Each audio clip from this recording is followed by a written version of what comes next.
Hi chat, welcome. So last time we played Silent Hill 1, all endings, and after that, uh, off stream I took my time and I did a 10-star run.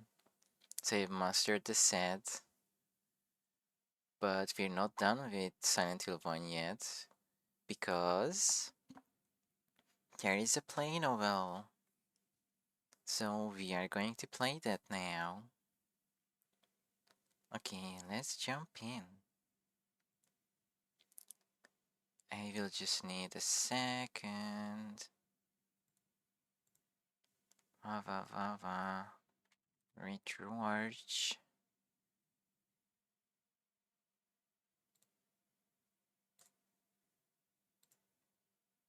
Okay.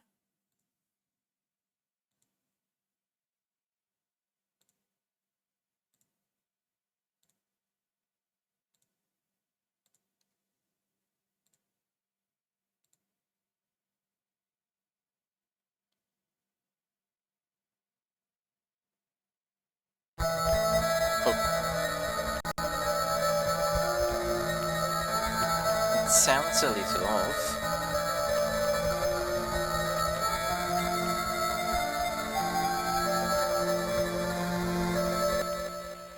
Oh.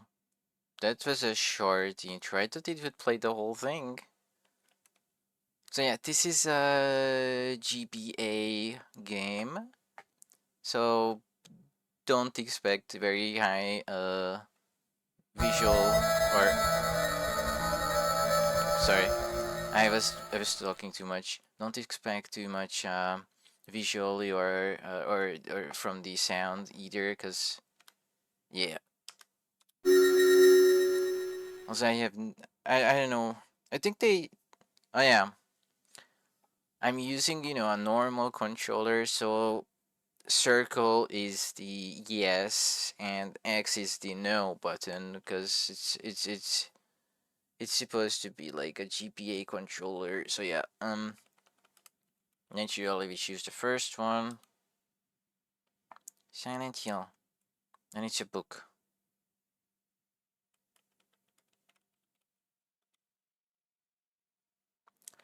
It's been a while since I have taken a vacation.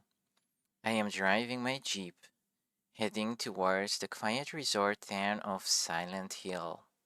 The sound of the engine reverberates in the darkness.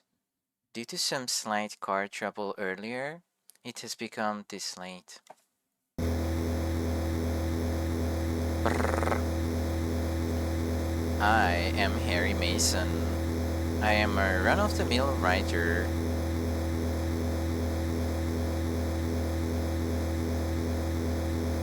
I think the noise is going to be a bit annoying.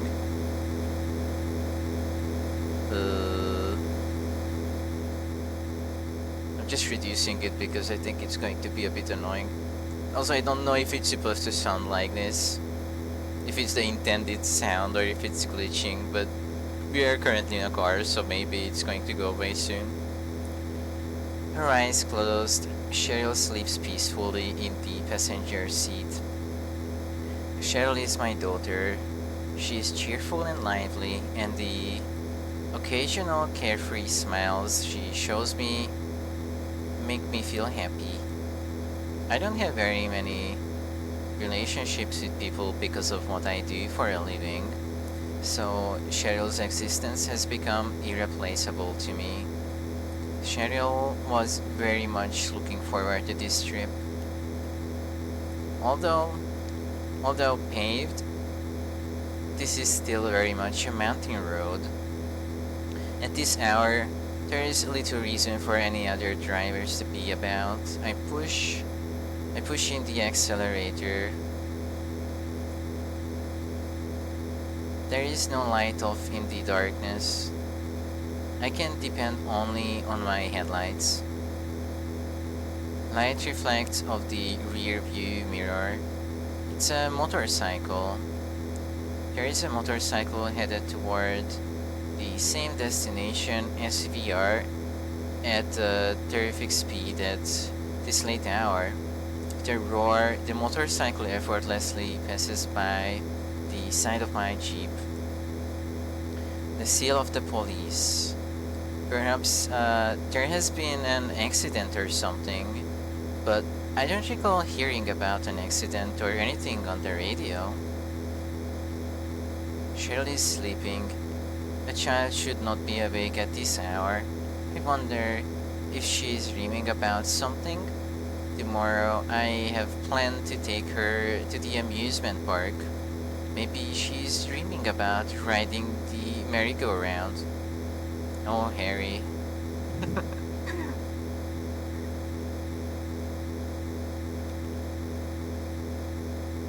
I glance over at Cheryl's sleeping face, and then I return my eyes forward. The lighted area of the road almost appears to be belched out from the darkness as it moves toward me. Huh? Something enters my field of view.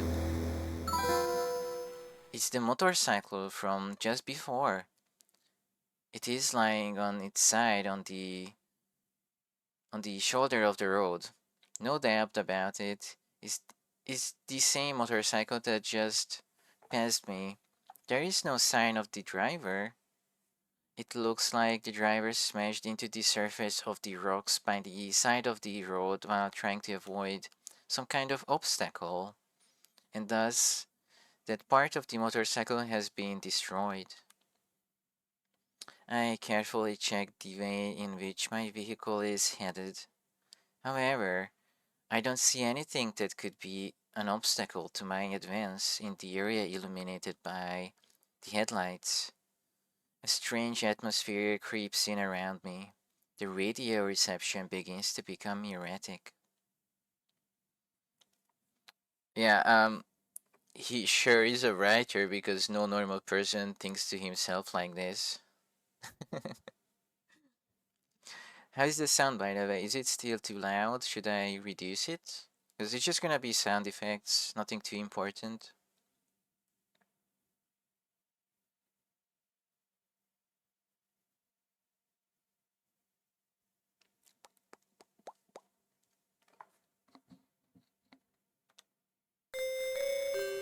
Okay.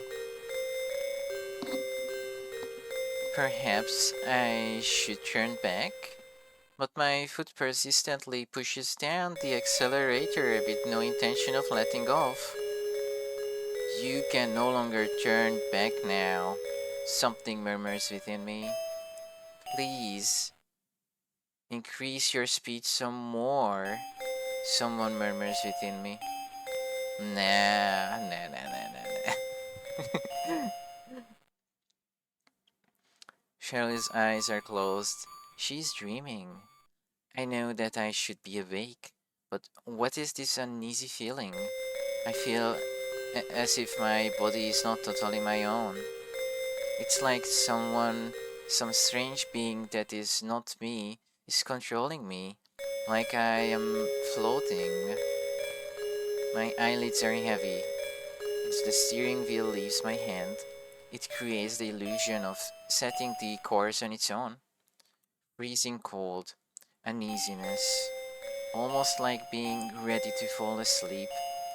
I am just barely conscious, and now, at my limit to maintain even that. Now I am at my limit to maintain even that. Ah! I'm sorry, that just looks really funny. When I saw the human figure on the road, I cut the wheel hard. And then there was nowhere else for my jeep and I to go but down into the darkness below the cliff.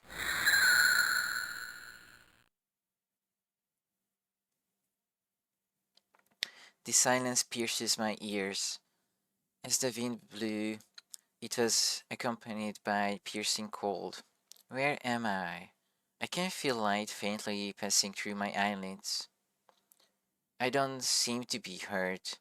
That much is clear to me because I don't feel any pain in my body.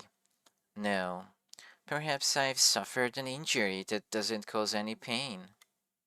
I slowly try opening my heavy eyelids. Out of season, snow is pouring into the town. Other than the sound of droplets of ice hitting the ground, there is nothing else to be heard. Silent Hill. That is what is assuredly written on the sign by the side of the road. Without realizing it, Cheryl and I have reached our destination. All my memories up to that point are gone. The wind is blowing in. When I take a look next to me, I am shocked. The passenger door has been left open. Cheryl is nowhere to be seen. Silent Hill.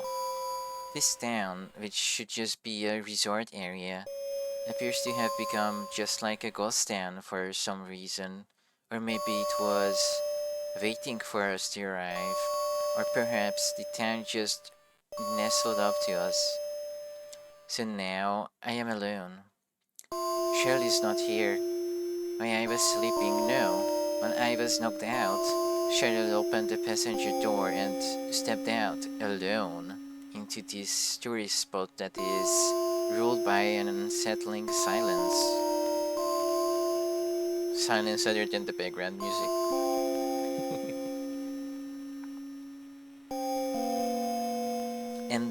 then she left me to head somewhere. I tightly closed my jacket around my neck and set off on foot in search of Cheryl. I wonder, what in the world happened here? Nothing makes any sense. The silence, the out-of-season snow, and strangest of all, the entire town is wrapped in a thick fog. Oh, our first option.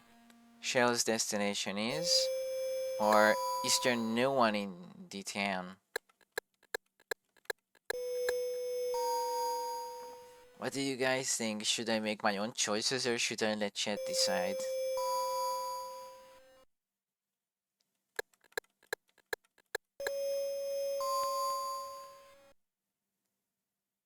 Tick tock, tick tock. Okay, I choose. Cheryl's destination is school. I begin to run. Only the sounds of my footsteps echo in the surroundings. Just where in the world has Cheryl gone? Did someone lead her away? Oh no! Various concerns run through my mind. Ta ta ta ta. Onomatopoeia for translator's notes.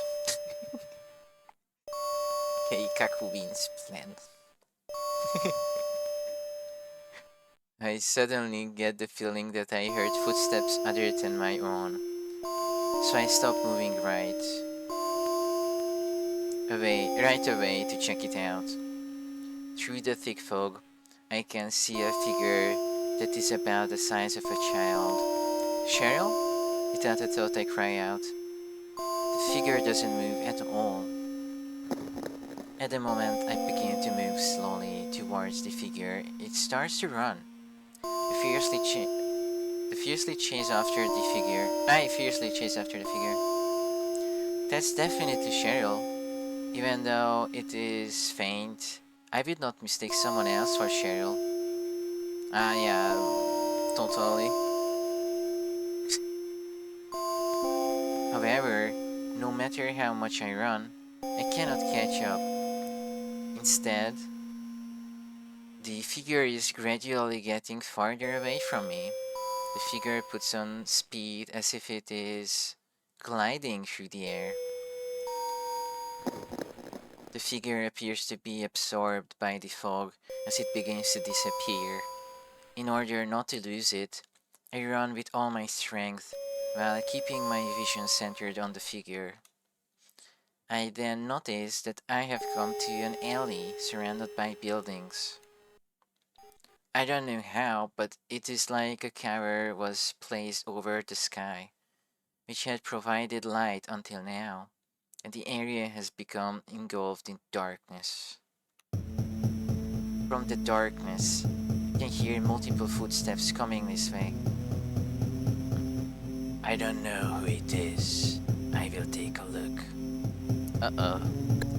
I am going to get out of here. I don't have anything with me that can be used as a weapon. Can we deviate from the story, and if we can, how much? Because, we are supposed to find her, but we could be like, oh no, I'm out of here.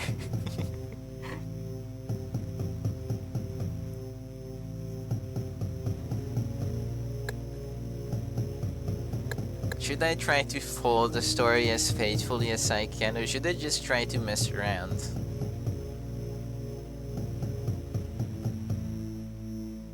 I think I'll just follow the story as faithfully as I can on the first playthrough, and then we just mess around. Yeah, that makes sense. I don't know who it is. I will take a look. I stood ready. What are they? With beast-like rage, they have closed in to right where I am. Ah! And then my vitality is sucked away by these strangely shaped monsters until I finally lose consciousness. Sybil Bennett. She's a full-time police officer working on the neighboring town of Brahms. There was no one else in the cafe other than her and Harry. Oh, This is not for my POV. This is like the narrators. Okay. She took a seat at the counter and waited for Harry to awaken.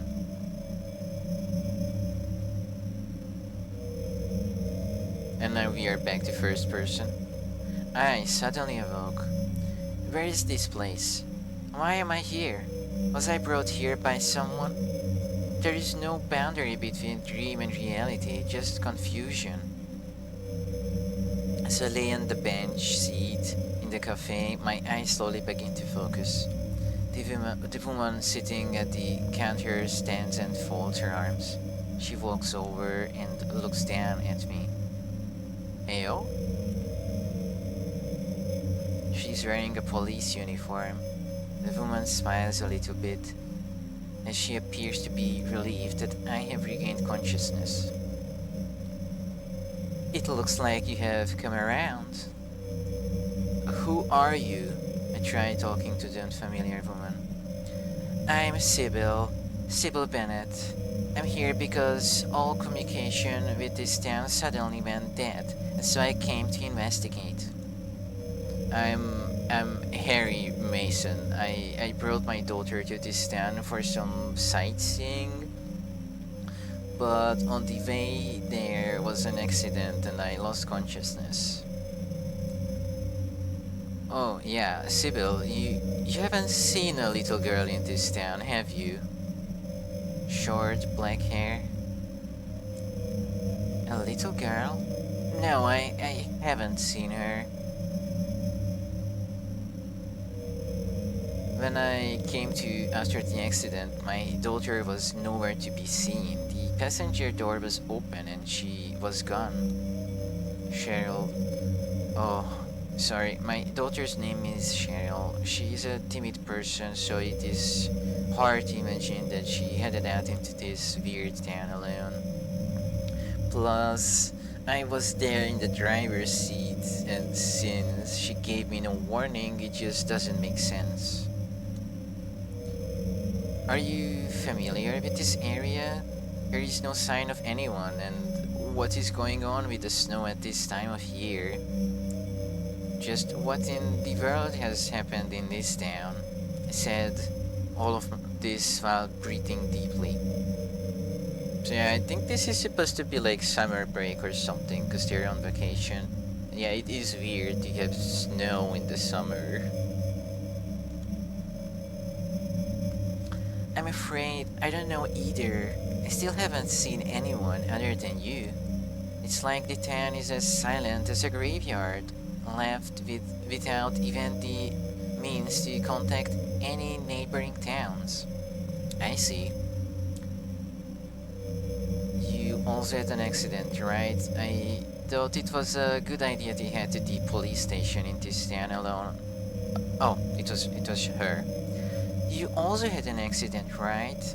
I thought it was a good idea to head to the police station in this town alone on my motorcycle, but I guess I was going a little too fast.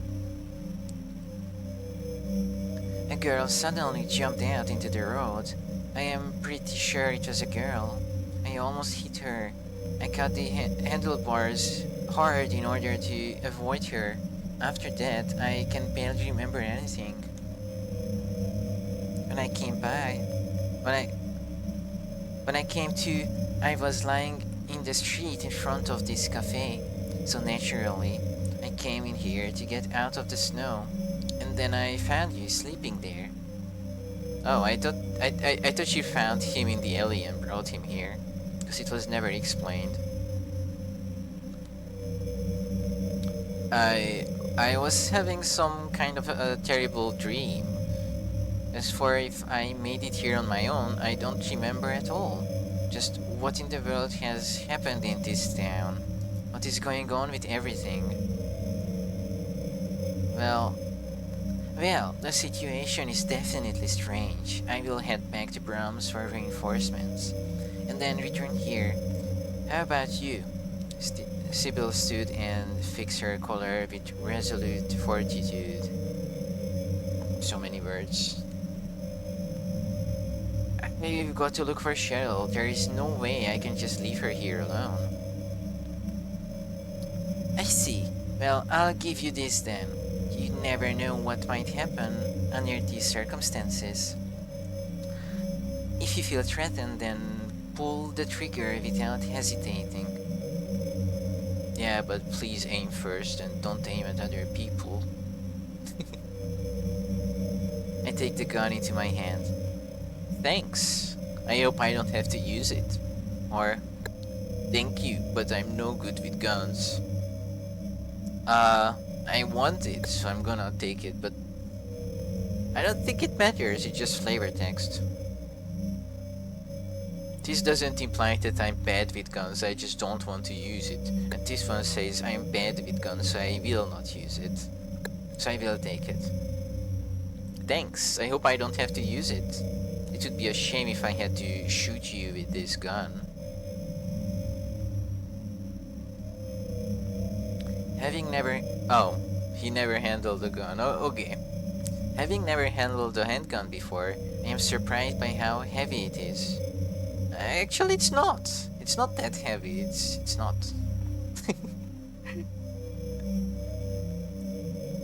But you will be alright. I'm not like the average girls around here. I have undergone proper training. Now she just has a second gun. Sybil places her hand on the exit door, but then she turns and faces me again. Harry, don't go shooting me by mistake or anything. I haven't had any training on how to stop bullets. She smiled after saying this and then disappeared into the thick fog. Okay.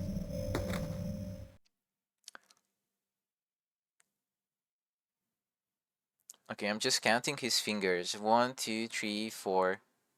So his index finger is actually on the trigger? We just don't see it from this angle? Because it's not really clear from the pixels. I don't know. After being left alone in the cafe, I gazed at the handgun Sybil gave me for a little while. And then I thought about Cheryl, who had disappeared in this town. The figure I saw in the fog, that was definitely Cheryl, but she didn't answer my calls, and she was quite possibly moving away from me? I don't understand. I am getting a bit mixed up. Still, the one thing I know for sure is that Cheryl has vanished in this town. Yeah, only monks know how to catch bullets and then throw them back. All I can do is look for her. I may not have any knowledge of the surroundings or any clues, but I won't find Cheryl if I stay here. I stood up energetically and placed my hand on the cafe door.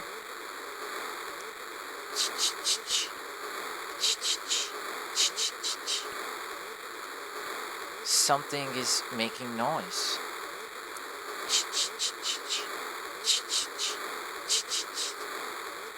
Huh? What is that noise? It's somewhere inside or something outside. Well, clearly it's inside because I know. I look around the cafe. I walk in the direction the noise is coming from, and then I pick up the source of the noise. Huh? A radio? What's going on with that radio? At that moment, the window glass shattered with a thunder, and the giant bird-like creature flew into the cafe. No, it is not a bird. It is a creature with reddish-brown skin that looks as if it has been burned. In its belligerent pale green eyes, it is clear that my life is in danger. I hide underneath a table or ready the handgun in my inexperienced hands or run outside of the cafe. interesting. Well, I know the correct answer is to shoot it, because that's what we do in the game. I don't know if you can hide, because that would be silly. Imagine you just try hiding and you're completely visible and it just bites you. And can you even run from it? Because it can fly.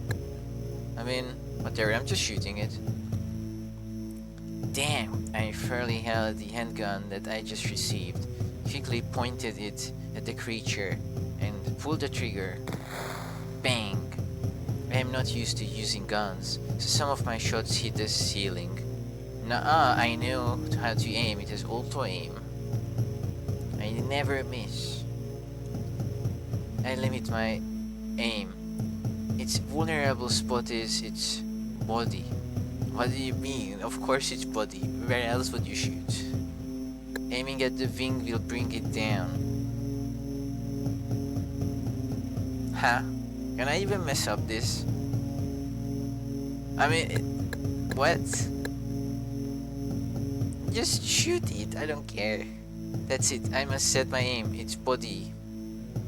When it spreads its wings, at that moment when its body is undefended. That word just looks weird to me. I will what? It swings its large arm like wing down at me, and using that weapon, it just misses my neck. This is my chance. The target is its body. Mumbling, I tell myself that. However, I can't fix my aim very well. My hands are shaking. Bang.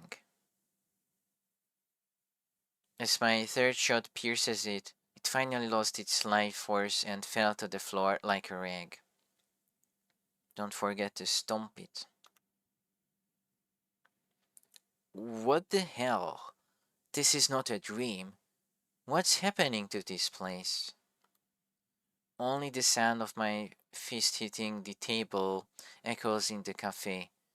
At my feet, the still warm corpse of the creature lies in the center of a pool of oddly colored liquid. Just say that it's blood, we know it's blood. Wait, I wanted my healing drinks, my map, and my knife.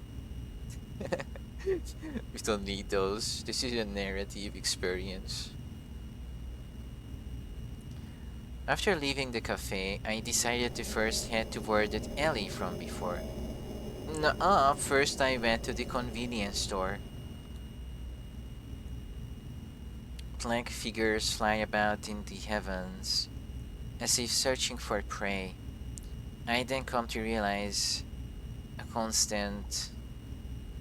The static on the radio changes based on their movements.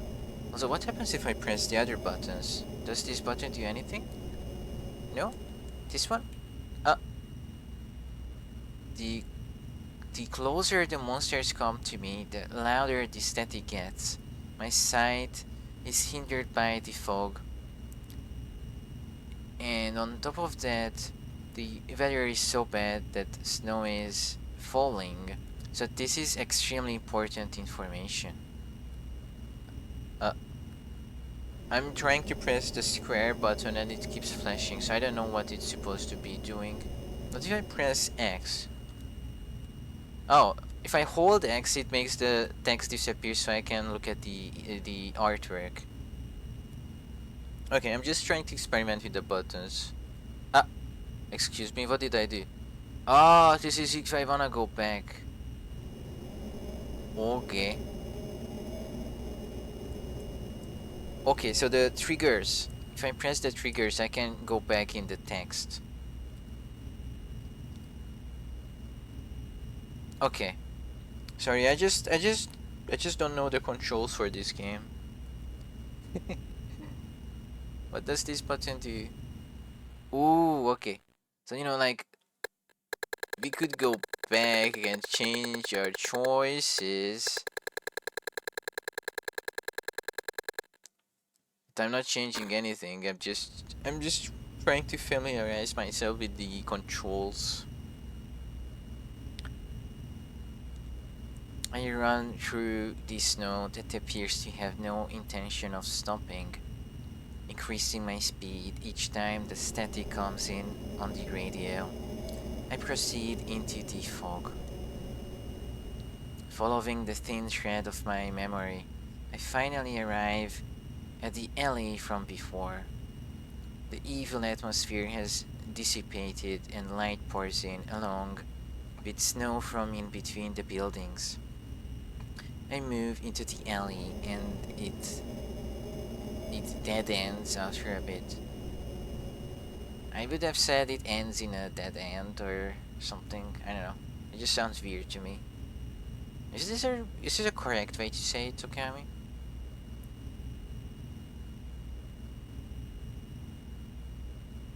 It concludes in a dead end or something would sound better. At the end of the alley, I see a familiar sketchbook that appears to have been thrown away. The likeness of me that Shelley drew on the cover of the sketchbook. Yeah, that's definitely me. Yes, this is definitely Cheryl's. Sketchbook opens. To school.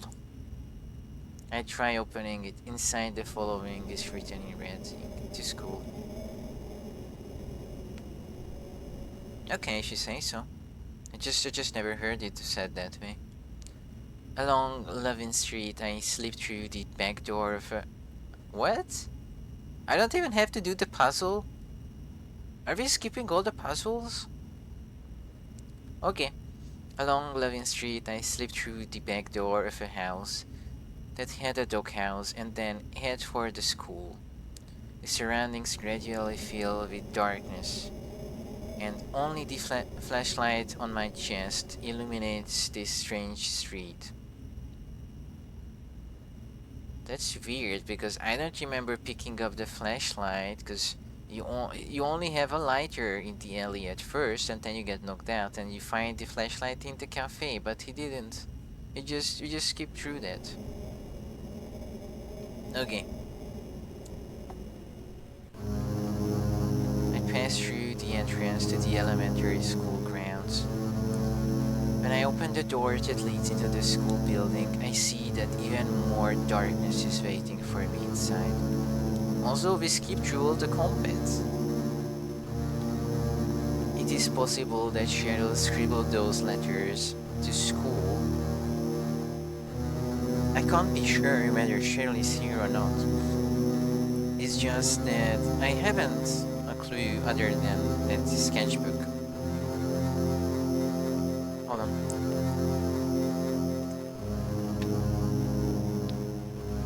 I just had to take a sip.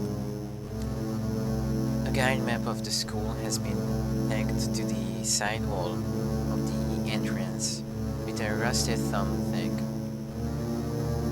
After removing the map from the wall, I place it in my pocket and push open the heavy door that leads into the interior of the school building. Oh, thanks, Okami.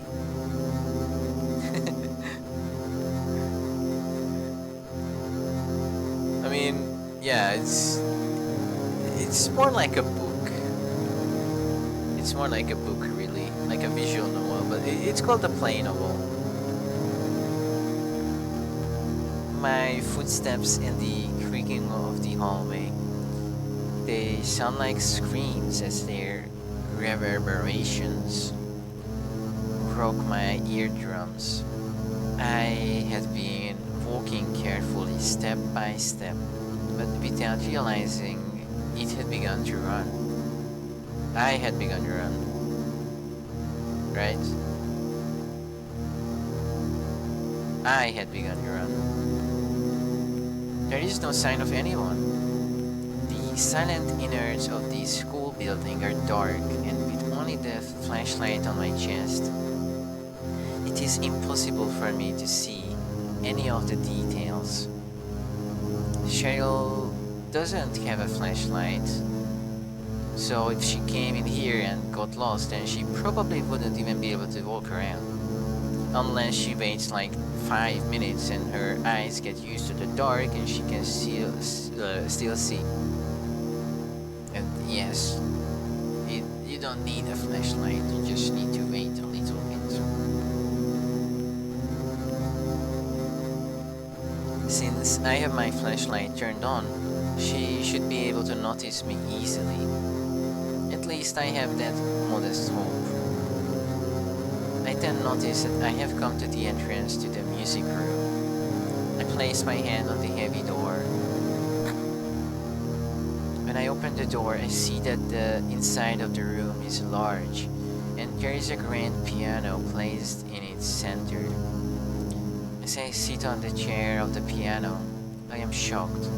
The seat is still warm, as if someone had been sitting here just a few minutes before.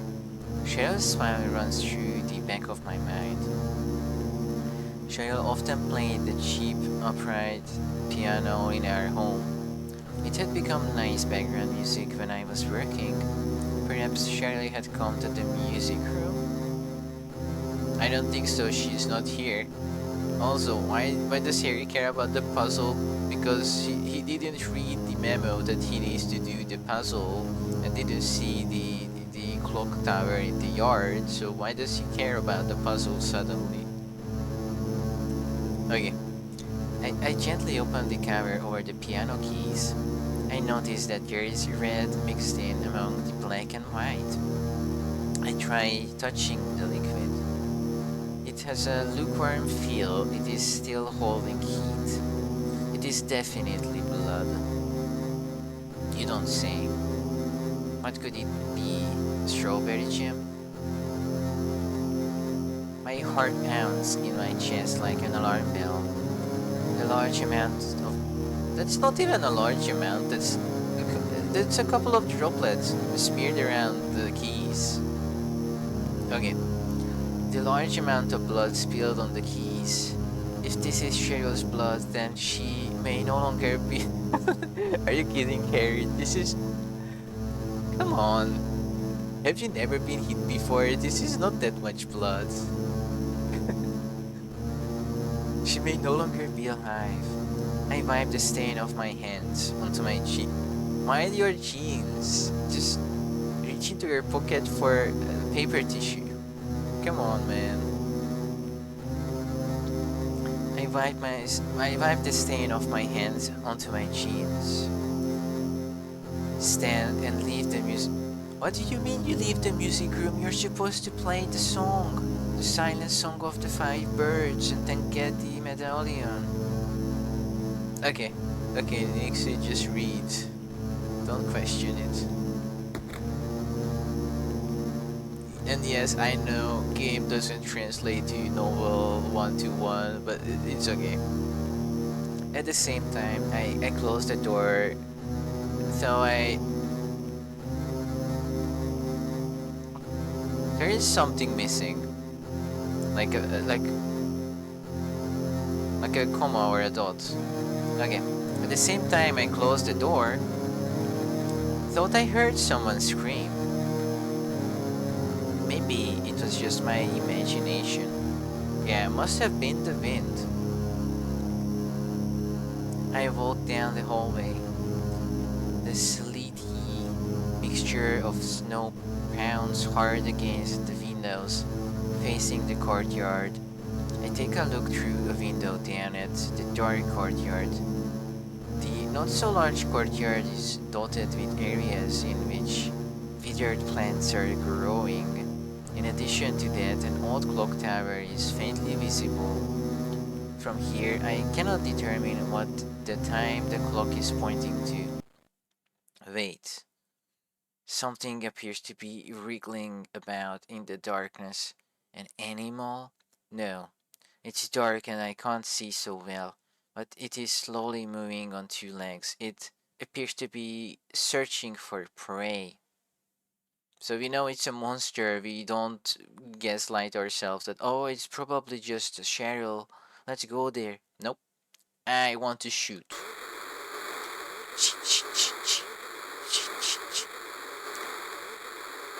At that moment, the radio I had clipped to my chest suddenly began making noise. As I returned my sight to the hallway, a sharp pain runs through my thigh. Oh yeah, we got injured. Somehow. Sharp pain runs through my thigh. When I look down, I see that the tips of those long claws are piercing my thigh. Those oddly shaped monsters. They are posed like they want to hug me. Well,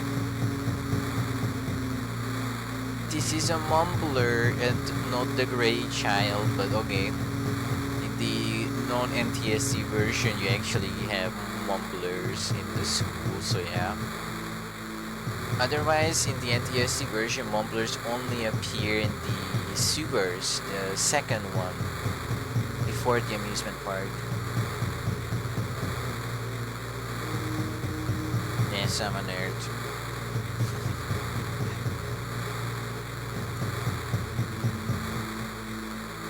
When I look down, I see that the tips of those long claws are piercing my thigh. Those oddly shaped monsters. They pose like they want to hug and have gathered around my waist. They're about to bite me. I instantly push the monster away with my hands or shoot it. I push him away and then I shoot him, or I just try to shoot him and I miss and I shoot myself in the leg.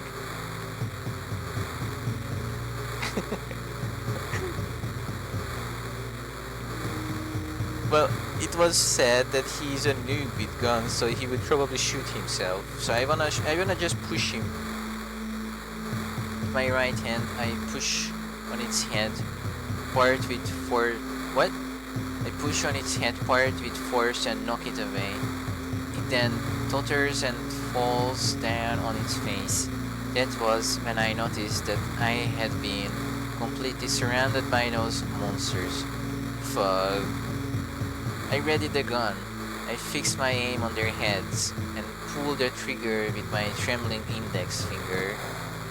I continued to shoot as each one of them appears. The smoke from the gunpowder began to fill the air around me as I placed one hand over my mouth. Oh yeah, what if this play novel is a book that Harry wrote about his experience after the game? And he just remembers different and not exactly how it happened.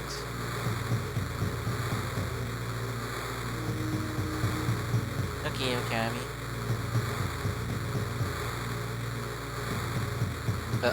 I see red. Even after the noise from the radio had stopped, I could only stand there, paralyzed in utter amazement among their corpses. Is Cheryl alright? Wait, I thought I died because I saw red. Okay, apparently I killed all of them. She shouldn't have been carrying anything that could be used as a weapon. Well, she had pencils. Do you know what John Wick can do with a pencil?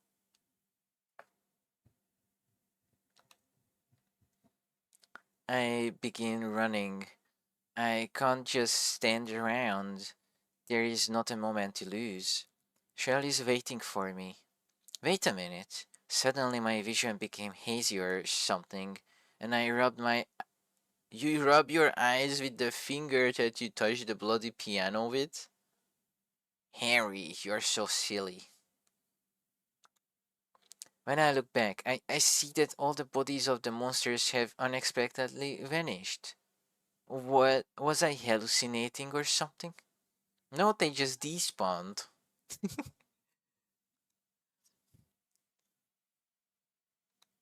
I pulled the guide map out of my inner pocket and shined the flashlight on it. And then I confirmed that there is a boiler room located in the basement. The basement's basement.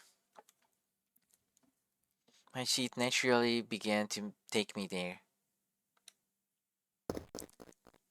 I descend the stairs to the basement, taking one step at a time. A school building without light.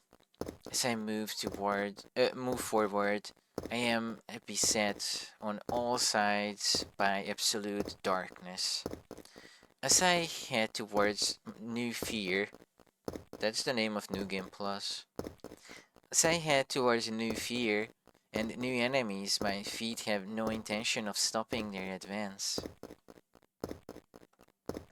But oddly enough, I don't have a sense of justice. I just want to make sure that Cheryl is safe, to catch her in my arms. That is my only goal. Uh, the boiler is not running. If I simply press the switch in front of me, then this eerie machine should begin operating. However, I just stand still. I try pushing the switch, but the boiler doesn't do anything at all. So I try opening the switchboard cover below the switch. It appears that I must somehow supply power from the main power supply to the boiler. What? Are we going to do generators just to Dead by Daylight? Okay. The power supply is on the right. From the left of the switchboard, a thick pipe extends out and is connected to the boiler. Uh, excuse me? Am I actually doing a puzzle that is not in the real game?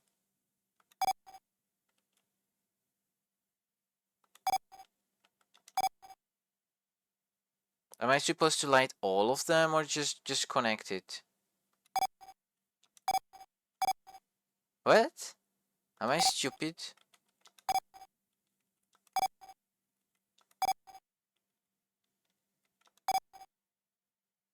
No, just connect it. Cool. Maybe I have a limited amount of steps or something. Whatever. Got it. I have an instinctive feeling that by pushing this switch that something outrageous may happen. Like what? Although at the same time, I also notice my daughter Cheryl's scream run through my heart, like a sense of duty that makes me feel that I must push the switch. I slowly push the switch in. The entire school building shudders, as if it were a giant ship. The entire elementary school building appears as if it has been swallowed by Cheryl's heart as she stands alone in the darkness. I understand that I must do something. To the courtyard, the darkness softly whispers to me. I am hearing noises. The clock tower looks to be about tall enough to reach the third floor of the school. At its base, there is a small door about big enough for an adult to enter while bent down. Door solemnly opened. After opening, the door seems to beckon the one standing in front of it to enter with an irresistible mental energy. I cannot resist that power. As I enter, the door closes with a hopeless thunder. Inside the clock tower, a physiologically loathsome stench. Just stay stinky. Don't say fancy words like this. It's too hard to read. Very stinky stench hung in the air. However, the smile of my beloved daughter in my heart lessens my uneasiness and lets me forget my fear, if even for only a moment. Reassured, I place my foot on the ladder leading underground. It's my greatest motive called love. The inside finally became a small passage about large enough for an adult. I run, trusting that I will see her smile ahead. I run forward, stomping on concrete stained with the smell of death. Once I climb the ladder at the end of the tunnel, there will be no going back. I mutter Cheryl's name one more time. The depressing sound of the door closing echoes throughout the courtyard. Where am I?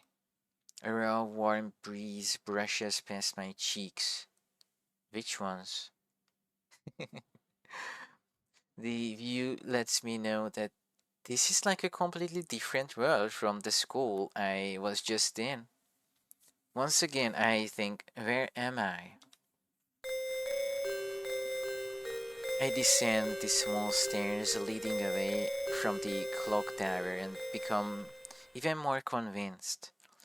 An extremely religious looking design has been drawn in the center of the courtyard.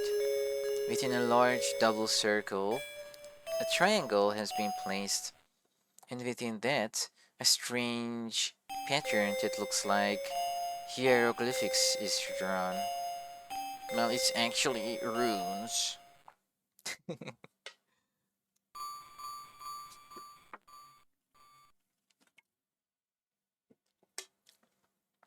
Hmm, I don't remember this being here before, I mutter. This is definitely the school I was. This is definitely the school I was just in. The, the placement of the trees and the construction of the building. However, an overpowering feeling of nausea rises up throughout my body.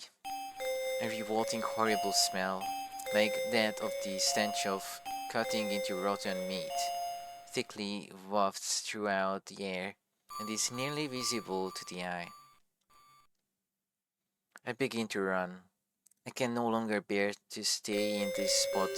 By the time I place my hand on the door that leads inside the school building, I no longer have the strength left to tell how long I was running. Maybe it was only for an instant?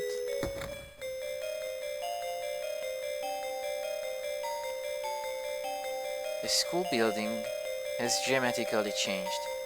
Metal grated floors, blood covered walls, corpse like puppets hanging everywhere. It's like a nightmarish scene in which everything is isolated from the real world. In spite of that, I run. I am searching for Cheryl. The unpleasant metallic sounds of my footsteps resonate throughout the inside of the school. And then I open the door to the teacher's room. Perhaps the door is not installed correctly, as it took me several forceful tries to force it open. Once I enter the room, I am shocked. This is desks are strewn about and the rotten stench rules the room. I call the police to get help or call home where no one should be. I'm not supposed to call anyone, I'm supposed to get a call from her. But there, I'll just call home, doesn't matter. Without knowing why, I dialed my own home number, where no one should be. Maybe there is a chance that Shirley has already returned home. With slight hope, the phone is ringing. The mechanical electrical sound repeats over and over. Then all of a sudden, it stopped. Moshi Moshi? Hello. The voice of a man I do not know escapes from the receiver. Hello, who is this? From the receiver, I hear a gasp. Click. My phone went dead. I stood bewildered for a bit with the receiver pressed against my ear. There is a man in my house where no one should be. A man I don't know. Imagine the burglar received your call when he was robbing your house. I gently hang up on the receiver and for a bit I am captivated by that blue telephone. I begin to leave the room.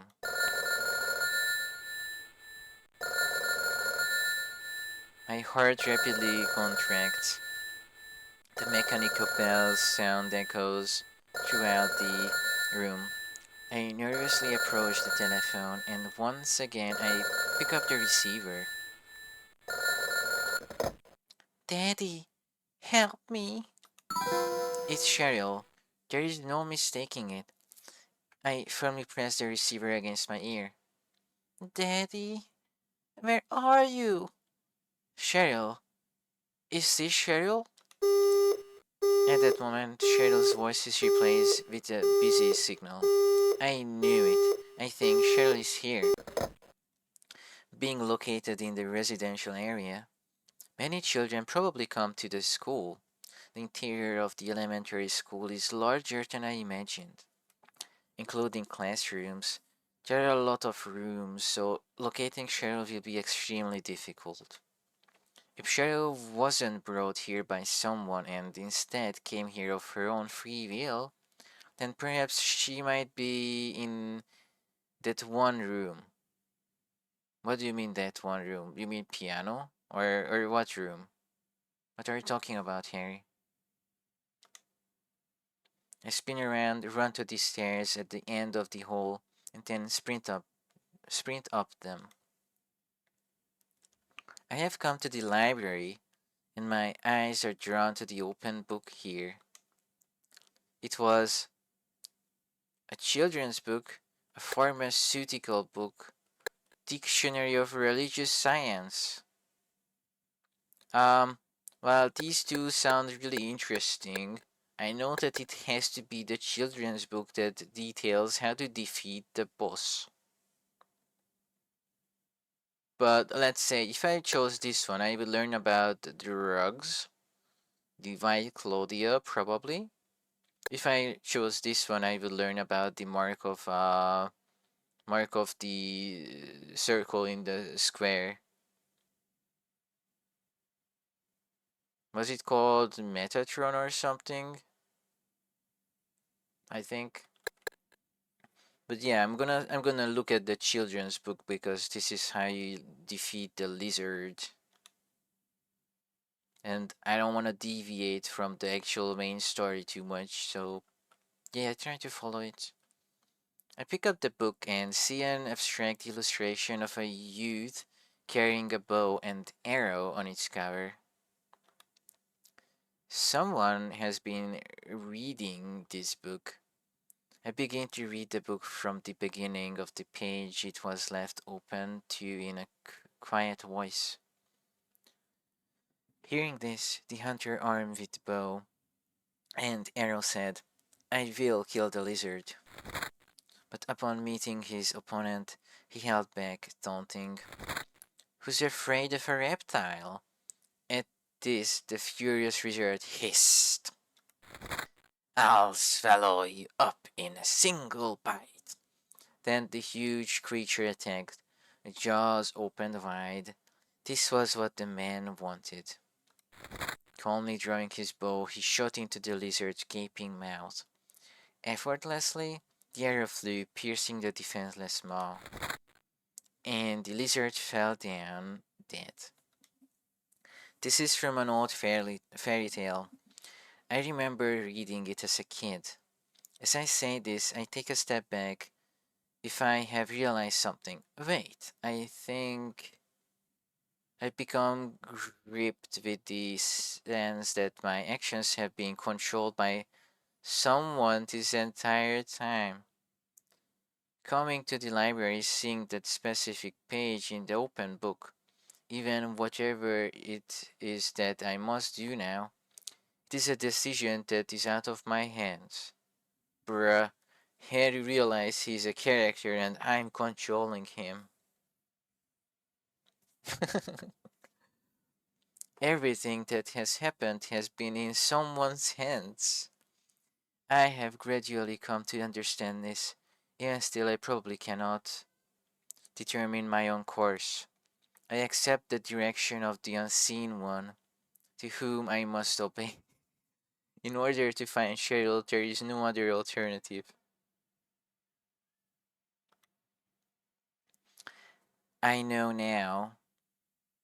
I now know where it is I need to go.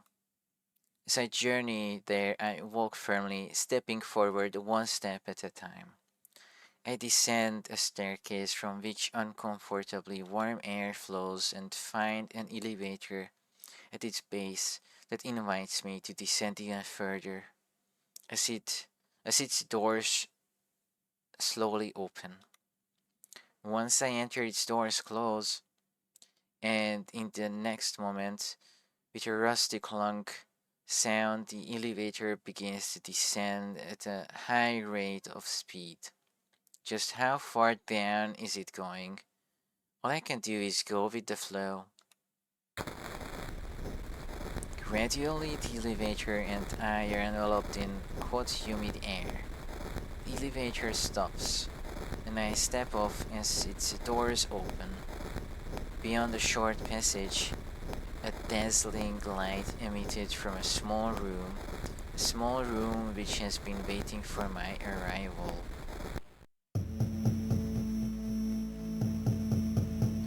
In the center, fires of hell burned, and everything made it look like this room was meant for prayer. And then it was there. It slowly moved around the enormous scones from which flames and ash rose. The lizard looks to have suddenly mutated. Its outer shell is a mucous membrane type. It just stares at me, and with surprisingly comfortable speed, it looks for a chance to attack. Here, I fired the gun at its large body. Nuh-uh. I am no match for this enemy. With the weapons I am carrying, running is the best. Harry, you're supposed to shoot his mouth. You read the book. There is no running. Bang. Smoke and powder emit from my handgun. I am certain that I hit it. However, those armor-like scales more than fulfill their purpose. This isn't effective at all. This is no good. I need to make my bullets hit somewhere softer. At that moment, a part of my memory was suddenly awakened. Definitely in the library or in the teacher's room. While I'm smart, I read it in the library. I remember that book I just picked up not too long ago. Its contents run about in my head, paying very close attention to the movements of my opponents. I recall its passages. Effortlessly, the arrow flew, piercing at the defenseless maw, and the lizard fell down dead. All I can do is draw my opponent closer. Each bullet that hits its body only seems to increase its strength. I am running, my entire body soaked in sweat. The heat from the flames and the large amount of sweat are working together to rob me of my emotional strength. And then my feet finally get tangled and I fall to the bone-dry floor with a thud. Ugh. Ayo, that's sussy.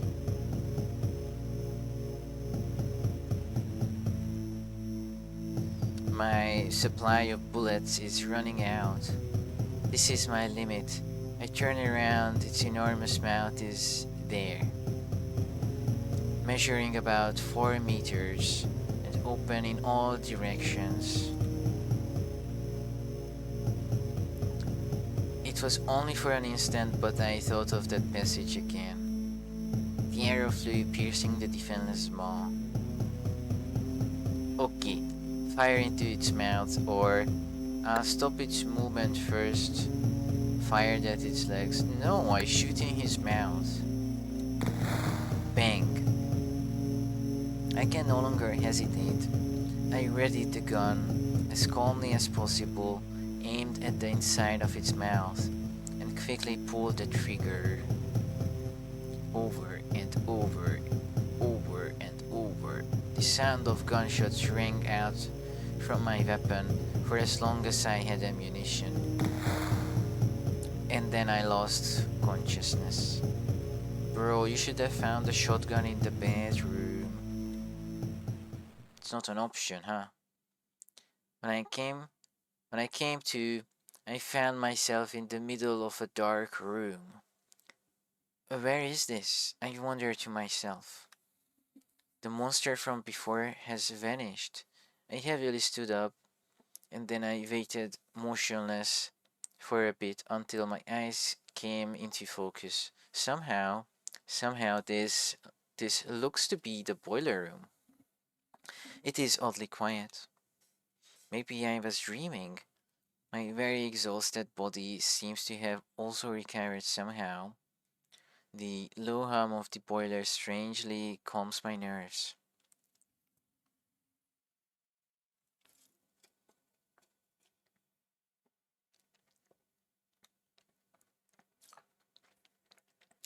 And then I sense the presence of a person, and I shift my gaze. There was a girl standing there. She was wearing dark blue clothing, and her light brown hair was neatly combed. The girl was just staring right at me.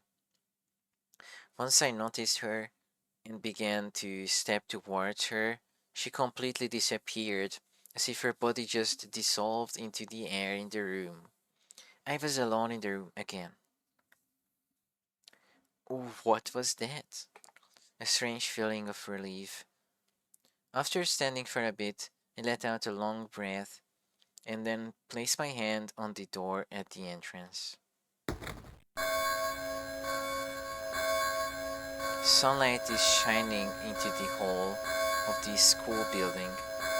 As usual, the snow is still outside, but I am gripped with a strange feeling of relief, as if cancer cells had just been removed from me. Filled with the relief, I slowly walk toward the exit of the school building, and then I learn that Cheryl is not here from the loud sound of the church bells that seem to call out to me. Harry, you're supposed to find the key to K. Gordon. I begin to run toward the church on a road half covered in mud. Snow falls about my head, some of which freezes my hair as chilly air flows by. When I reach the church, I push open the heavy door without hesitation.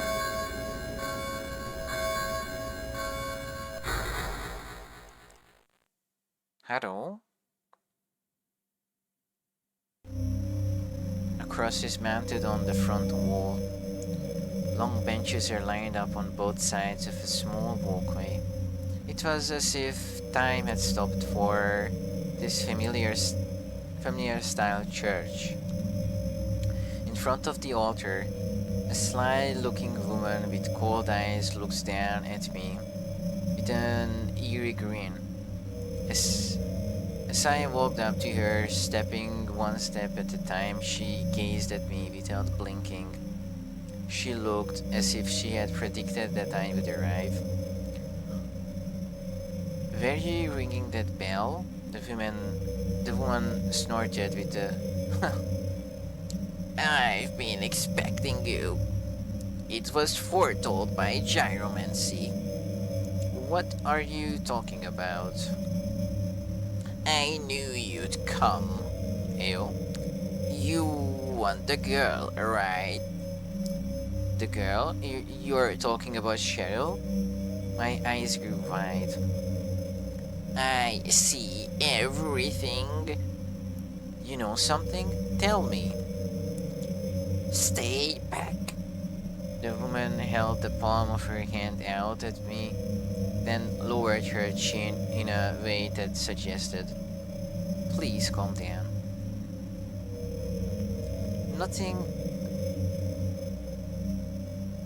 Nothing is to be gained by floundering about at random. You must follow the path. The path of the hermit concealed by flowers? What are you talking about? I asked once more without hiding my bewilderment. Here, the flowers. A cage of peace. It can break through the walls of darkness and counteract the wrath of the underworld. These will help you. Make haste to the hospital before it's too late. The woman held up a strange object and then softly placed it on the desk on top of the altar. Wait, don't go yet. I will believe the woman's story, or her story was unclear and I don't understand. I cannot just carelessly believe her. Um, I think this influences the entire run, but Harry is supposed to carry the item with him, so he's supposed to believe her, right? Right?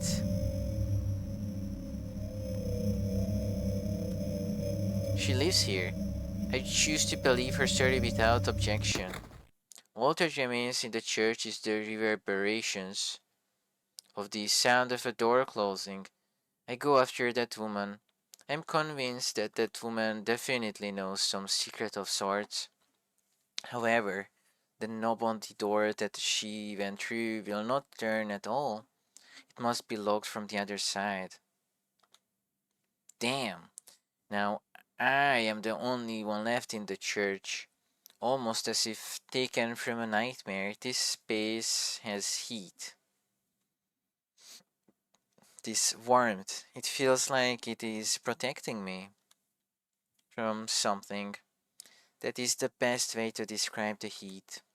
I move away from the door and begin walking to the altar that the woman was at. The, the object that was the object that the woman was just holding has been placed here there.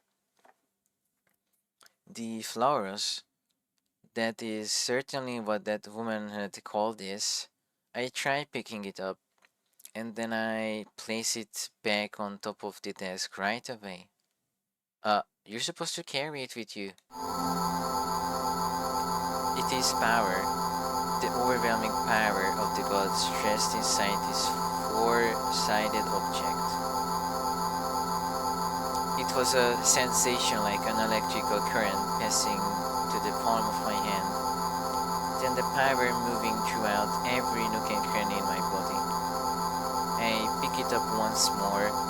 This time I calmly take it into my hand and then place it in my pocket. I think it's a bit too big for your pocket, but okay. For some reason, I am convinced that this object will help me find Cheryl. I pick up the key that was next to the flowers, open the door of the church, and rush out into the heatless snow world again. Hospital. That woman certainly said something about one. Alchemilla Hospital? The only hospital I could find on the map was that one. I could see my breath as I exhaled when I headed toward the entertainment district. Okay, I'm just gonna press this button right here. Boop. Because I was told that the hospital could crash or something or freeze. I just want to make sure that I can do it. Okay. Oh, welcome back, Okami. The bridge to the entertainment district has been raised so that boats can pass by it in the river below. In other words, it is split in the middle and is fixed in a raised position that makes it look like the Japanese katakana character. How would he even know that he's not Japanese, he's American? I can't even read that katakana. I'm sorry, I don't know what that means. But okay. the bridge looks like this, like a letter A without the middle meeting in the middle.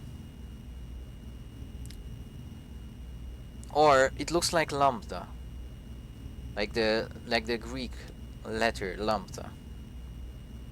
It just doesn't touch in the top. I entered the nearby drawbridge control room, placed the key I was holding into the control panel, and forcefully turned it to the right, while emitting a sound like an old woman. What? While emitting a sound like an old woman laughing, the bridge finally begins to lower, inviting me to the entertainment district. I never thought about the bridge sounding like an old woman, but okay. Just say so, Harry. After crossing the bridge, I shudder. The temperature is gradually declining. Or maybe it is just a result of the thing inside me that produces nervousness and fear. What? What is the thing inside? I don't understand what you're talking about. On this wide road, there is not a single motorcycle running. I am running right down the center of it. If I continue forward, Alchemilla Hospital should be on the right. Yes, but I want to go to the left to the police to loot it. Please, Harry. Nope, no looting. An old building appears in the thick fog. On the signboard, Alchemilla appears in faded letters. Its eeriness caused me to hesitate for an instant. But in the next moment, I place my hand on the cold gate. I opened the heavy hospital gate and then opened the door directly to my right that it has entrance written on it. The inside of the hospital is wrapped in silence. To the left, there is a reception area in which various papers are neatly placed on a shelf. Waiting benches are lined up along the back of this hall, and a television is pointed at them. I do not feel the presence of any patients, or even any people.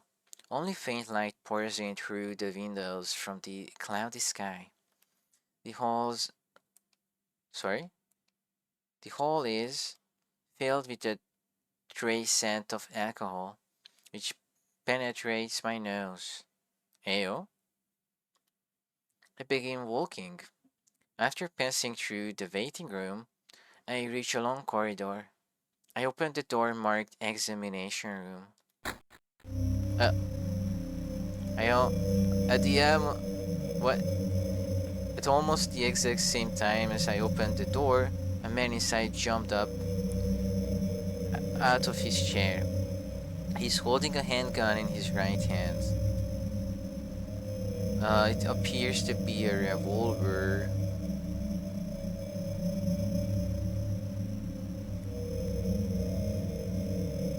I hid behind the door in panic, immediately counterattack with my gun. Okay, this would be really funny if I could kill him.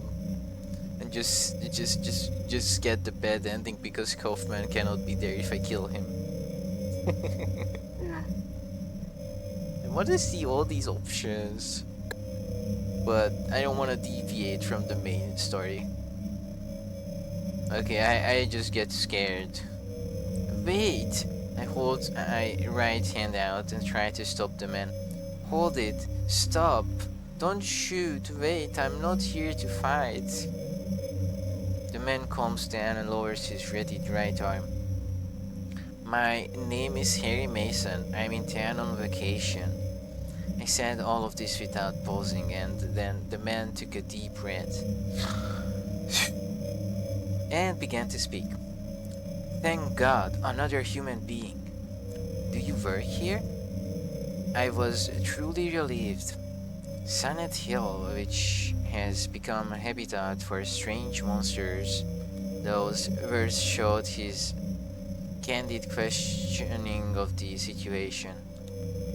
I'm Dr. Michael Kaufman. I work at this hospital. So maybe you can tell me what's going on? That man who called himself Kaufman once again stirs in the chair he's sitting in. I really can't say. I was taking a nap in the staff room. When I woke up, it was like this. Everyone seems to have disappeared, and it's snowing out this time of year. He looks off at the floor of the examination room. There on the floor, the corpse of a still warm monster lay on its side. Something's gone seriously wrong. Did you see those monsters? Have you ever seen such aberrations? Ever even heard of such things? You and I both know creatures like that don't exist. Yeah. And then I turned to face him as I realized something. Have you seen a little girl around here? Short black hair. Looking for my daughter, she's only 7. Short black hair. She's missing? Oh, I'm sorry, but with all those monsters around, I highly doubt that she's... Sorry, I didn't mean to alarm you. Your wife, she's here with you? She died 4 years ago. Now it's just me and my daughter. I see. I'm sorry, well, I better be going. I can't just sit around here doing nothing. You sure can. So long. Good luck out there. Bang. The examination room door shuts powerlessly. Powerlessly, then why bang? Oh, whatever. Dr. Michael Kaufman. Oddly enough, I have completely memorized that name. Well, if it was like a real life situation, I would only remember Doctor and forget his entire name. Because I would be focused on my own name. Huh? I suddenly noticed that there is something on the floor that looks like a white scrap of paper. What's this? I pick it up. Letters have been disorderly scribbled on it. Arrival tomorrow morning. Be prepared. What is this? Check to see if there is anything else or go after him. Just look around. Carefully look around on the floor, but it doesn't appear that anything else interesting has been dropped. I look all around the examination room. Up until a short time ago, this was just a normal room in a hospital. There's various instruments and tools all about, each aptly arranged per function. Only people have been erased from its normal scene, making the situation unnatural. Sorry, it's just too much yapping. I normally don't talk this much without a pause. I leave the examination room. I pass through the medicine room and reach a planked floor corridor that silently extends in an L shape. I moved forward and found that there was an elevator with a large door at the end of the corridor. But Harry, you didn't find the red liquid. I try pressing the buttons beside it. Nothing happens. It looks like the power is off. There are several doors in the corridor. I begin opening each one in order. I open the door marked meeting room. Head inside and close the door behind me. A large table rests in the center of this room, and I notice that there is something glittering on top of it. I grasp the light green key, leave the room, and once again step into the chilly corridor. The next room looks to be the kitchen. I guess that the food for patients is probably prepared here. Various bronze cooking utensils are neatly arranged in order on the stainless steel countertop. It does not appear that anything terribly important is here. Yes, there is the plastic bottle, you dummy. Carefully look through the various cooking utensils. Inside the large pot there is nothing at all. While continuing to search to see if there might be some clue here or not, notice that on the far wall various objects have been scattered about. I carefully move forward on the wet floor as not to slip. Something is there. Reach out my hand towards the thing in front of me. Pick up the bottle or the knife. Man, you want a knife now? You could have gotten a knife at the start. I need the bottle. I move past one of these sinks and notice an empty PET bottle sitting on the end of the counter. Perhaps this might come in handy for something. Yeah, if you have to pee. Mutter this and grab the empty PET bottle. Then I leave the kitchen. After leaving the kitchen, I head right and place my hand on the first door that I come to. I notice the words Director's Office out of the corner of my eye as I open the door. From inside the room, a strong stench overflows outward and causes me to feel dizzy. Someone has ransacked the room. Behind the desk that probably belongs to the director, several bottles have been broken, leaving red and blue liquid spilled all over the floor. If I use the PET bottle, scoop up the red or the blue or the mixture that is purple. Well, I know that there is no such things, only red liquid, so if I take the wrong one, it might be something bad. I get out of the PET bottle. I get out the PET bottle and use a fragment of the bottom section of one of the broken bottles to pour the vermilion red. Pour the red liquid into it. Man, just use normal words. The sticky liquid drips into the PET bottle. The last drop lingered, but once it finally hit the surface of the liquid, already inside the PET bottle, I tightly closed the cap and then left the director's office. I crept out into the corridor once more and stood in front of the door that was closest to the elevator. I opened the door and the reverberations of the sounds of it opening and then closing shake my eardrums. The walls are made of concrete, and the few steps in a staircase leading to the basement extend like the folds inside the body of a snake. It is dark and difficult to see, but it looks like there is a door at the bottom of the staircase. Be brave, I mutter to myself, leaving only the echoes of my footsteps. I descend the staircase, the hell one step at a time, and then I open the door, leading to darkness. Darkness, haha!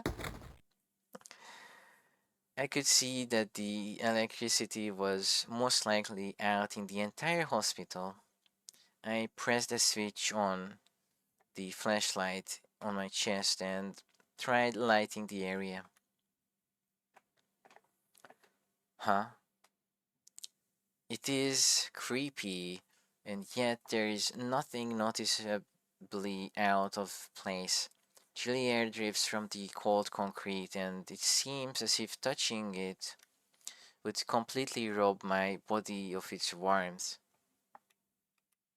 While moving through the corridor, I try opening the doors as I come to them. Of them, one opens with a creak. Oh, I thought we would get a sound effect. Like, emergency generator is written on the machine that occupies most of your room. To reach the second floor and above, it did not look like there was any method other than using the elevator. So, without hesitation, I turned the machine on. Immediately, I immediately head for the elevator. I press the up button. The heavy sound of the motor and the sounds of metal parts coming into contact with each other almost sound like intertwined screams. With a ding, the elevator stops and its doors slowly open. The inside of the elevator is large. It seems to be about big enough to accept 3 hospital beds. Buttons for each floor are lined up to the right of the elevator door. They are marked 3, 2, 1, and B from the top down. First, I head to the second floor. However, after I step off the elevator, I find that the door connected to the corridor that leads to the rooms on this floor is locked. With no alternative, I try heading to the third floor, but I find that it is in the same state. Well, what now? I have already tried moving to every floor with nothing else to do. I re-entered the elevator and then I could not believe my eyes. Of the buttons for each floor, 3 was definitely the highest floor just before. In spite of that, a new 4 button has just been added. Well, they didn't add the correct background, but okay. The elevator doors open with a familiar sound, and I step out to the 4th floor. Again, I think a condition extremely similar to that which I encountered after passing through the basement in the clock tower at the elementary school was present right in front of me. Bruh, this sentence was really long. This is an entire paragraph.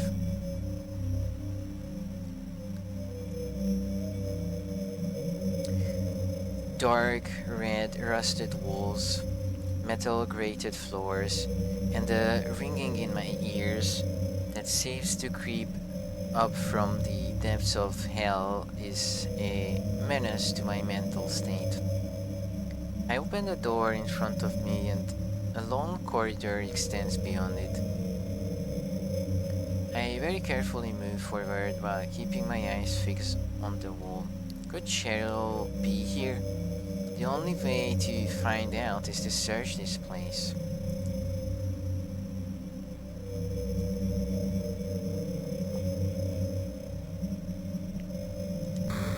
Huh. I can hear something in the darkness in front of me. It sounds like the groan of something dragging on the ground. The owner of that groan is slowly closing in on me. But I cannot see what it is for sure with the faint light of my flashlight.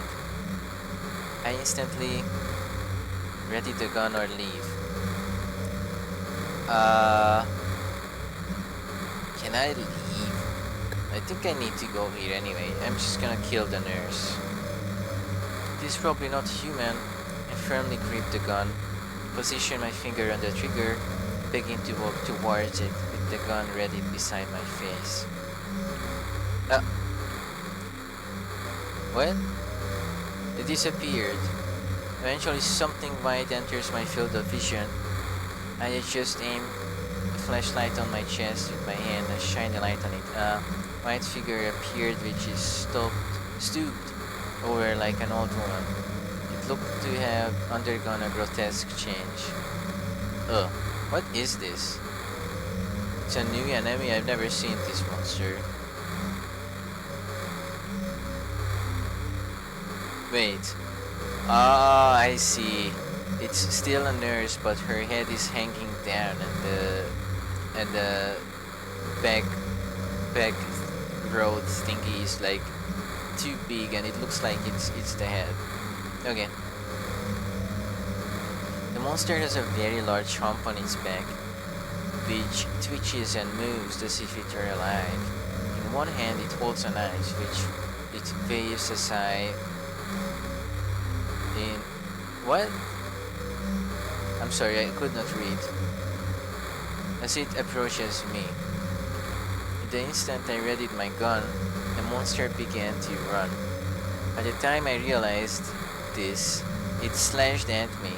I instantly dodged the attack, and thanks to that, my clothes were slashed and I had only a scratch on my side. I suppose I was lucky. Damn. I kick it in the face with the bottom of my shoe, and it falls down on its back. It then begins to stand for its next attack. I close my left eye and steady my aim. Even after one shot hit, its movement does not change at all. Bang. I fire more bullets at it. Also, the narrative said that I spent my bullets on the lizard and I didn't have more or something. But that's okay. We just have more. We have infinite ammo. I fire more bullets at it. It's laughing in a voice great enough to shake the entire world. It laughs as its face twists and distorts.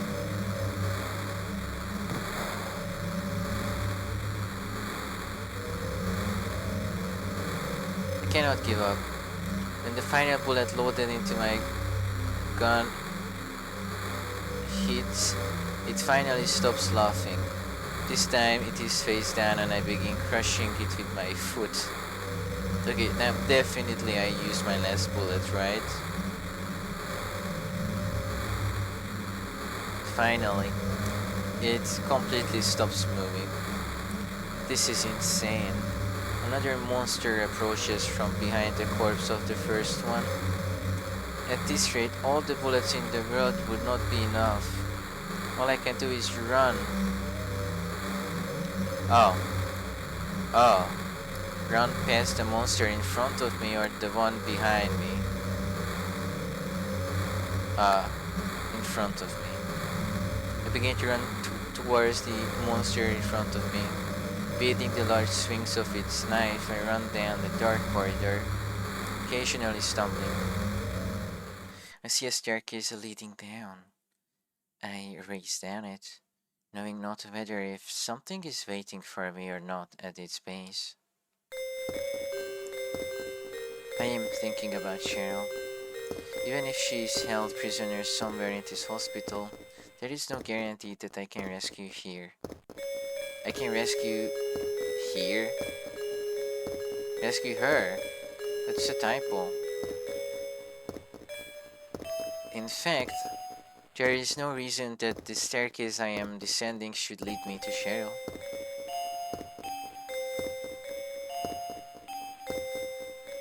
I begin to think that all of my current actions are meaningless.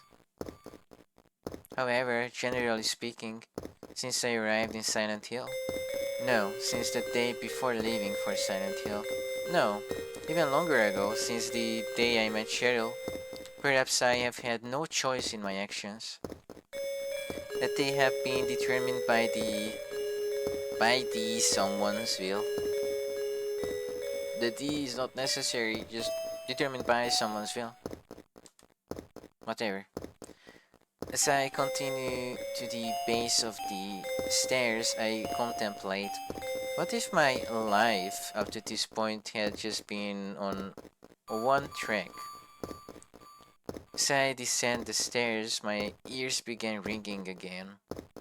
The ringing is so forceful that it cannot even be compared to before, and it forces me to squat down. What in the world has happened? Perhaps I have opened the door to hell, a door that should never be opened. Something is clearly changing, and it is for the worse. Going back will not be permitted. I must move forward, forward, I put my hands together on my head, and then I squeeze my temples tightly by using my elbows. The ringing then begins to sound like a demon is whispering in my ears. However, it doesn't stop. I blindly begin to run. Even if I am to die in this mad land, I must save my beloved Cheryl first. Believing that the answers are beyond the door, I know that I must discover at least one clue.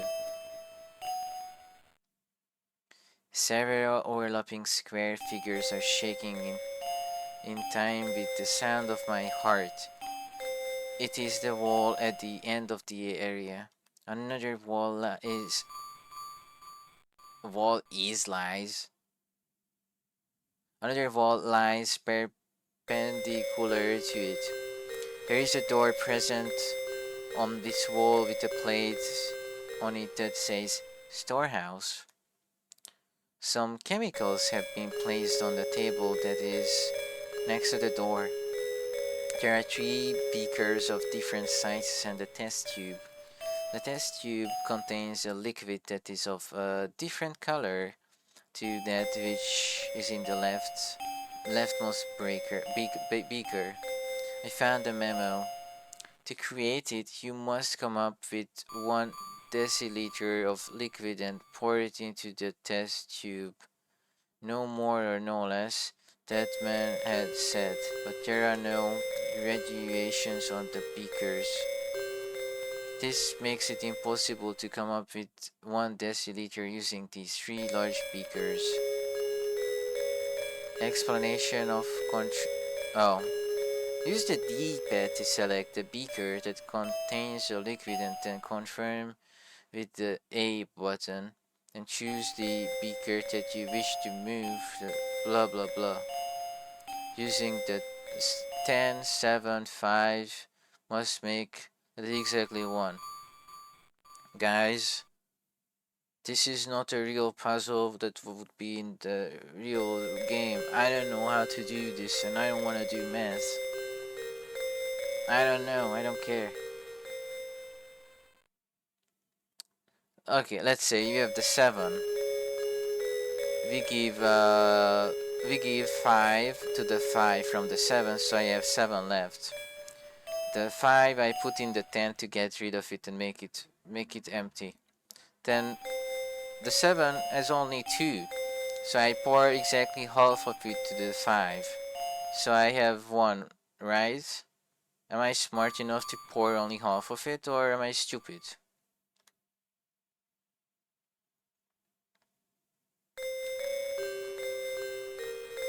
Wait, what? The door won't budge an inch. Oh, okay, cool. Wait, we start with 10 immediately? What?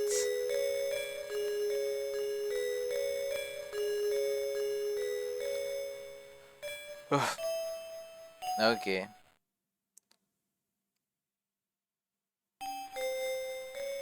If I put 7 in this.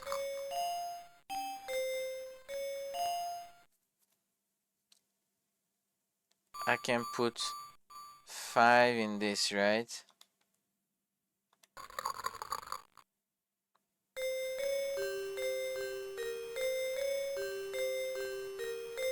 Why is it yellow? Is it piss?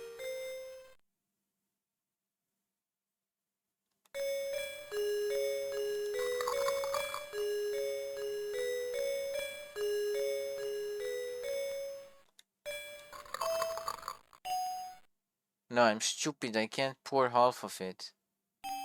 Why? I made one on the left. I made one. Do do do do. Ah, that was Japanese. I could not read that. Whatever, you poured a liquid on it. Oh, it was acid. Harry melted the chain on the door with the completed liquid. The door slowly opens with a click. I don't understand, why would you only need 1 when you could just pour as much as you want? But whatever. Inside the storehouse, nothing important looking stands out. Carefully, Ayo? I carefully edge between the simply metal shelves that have been placed here in a specific arrangement. However, nothing is here that makes this room worthy of being called a storehouse.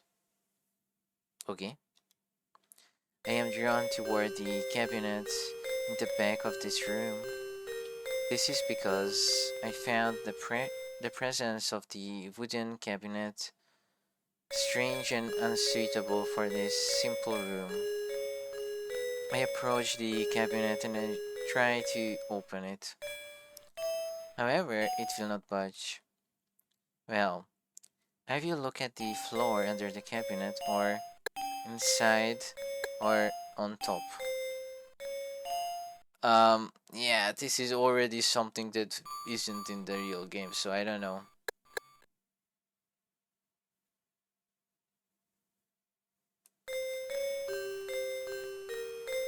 I try to open it, but it doesn't. How could I look the inside if it doesn't open? I don't know. Oh, isn't this the thing I need to push? If it isn't, then I need to look at the floor. If there is an important clue inside this cabinet, then I should be able to open it right away. But then I gradually come to understand that there is no need to do so. The necessity of the cabinet here is thin, as anything could be used to satisfy the requirement. If something is needed to block my path, then a bunch of stones could work just as well. I thought this as I looked at the scratches on the floor that were the same width as the cabinet. The marks on the floor are still fresh. They tell me that some other human probably came down here. Is there something beyond this cabinet? Using my body weight, I slowly push the cabinet from its original position. The existence of the inviting door behind the cabinet seems completely natural. So, of course, I place my hand on it. The room is very inorganic. While shining my flashlight about, I move through the room and eventually discover a grate in the floor. From between the bars in the grate, I can see a staircase that leads to a lower floor. The grate makes a clunk sound as I open it. You're supposed to burn the thing on it with the alcohol and the uh, lighter. But okay. It is quite heavy. Even though I am sure of my strength, I do not believe that I could pick it up. After opening the grate enough so that I can pass through it, I gently place one foot on the staircase that has appeared. Slowly and cautiously, confirming each step as I go, I descend the staircase to a mad place in which light cannot reach. Finally, I reach a wide room, much wider than I imagined. I guess this based on the echoes of my footsteps. Run. I am running through this eerie space that lies in the basement of the basement of the basement. The basement's basement of the hospital. It is lifeless and there is no light. All I can do is run through it. Does this world have an end? Or did it even have a beginning? Everywhere I go, all that I do is solve the mysteries that appear one after the other and then move on. I understand this and expect that the same situation will continue. Still, all I can do is move forward. My thinking always results in this conclusion. This door has awaited me. I slowly turn the knob. The inside of this room is different from the ones I have encountered up to this point, and I can feel life in here. There are traces and the sense that someone was in this room. I softly pick up the picture frame that was displayed on the desk. Elessa, that is engraved on the picture frame. I gaze at the picture. It is a face that I think I have seen somewhere. I try to remember where as hard as I can, but in the end, I cannot remember at all. But I am sure that I have met this girl somewhere, and no more than just once.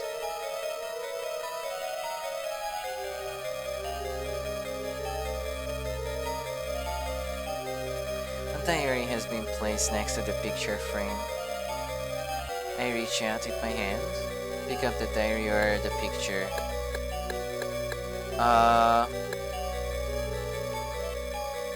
You shouldn't read a girl's diary. Elessa, that name appears in a small engraving on the lower right of the picture, and I read it aloud. The girl in the picture just looks at me with her gentle lips open in a way that makes it look as if she wants to say something. That face, which I have a memory of seeing, is especially pretty. This girl is in the middle of my sentence. I went silent. As I began to return the picture frame to its original position, I noticed that something is written on the back. That's supposed to be a Japanese writing. Is that her birthday? Is it the 2nd of the 4th month or the other way around? I don't know. Something DNA. What is this? The incomprehensible letters had been scribbled on there. A feeling of doubt runs throughout my chest. I remove the picture from the frame. I place it in the diary that was sitting beside the picture frame. I then held the diary tightly under my arm and left the room. You took the diary too? I didn't read it. 5001. Hello. The phone had suddenly gone dead. She tried to call back right away. However, the call would not go through. I'm sorry, what is 5001? What is it a phone number or what? Whatever. Elessa, just who is she? And why was her picture on display in the deep basement of the hospital?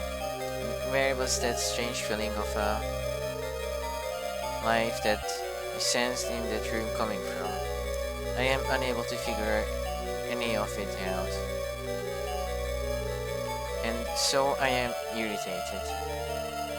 Okay, give me a sec, I'll go BRB, okay? I will run an ad when I'm not here. I just need a really short break.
Okay, I am back.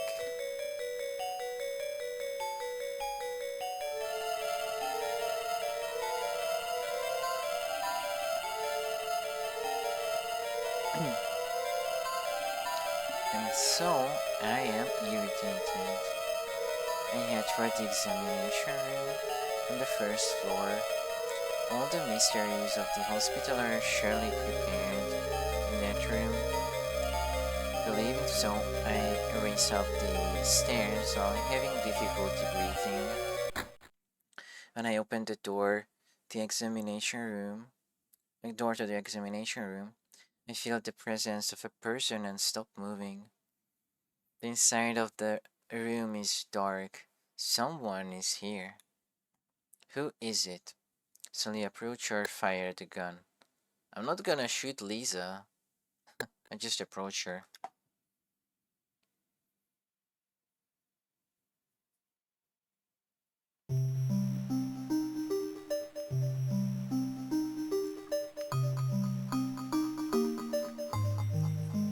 Once the woman realized that I was a human, she ran towards me and threw her arms around me like a child would. Finally, someone else who's okay. After mumbling those words in a tearful voice, she held me more tightly. Who are you? My name's Lisa Garland. What's yours? Harry Mason. After we've exchanged our simple introductions, I sat in a chair and she sat on the bed so that we were facing each other. The woman that called herself Lisa had blonde hair and an intelligent look to her. Maybe she might know something. At the moment I was about to speak, the woman began talking. Harry, tell me what's happening here? Where is everybody? I must have gotten knocked out. When I came to, everyone was gone. Her voice did not feel like it was coming from her body and was accompanied by a strange. How many times are you gonna use that word? Reverberation. Bruh.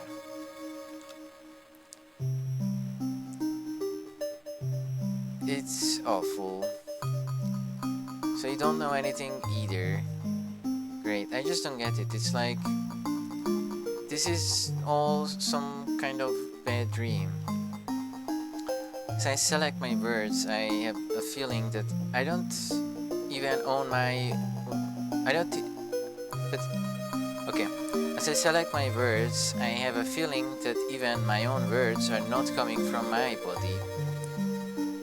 Let me ask you. Yeah, a living nightmare. Let me ask you. Have you seen a little girl around here?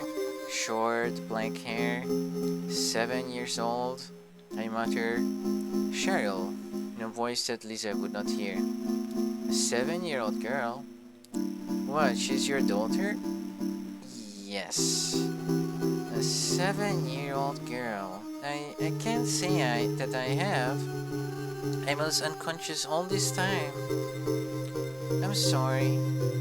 Oh, that's alright. That was just as I expected. But I continue asking questions without showing my disappointment.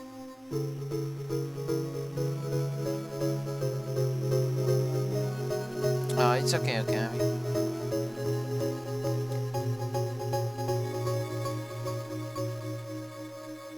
Do you know anything about all that weird stuff in the basement? No. Why? Is there something down there? You don't know? Don't you work here?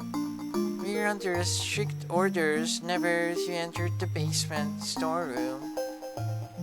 After changing the subject to the hospital basement, I began to notice that my thoughts were becoming muddy. So I really don't know. What did you say was down there? Well, it's I try as hard as I can to remember the beautiful sight of that room in the basement. However, I'm in trying to trace my memory back to them. That what?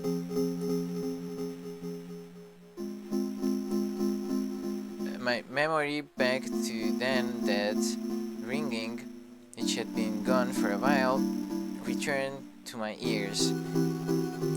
Sound like the bells of the church runs throughout my head. Ugh, damn my head. What's wrong, Harry? Harry, let me help you, Harry. Uh, Lisa has vanished.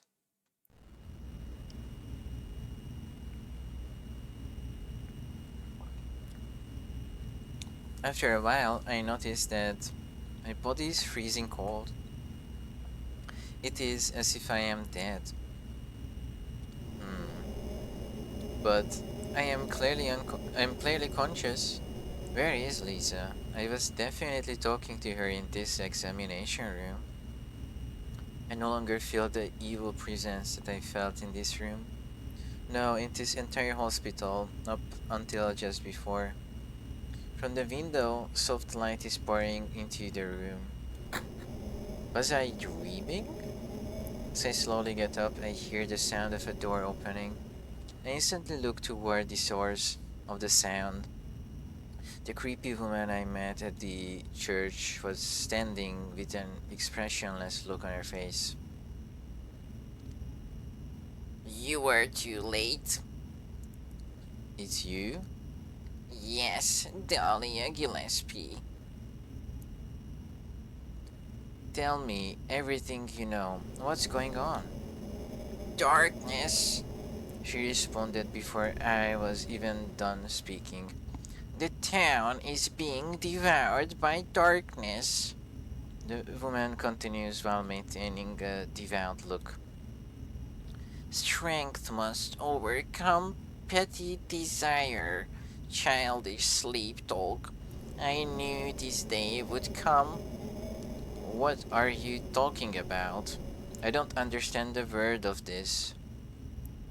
Believe the evidence of your eyes. So I should believe the evidence of my eyes. I understand. I am in a situation in which I can only believe what I have seen with my own eyes. The other church in this town, that is your destination. This is beyond my abilities. Only you can stop it now. Have you not seen the crest marked on the ground all over town? So that's what I saw in the schoolyard? What does it mean? It is the mark of Samael. Don't let it be completed. Hey, wait. Dahlia Gillespie. She places an oddly shaped key on an examination table with a tap, spins around, heads to the door, and then opens it. I open the door that she closed and roll out into the hospital corridor, but she's nowhere to be seen. The other church? But if I exclude the church I already visited, I do not see anything that looks like a church on the map. I slowly open the phone book attached to the payphone in the corridor. In there, a mark is present to guide me. It is next to the phone number for an antique shop in the northeast area of the shopping district. The door to the antique shop is ominously open. The open door connects to the staircase leading down to the basement. At the end of the stairs, there is another door. I insert the key I was carrying and slowly turn it. The inside of the shop is small. I take a look around using my flashlight and find that the place is such a mess that it looks almost as if it has been ransacked by a thief. Is something here? At first, at first glance, I don't think that there is anything here that concerns me. However, I did not miss that which was hidden behind the shelf. I moved the shelf step by step An eerie passage leading into the darkness appears. Uh, what's this? Harry! I look I look back toward the familiar voice. Sybil?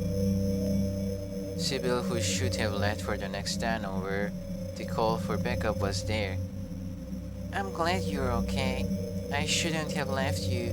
Things are worse than what I thought. It's nuts. What are you doing here? I thought you left town.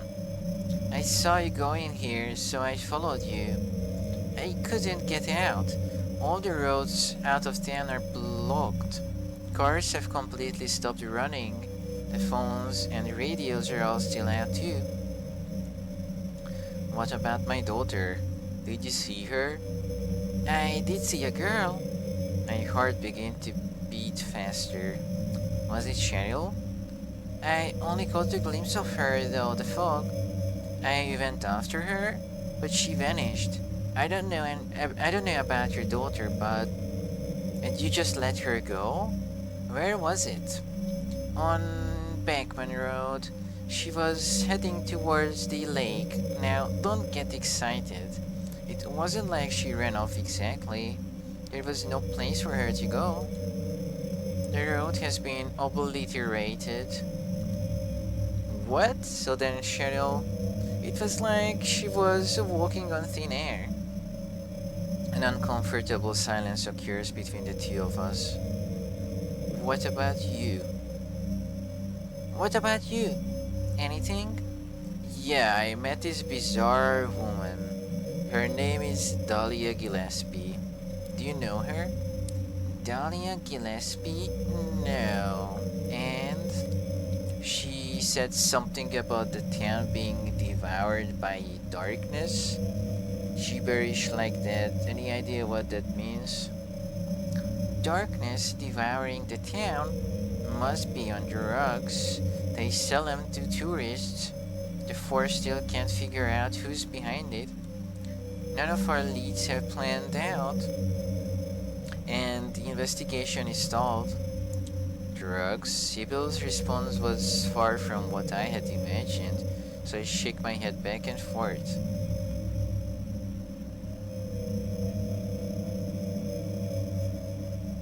No, maybe I did it too much.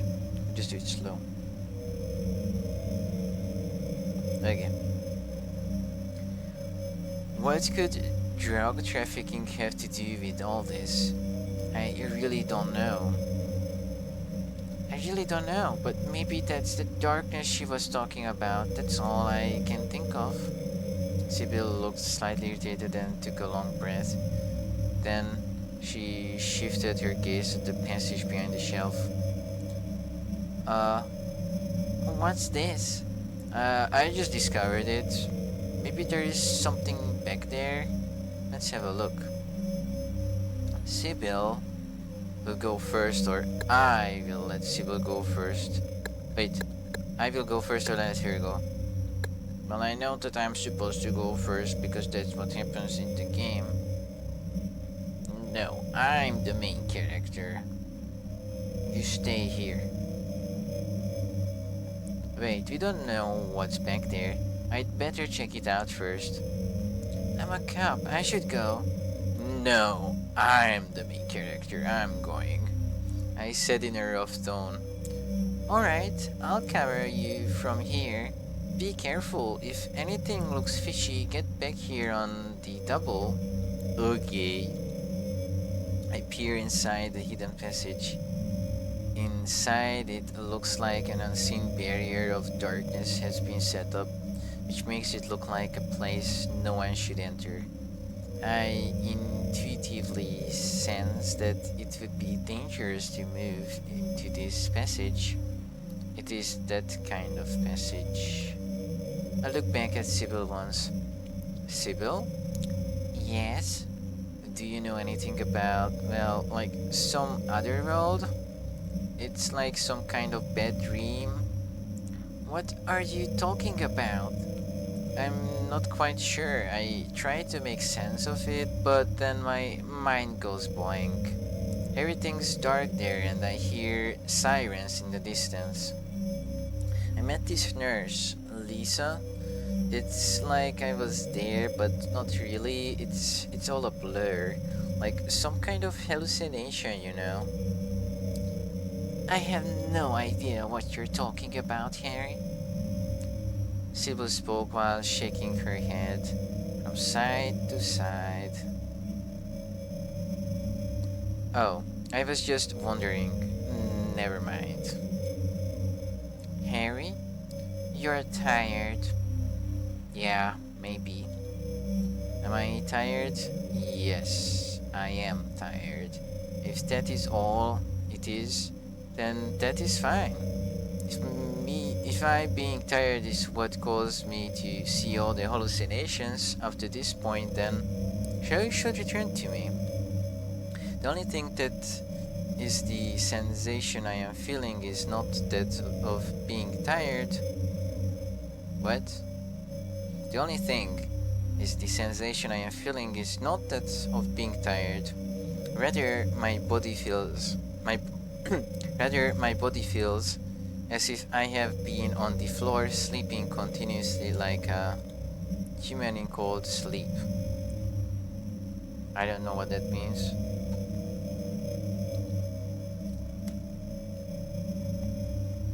And I am feeling the agonizing suffering of not easily being able to escape from that state. Okay. It's not too much from here. We just uh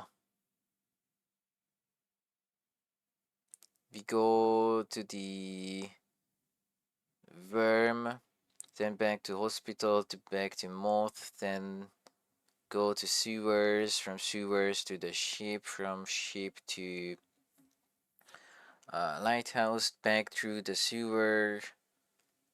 Uh,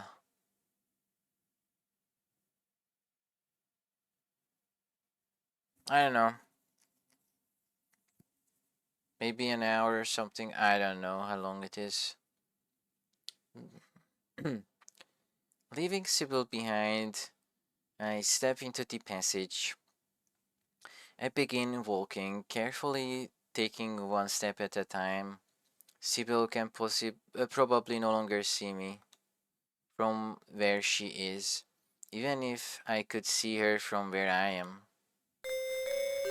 I made my way into the room at the end of the passage. It is small, and the smell of something having been burned is in the air. Once I saw an altar appear in the darkness. I realized that this is the church that Dahlia was talking about. I look around the area. An axe have been displayed on the wall, but nothing else stands out. While shaking my head, I tried going back through the passage I came from. And at that moment, the light, bright enough to make me look away, emanates from the altar.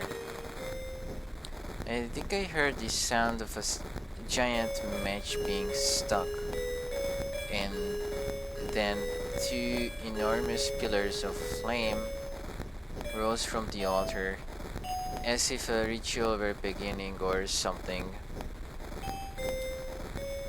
Even at the distance I am at, I can feel the heat from those flames.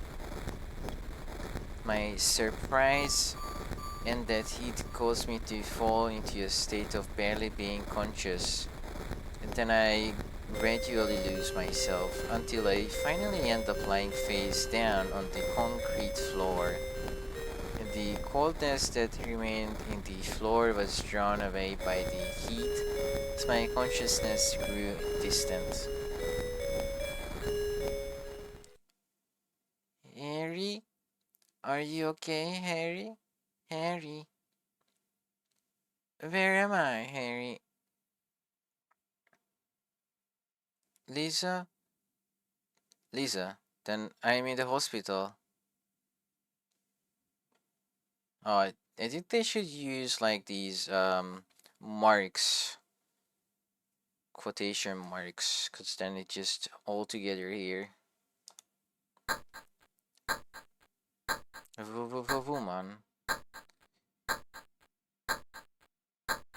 Again, they don't use these marks. You were having a bad dream. Was I? Hey, you don't look too good. Are you okay? I'm fine. Nothing you need to worry about. Well, if you're sure. Lisa, do you know a woman named Dahlia Gillespie? Oh yeah, that crazy Gillespie lady. She's kind of famous around here.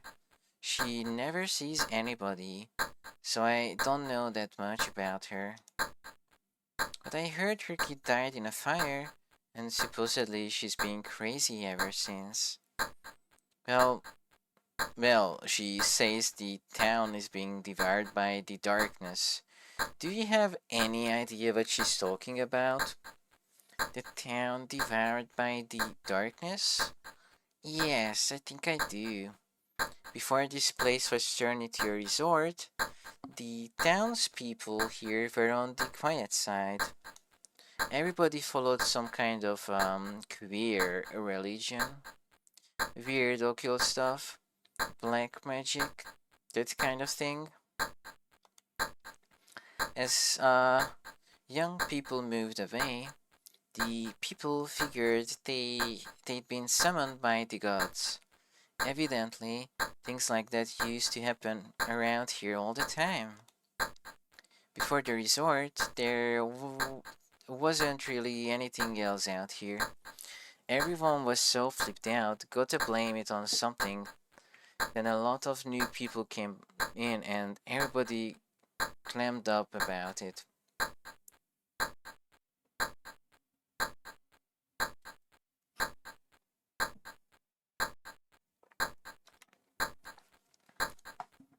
A cold. Last time I heard anything about it was... Oh, a cold. Last time I heard anything about it was... Gosh, years ago. When several people connected with developing the town died in accidents. People said it was a curse. Oh, I'm sorry, I'm rambling. I'll shut up. Lisa is, the reverberation of Lisa's I'll shut up remained in my ears. Do you just use different words? Just say resonance or echo or something. I wonder how long had I been asleep. I found myself in that antique shop again, lying face down in the same position I was in just a short while ago. Was that another dream? Did I pass out again? So I don't want to think so, but maybe this is all just going on in my head. I could have had a car accident, and now I'm lying unconscious in a hospital bed. I don't know what's real anymore. Sybil said Cheryl was heading towards the lake, but the road to the lake is blocked. Aren't there any other roads? Lisa would probably know. Although I am limited in what I can do, I still have one piece of information for finding Cheryl, so I cannot just remain here. Energetically stand up, open the door of the antique shop, and rush back into the town. The town has turned into that nightmarish world. It's as if the danger in this town increases with every second. In order to find Lisa, I turn on the flashlight on my chest and begin to run at full speed. It's interesting because the buildings look like lit up, so it doesn't even look that dark as it's supposed to be.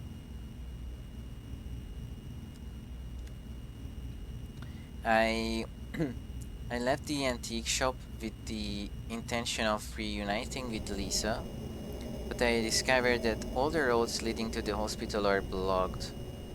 With no other choice, I entered the shopping mall, town center, in the shopping district. Inside, everything has naturally changed to the other world as well. I can hear the groans of monsters in the vicinity, and it would not be surprising if they attacked at any moment. The floor has changed to metal grating, and this building looks as if it has been left in ruins for several hundred years. Uh, do you guys think I actually get the rifle this time? Or are we just gonna pretend that, oh, they don't have this weapon here? Because he noticed the axe, but he didn't take it. Um, Large monitors have been placed in the mall at the entrance to greet shoppers. After wandering around the first floor and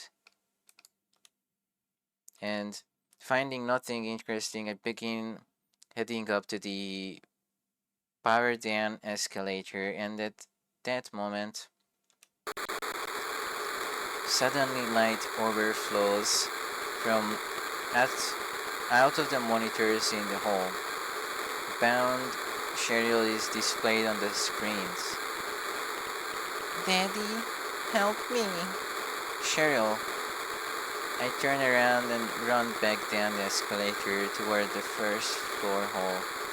The image of Cheryl on the monitors then begins to get more and more fuzzy until it dissolves into video static on the picture tube. And then, in place of Cheryl, an eerie crest is displayed on it. It looked a lot like that which I saw in the courtyard of the elementary school. I pound on the monitors. I wouldn't. I pound on the monitors. I pound with all my strength, as if I believe that Cheryl is trapped inside the picture tube. However, Cheryl's image did not appear again. This just reminds me when Yugi's grandpa was in the TV. I am convinced Cheryl was definitely taken away by someone and is being held by them, and she's waiting for me to rescue her. I must hurry, I say to myself. Alright, search the second floor or the first floor? Well, having played the game, I know there is nothing on the first floor. I just go up. The second floor is a more brutal that for what? Okay. The second floor is more brutal than the first and is completely deserted. However, I am paying attention. Can hear a sound like a liquid substance splashing from somewhere. I can sense that something that is not human is there. I turn toward the direction of the noise and begin to run. And then I discover the source of the noise. As soon as I step there, the section of the floor that I was standing on gives way and falls with me on top of it. I scream almost right away. Poof. Also, he didn't loot the store next to it. Silly. Although I just fell one floor strangely enough, I am not hurt. The floor of the somewhat wide room is sandy, and it is most certainly what cushioned my fall. I pick up the rifle at my feet.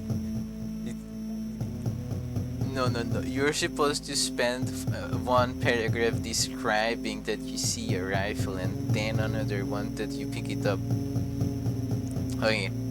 I pick up the rifle at my feet and try readying it. As I do so, an unspeakably unpleasant tremor comes from below me, and it shakes my entire body.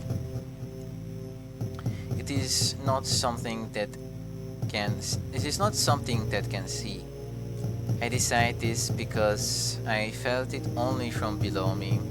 I can clearly tell that something with a long body, like a caterpillar, is moving around below me. It's Caterpie. As I move, it moves in the same direction, so it is obvious that it is aiming for me as it moves, and then it shows itself. It's a big worm. It is a giant caterpillar, about 5 meters long.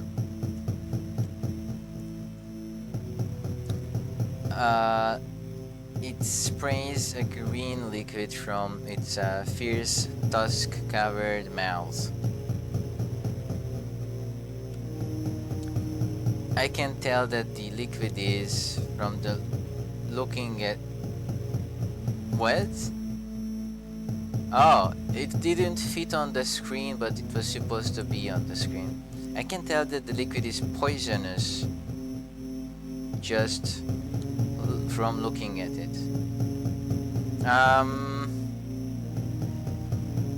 Well, yeah, so don't drink it. I think you get poisoned when the venom hits you, so it's kinda just a venomous. But okay. And that it is definitely being discharged, AO, towards me. I did not dodge it in time. I didn't even get the choice. Okay. He canonically gets hit. I did not dodge it in time, so some of that liquid got on my arm. The pain is sharp. Red is rising up where the poisonous liquid got on me as it is dissolving the components of my skin. Bruh. Why do I get hurt on... no, I'm just supposed to get my clothes damaged. Whatever. I get hurt and I cry. Oh, it's painful. Damn. I fired the rifle or run. Well, I played the game, so I'm supposed to kill it because it's a boss fight. Bang. I am in danger now. No, I got hurt once. I'm not in danger, I'm in caution. I am in danger now. Once I again ready the rifle that I just picked up, and then I rain bullets into the creature that has appeared above ground. Green fluid began to leak from its abdomen, so it twisted its large body and once again burrowed underground. As far as I can remember, its blood was purple.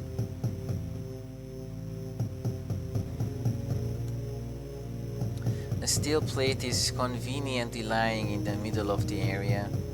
If I can just get on top of it, then I should be able to avoid direct attack. However, I move onto the steel plate, or I don't. Well, I move on it because I'm not stupid, he just told me to move on it. After moving onto the steel plate, I discovered one problem with doing so. I can no longer tell where it's coming from. I can hear him, I'm smart enough to hear. I can only go with my intuition, just where it is going to appear from. Gamble. Well, I'm gonna say side because there are two sides and this is just one behind and one front, so this is twice as good. This has 50% and they have 25-25. So side. From the side, I ready the rifle with my right hand. I can quickly attack to the left, but it will take a little time to attack to the right. So I wager on the left. I calm my breathing so that I will be able to fire as soon as I can see it. However, it went against my prediction and appeared behind me. As soon as I turned around, the shower of poisonous liquids, blah blah blah, I died. jizzed on my head. Okay, I died. Cool. As soon as I turned around, a shower of poisonous liquid sprayed from its mouth and fell all over my face. Ugh, I cannot even speak. I wiped my face with my hands. This time, I felt the pain of burning on the palms of my hands. So I get completely disfigured.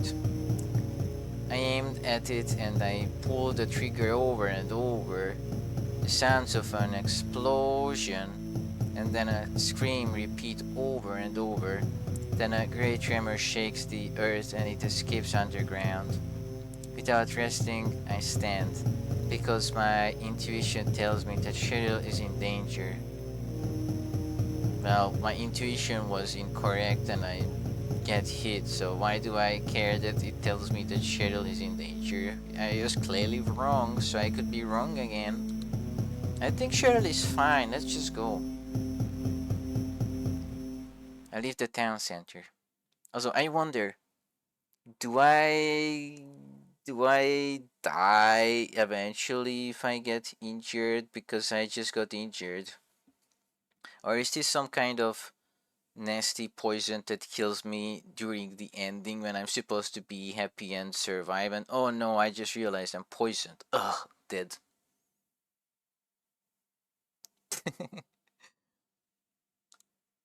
Because this is like a novel. We don't have a health bar, so does the game make like a check if you got hurt or something? I don't know. Maybe I'm overthinking it. You're just supposed to like just I don't know, just go with the flow and just read. Perhaps the caterpillar from before was blocking my path to the hospital, as my route, which had been blocked until just before, was now restored. The entire town seemed like the insides of an enormous living thing. If a part of it is treated, then a part of it is destroyed. If a part of it disappears, then a part of it appears. I get the feeling that I am wandering about within a living organism that has become a labyrinth. Well, they do say that the town is a character, but I did not think they meant it literally.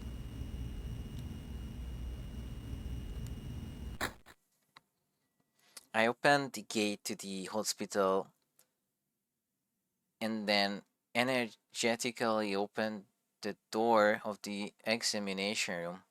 I don't think I have much energy after being poisoned, but okay. Inside, Lisa was waiting for me. Woman. Harry. She changes from looking completely exhausted and rushes over to me in an innocent childlike way. Glad you're okay. I'm not. I'm poisoned. My face is disfigured. Please heal me. Thank God you came back. I was scared to be here all alone. I'm here now. I was worried too. I'm real happy to see you. Oh, yeah, I'm very happy. Please heal me. I'm injured. You're a nurse. Heal me. That's your job, right? Heal me. Heal me. I lightly hugged Lisa and gently drove away. I then speak while looking into your eyes. Yes, I stare into these very, very pixelated eyes. And I get hypnotized by them and I don't know what to do. Lisa, can you tell me how to get into the how to get to the lake? The lake? You take Bachman Road. The road is blocked. I recall that Sybil told me. Well, that's the only way out of here. Are you sure? There's got to be another way. Lisa places her hand on her chin and thinks for a bit. And then her eyes open wide as if she has realized something. Hold on. No? No? No? There, this one.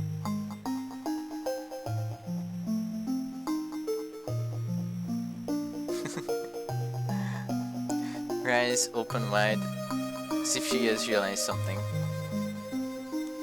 Wait, I just remembered something. What? There is a waterworks over by my old elementary school. It's been abandoned for years. There is an underground tunnel out there used for inspections or something. I remember hearing it runs all the way to the lake. Really? You think I can just get to the lake from there? I've never been down in there myself, so I'm not positive. Besides, it's all fenced off to keep people out. If there is a chance, I've got to try. Lisa embraces me again. I'll just kiss her already. Lisa embraces me again as I think that her face is beginning to look tearful. Harry, don't go. I don't want to be alone. It's so scary. I can't stand it.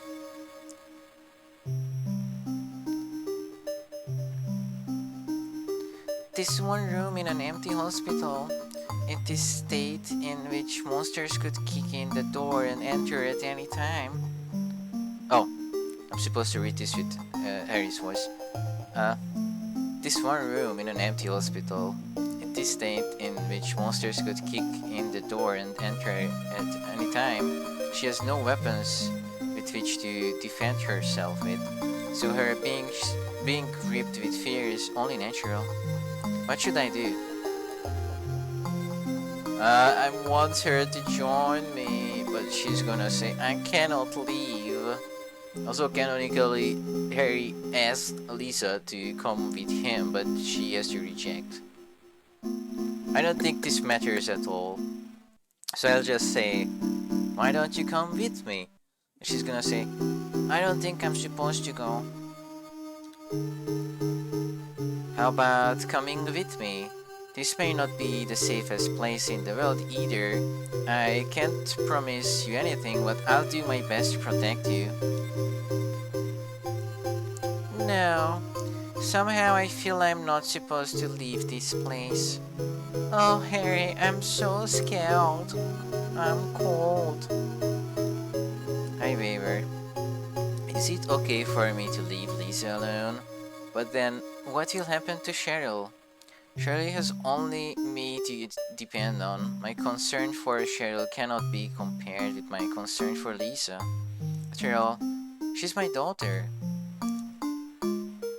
Look, just wait here a little longer. I'll be back as soon as I find my daughter. Perhaps those words rang cold for Lisa, but there is nothing that can be done. I must save my daughter. Harry? Oh. I leave the hospital. The water supply installation near the elementary school. I was told that I could go through those sewers and search the lake. Reach the lake. Sorry. That Shirley was heading toward. I must hurry. As I began to run, I felt something fly over my head. Oh no, an air screamer. It looks like something is flying in circles in the sky above me. Oh no, it's the moth. It's gonna be the moth. I forgot. But it is dark, so I cannot see it so well. I climb out of the metal stairs of the building across the street and then head up to the roof. Yes. What? What is this? A giant moth. I guess I didn't completely kill it. That caterpillar that I shot at the town center has followed me here. Yes. The caterpie turned into a metapod when I was in the hospital, and then he evolved to Butterfree. Or I guess it wasn't the caterpie because it's like a venomoth, because it's a moth. Whatever, we fight. He evolved to the final form because I gave him EXP because he poisoned me. Wow. Nice gift. and it has matured. It dances against the black sky and is looking down on me. In addition to the poison that it can discharge from its mouth, not the mouth, it shoots it with its ass with that stinger. That's what it uses, right? It now has a stinger. Now has a stinger with which sorry. It now has a stinger with which to stick me with. Ayo. I probably somebody somewhere made funny fan art of that. Probably. Let's stay on topic right here. Okay. I'm in danger. Fire the rifle while avoiding. Yeah, of course I want to avoid it. Hide in the shadow. You cannot hide. This is a boss fight, my man. You have to shoot. Shoot, shoot, shoot, shoot, shoot. Fire the rifle while avoiding it. Boom. Fire the rifle. However, it is adept in the air and evades my... No, I saw blood. It didn't evade. You're lying. Leaving the bullet to hit only air. No, I hit him. I saw blood. Before being swallowed by the darkness. Ayo. Calm down, I told myself. I must focus on only one target. The tom-tom, the wings, or the head. Well, clearly his tom-tom is the biggest. So I shoot the tom-tom. While dodging it, I point the barrel of the gun at the soft area below its chest. It adeptly uses its large wings to pursue me, but eventually its strength runs out and it falls between two buildings. Green liquid leaks from its insides. Nuh-uh, he has purple blood. I know it has purple blood. Because this boss is the one boss that can actually ruin your 10-star run, because it can kill you if you're not really good at side running. Green liquid leaks from its insides and its screams echo throughout the town. Yes, and everything turns to white and it screams and it looks funny. The nightmare still continues. Nuh-uh, we turn back to normal mode after he dies. After passing through... What? We just skipped the entire sewer section? Wow, okay. After passing through the sewers connected to the water supply installation near the elementary school, I came up in the most popular part of Silent Hill, the lakeside tourist spot. Well, I thank you for skipping the sewers because that's my least favorite area in the regular game, because icky, and I get lost sometimes. Ugh. But we cannot skip the second sewers because that's really important to reach the amusement park unless we just teleport there for some reason. I guess that's a different part of the sewers. But basically every time we have to fight, it's a boss fight, and yeah, we just skip most of the enemies for some reason. It's just funny to me. However, in spite of this, there is no reason to expect anyone to be here. The area is wrapped in darkness, and in a condition in which it would be impossible to even walk around without a flashlight. That's not true. I do flashlight off, radio off, and nobody attacks me. Like 9 out of 10, nobody attacks me unless I walk right into their face. It's much safer if you turn everything off. Your eyes get used to it. Okay, first I decide to enter Annie's bar. Oh, he does the Kaufman quest without me having to make choices. Cool. First I decide to enter Annie's bar, which lies on the road to the lake. As I approach the door, I notice what sounds like a struggle coming from the other side. When I open the door inside, Kaufman is there. Dr. Michael Kaufman, that is certainly what he said his name was. A monster has him cornered. His back is against the far wall of the bar and he is out of breath. He did not notice me coming to the bar and looked as if he had lost all hope. I pointed my gun at the monster and fired. Bang! Bang! Even after the monster had died, with a cry like a metallic twisting, Kaufman just stared into the air, looking completely worn out. Are you okay? I spoke to him. He weakly stood up, brushed his pants twice, and then slowly looked towards me. Yeah, I guess so, but I'm beat. I thought I was a goner here. He was a gooner.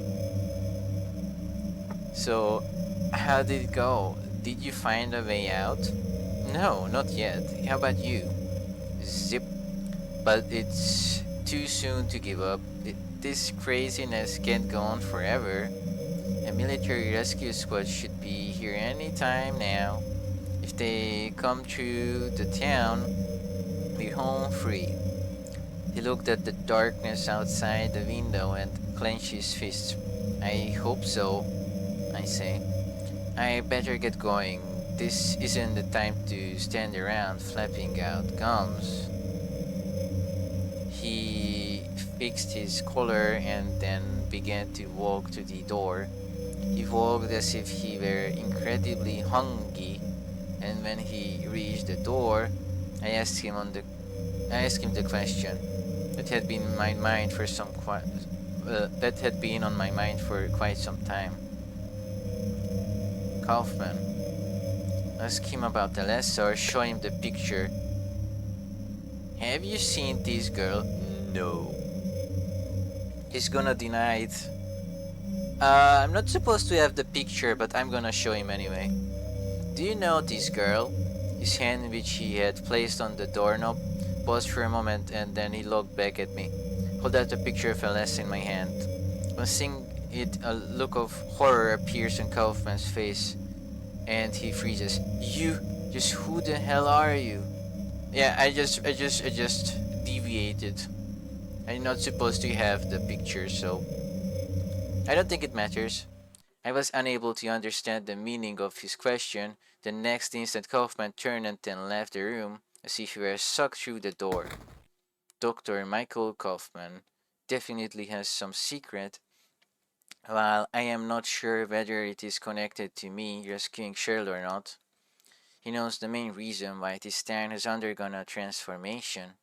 I followed him so that he did not notice me. Yeah, I think it's cool that it has like different stuff in it. But yeah, I'm not supposed to have the picture, I just took it because I wanted.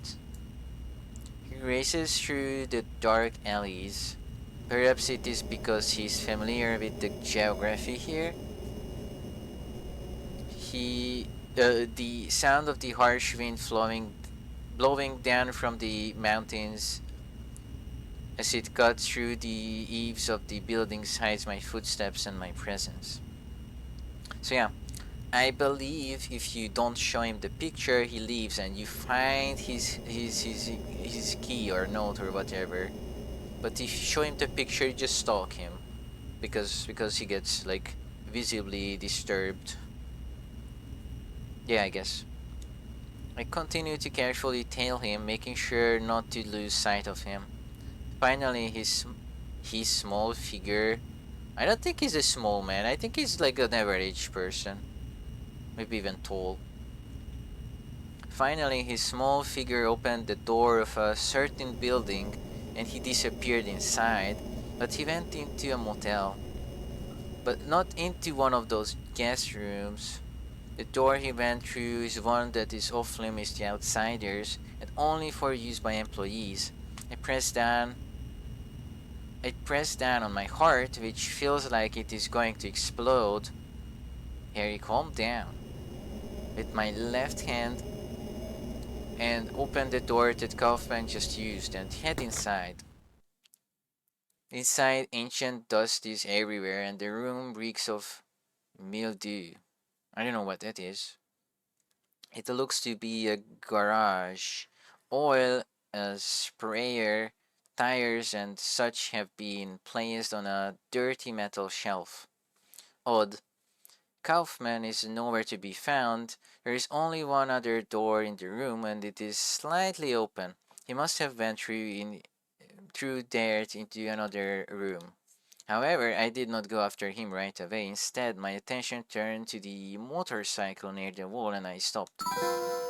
The gas tank of the motorcycle differs from the rest of the motorcycle as it is oddly clean and shiny. The motorcycle is. How many times are you gonna say that? Just say bike. Is so covered in dust that it's not possible to even distinguish what color it is. I can see it's yellow. Yeah, I can see it's yellow. But I guess the feeling that the gas tank area alone has been fiddled by by someone. Ugh, sorry. I tried gently opening the gas tank. Inside the gas tank there is the black vinyl. I don't know how to pronounce that word. There is a black something bag that is protecting a small glass bottle. At the moment I was about to reach out to it, a familiar voice stopped me. Give that to me. Give me that. When I turned, Kaufman was just glaring at me, his face white with anger. His clenched fists are shaking with rage. What is this? That's none of your business. Instead of messing with that, how about coming up with a way to get out of here? Hm. You shouldn't be hanging around here goofing off. What do you think you are doing? You want to get yourself killed? Get out of here.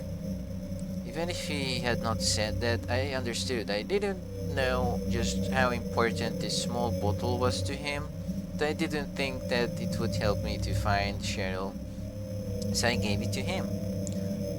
Okay, take it easy. Unless you want to die, keep your mind on business. Oh god, saying that Kaufman acts calm and leaves the garage. What do you mean he acts calm? He looked like really upset. He was very, very angry. I don't think he acted calm. But okay, Harry, whatever, if you say so. I think that guy's got to be involved with the local drug racket. Man, was he pissed and in such a rush too.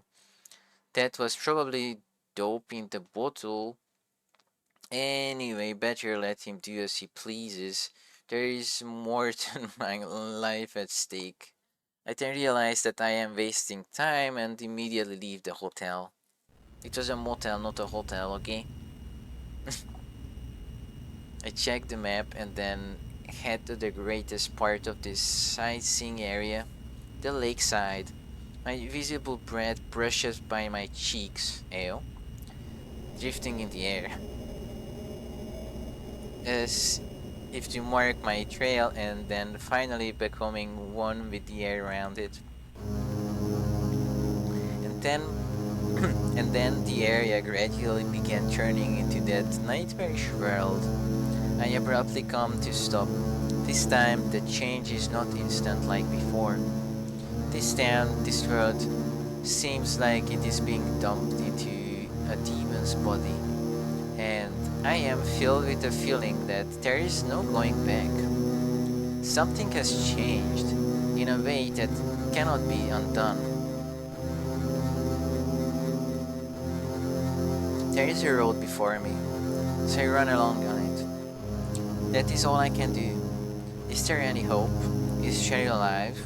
Is this situation in which I cannot be sure of anything? I frequently have to fight off the urge to get sick. However, I believe that I will find something if I continue forward on this road. I ran across the pier, and without thinking about it, I wrenched the door of a small boat stopped midway along the pier open, and then I rushed inside it.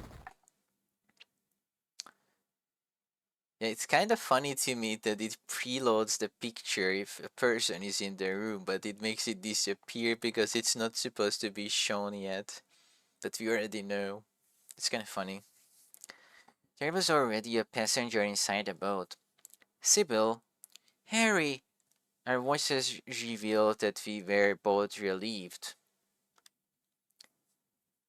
How did you get back here? I followed the sewer.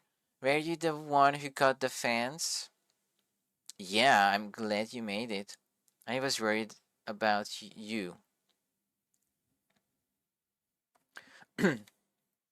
You were worried? Where did you disappear to? Ah, never mind. I want to know what's going on here. What is with this town? I condensed all the things that had happened to me into one somewhat unclear conclusion. I look at Sybil and begin to speak. This may sound really off the wall, but listen to me. You've got to believe me. I haven't gone crazy and I'm not fooling around. At first I thought I was losing my mind, but now I know I'm not. It's not me. This whole town, it's being invaded by the other world. By a world of someone's nightmarish delusions come to life. Little by little, the invasion is spreading, trying to swallow up everything in darkness. I think I'm finally beginning to understand what that lady was talking about. Harry, hold on a minute. I don't get it. Look, I don't understand it all myself.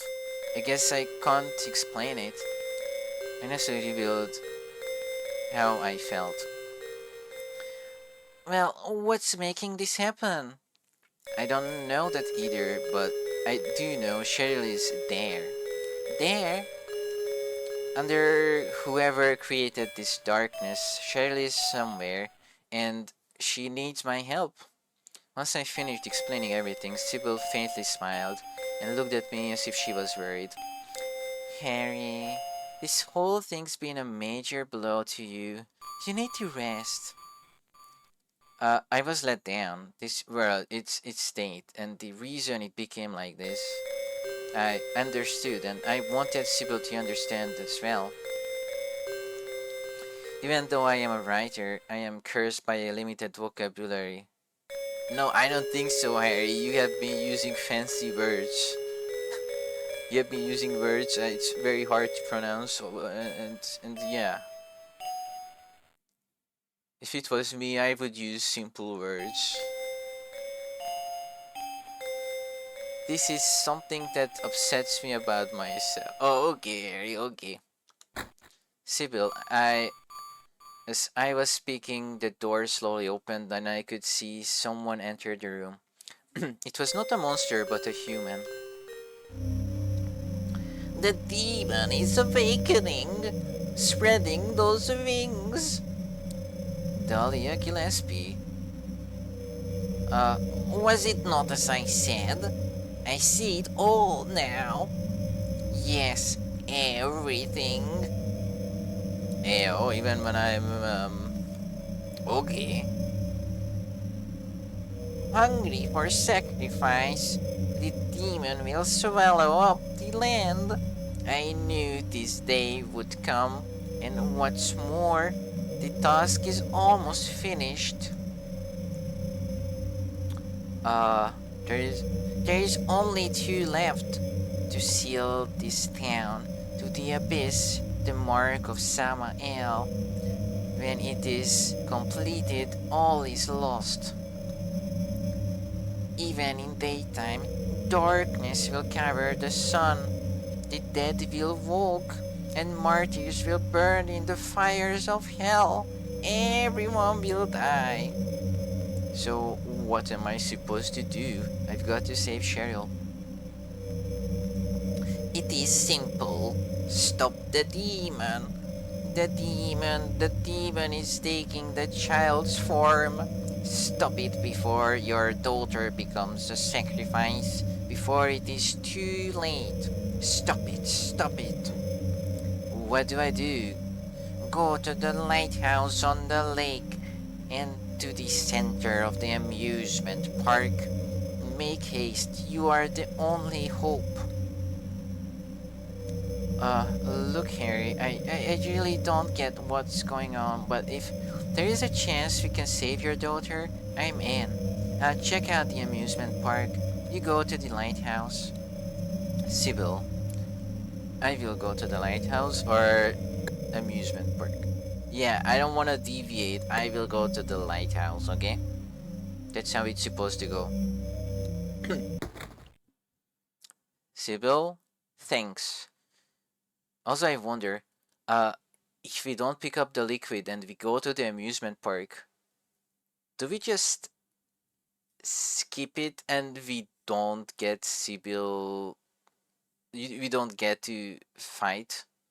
Do we just avoid the need for the bottle then? Or what happens? I don't know, I wonder. Sybil, thanks. Gripping her handgun, Sybil left the boat and disappeared into the darkness. You will need to use it. You will need to use it. Use what? The flowers. Only with that can you stop it. Wait, the flowers? I check inside my pockets. That four-sided object. To just say pyramid. That four-sided object. However, does Sybil have such an object as well? Nope. No, that is not likely. If she did, then she probably would have been able to understand my story a little better. What about Sybil? I consider chasing after Sybil. However, my true goal is rescuing my daughter, and Sybil with the same goal is risking her life as she heads to the amusement park. I think I should believe in Sybil. No, maybe it is merely my selfishness telling myself that. However, my destination is the lighthouse that is not far from here. To run, there is my mission. To run there is my mission and my fate.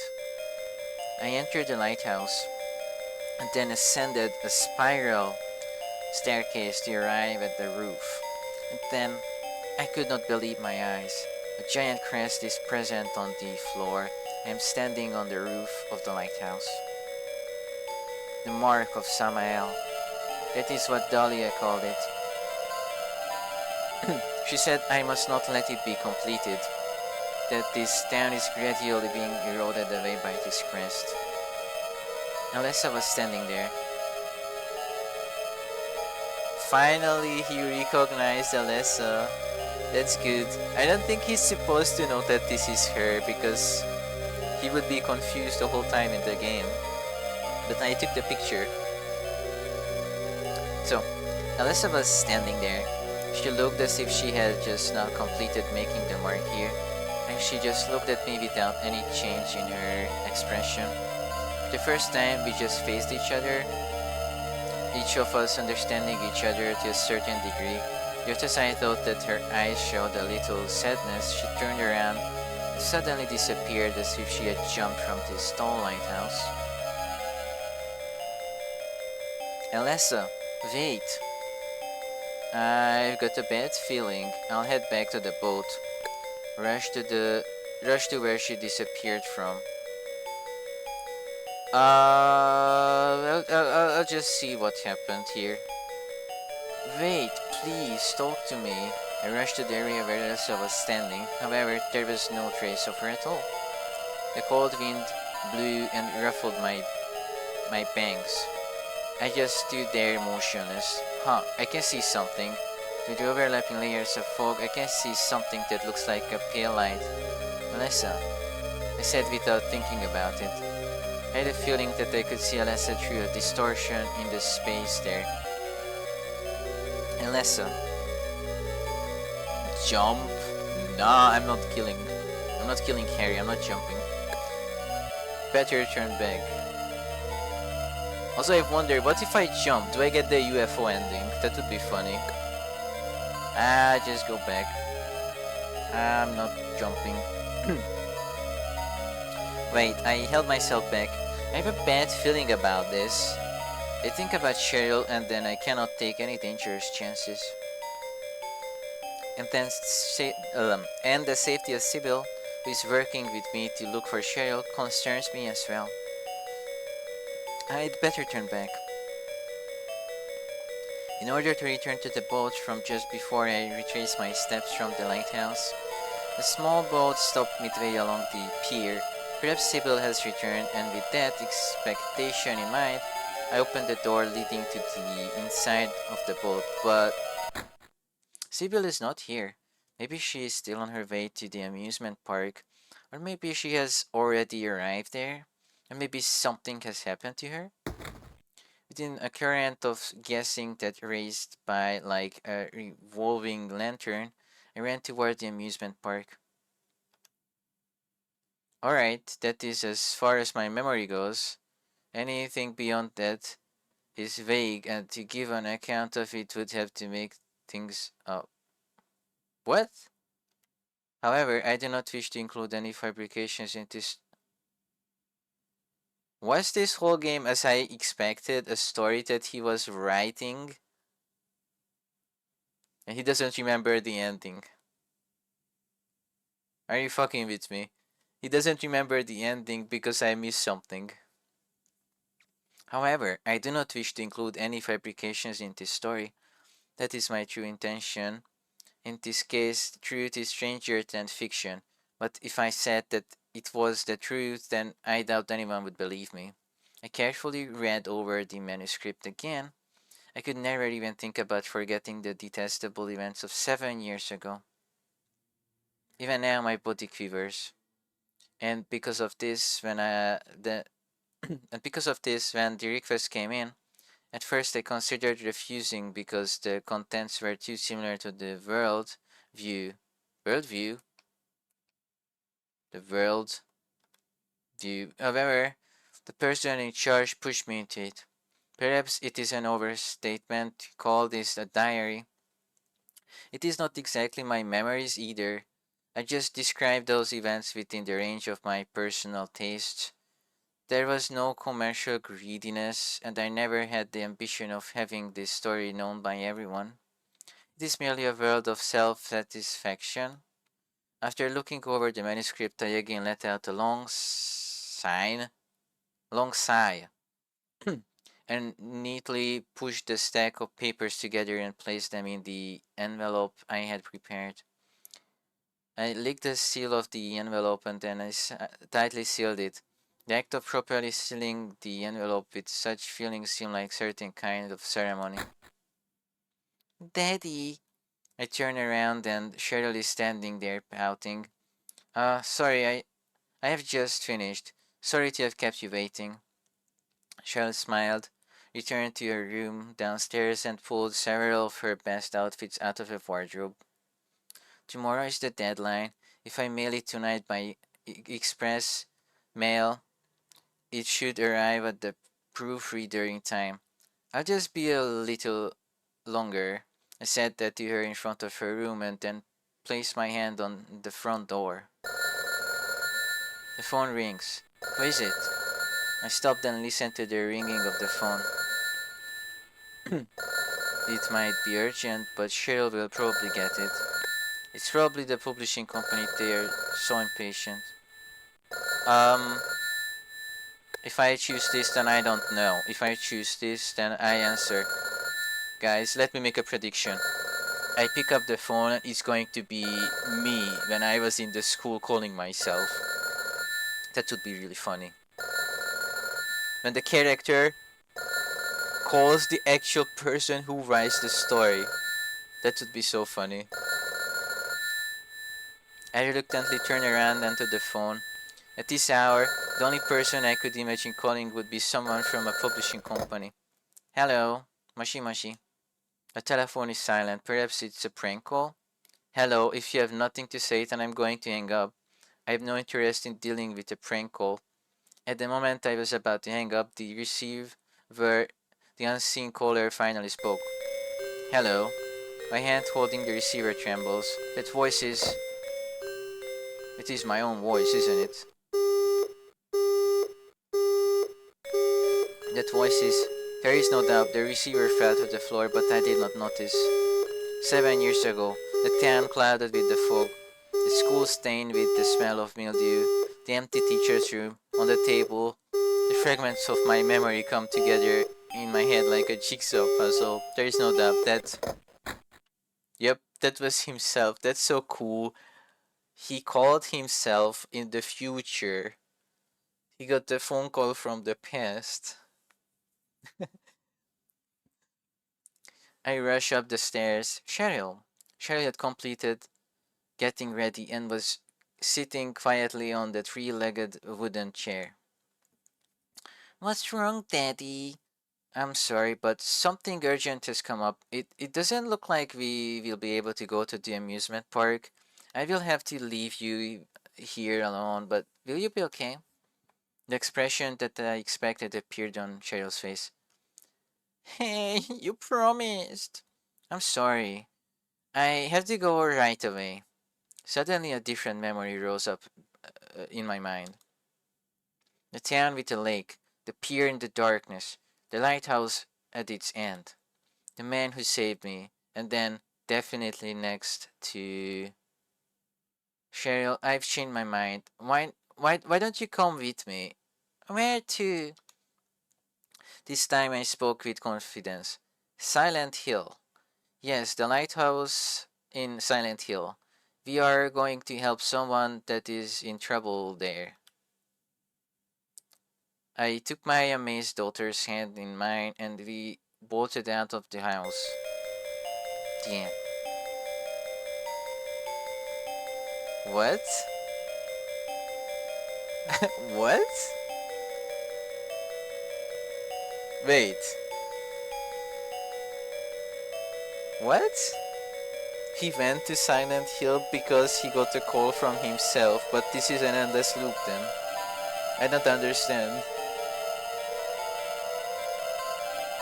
I did something wrong because I deviated from the path. I wasn't supposed to call home. That's the reason I got this ending. Guys. But yeah, since this is like a visual novel, I get to go back and choose different options and choose other stuff. But this was weird, like... This was weird. I will let the credits play out the first time, but after every ending I'm just gonna fast forward or skip.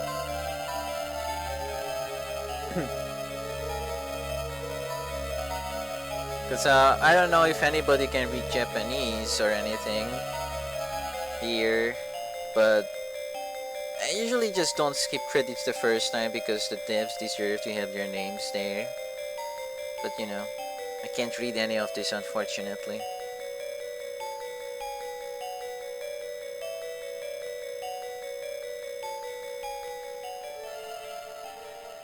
Harry goes back to the phone. Oh.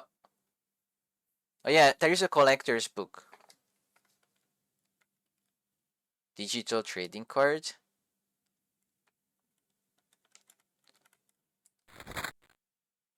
I got this card. This card, the Twin Feeler. Yeah, it's a bit hard to read the letters, but they got the card for the worm. Is it because the worm jizzed on me? Is that the reason I got his card? 32 cards? Am I supposed to get certain stuff? Each monster I'm supposed to get hurt by so I get their card or what? Man, it's gonna be a while. What's this mobile button do? I don't know. But if I go back here, is my card still unlocked? It is. Okay, chat. It took me 3.5 hours, apparently, to do this one run. I'm sorry. It just starts doing the intro if I yap too much. I just start again. Harry, introduction to the beginning of the nightmare. Okay, I'll just click this one. Blah, blah, blah, blah. Nightmare. Something in a while. If I click continue, what happens? Also, if I can choose, I can choose Sibyl's book or just go back to Harry. I want to complete Harry's book on this stream, if I can. Oh, okay. I was told I can press a couple of buttons to. Oh no, this is the button. This button. No, hold on. Give me a second. I think it was it was the button like select or something to choose the actual scene I was at. Okay, the ending I unlocked is D2. D2.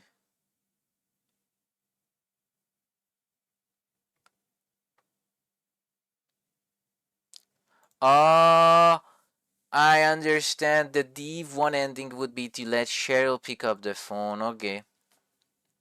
Instead of me. Okay. Give me a second. I'm just looking up the controls again.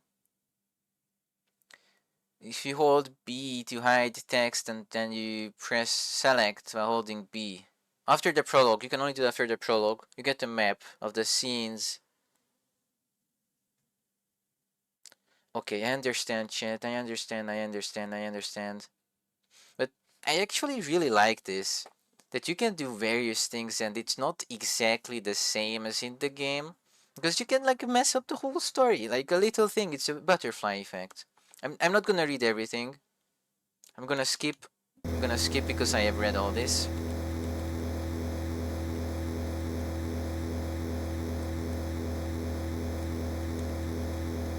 I'm gonna skip until I get back to the option where I get to choose options.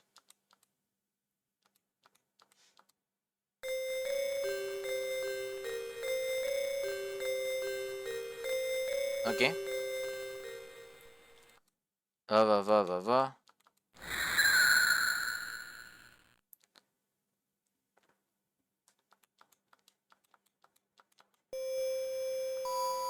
Wiki. But yeah, this was a long read.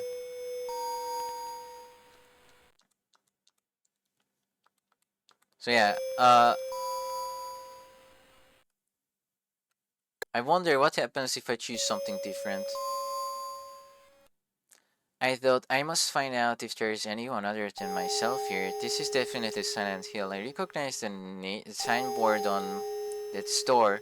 A long time ago when I was young, I visited here once.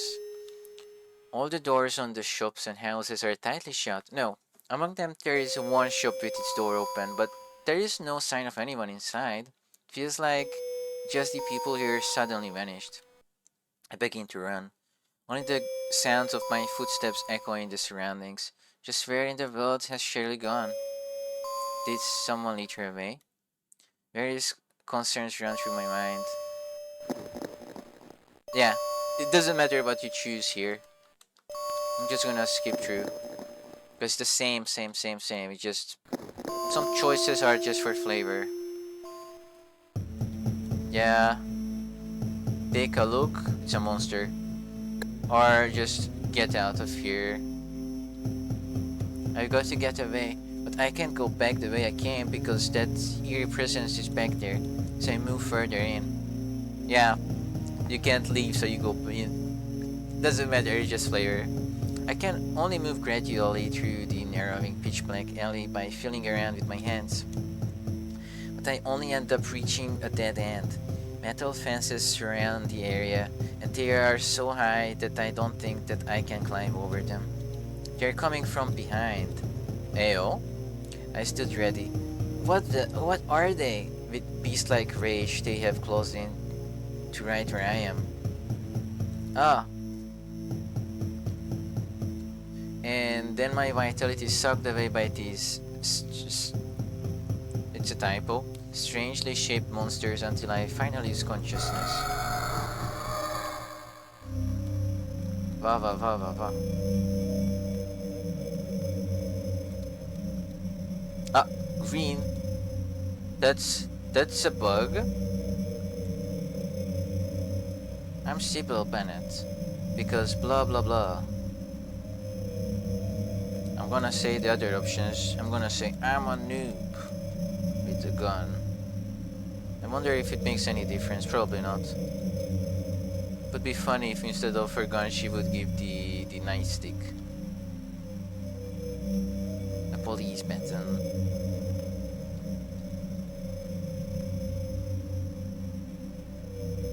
Thank you, but I'm a noob. Thank you, but I'm not good with guns. I haven't even touched one. I can't handle it. Amazed, Sybil takes a deep breath. It's simple. I'll show you how to use it. See, first hold it in your right hand. What if you're left-handed? Then place your fourth finger on the trigger. I reluctantly followed her instructions. Like this. Yes. Now place your left hand on your side, or on your right hand, so that it doesn't move. Then all you have to do is slide this. Fix your aim and then pull the trigger like this. Like this. Bang! The bullet grazes Sybil's cheek and penetrates the wall of the cafe. One of the pictures on the wall falls. Hey, you need to watch it. I'm sorry, I was just doing what you said and it just... No, it's not, and it's just a few centimeters over, and just a few centimeters over, and you could have been a murderer. No, it would have been manslaughter. And also, it's your fault for giving me the gun. I lost even more self-confidence. Are you kidding? You lost more self-confidence. I thought you would be better with the gun because you were told how to use it.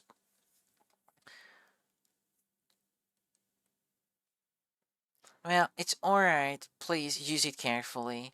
Well then, I'm going.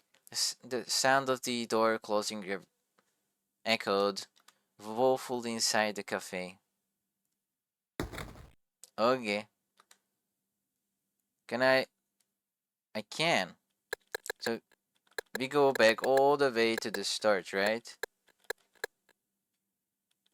This is where it starts. We had one choice here. No other choice but to come here. The darkness, Harry runs away or Harry looks around. I don't think it matters. The fated meeting, meet Sybil. Okay. Handgun. Shows Harry how to use it or just takes it. Leaves the cafe.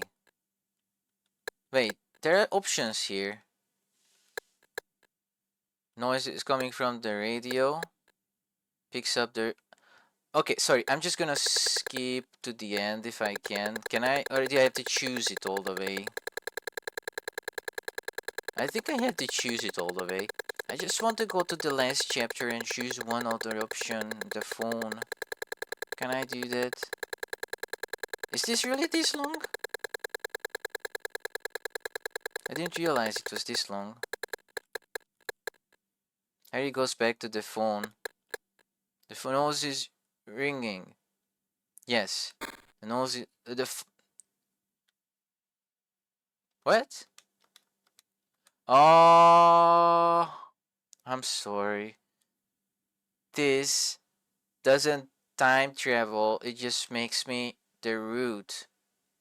It just marks me the route. I thought I could time travel back there. It's just a cheat sheet so you know which options to choose. I'm gonna choose other options that I didn't choose. Outside, I open the door and hurry out into the street. The snow still continues to fall. I breathe in the cold outside air and it feels like waking up. The noise I just heard until now has stopped. Is the wind drowning it out? My question was soon answered. Through the glass, I can see that the radio has been placed on top of the table inside the cafe. Is it that? I immediately went back inside the cafe. Noise has stopped, thinking that it may come in handy for something. I slide the portable radio into my pocket and once again I walk toward the cafe's exit. Really? We skip the first fight if we just go out? That's interesting. Nope. Black figures fly about in the heavens as if searching for prey, then come to realize a constant. The static on the radio changes based on their movements. The closer the monsters came to me, the louder the static gets. My sight is hindered by the fog, and on top of that, the weather is so bad that snow is falling. So this is extremely important for... I've read this before.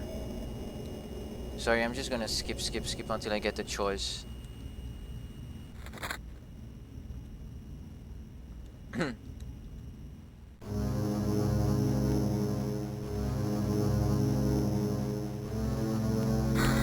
Actually, chat, I'm gonna look at the all the endings here. There is 1, 2, 3, 4, 5, 6, 7, 8, 9, 10, 11, 12, 13. There are 14 endings. Am I counting this correct?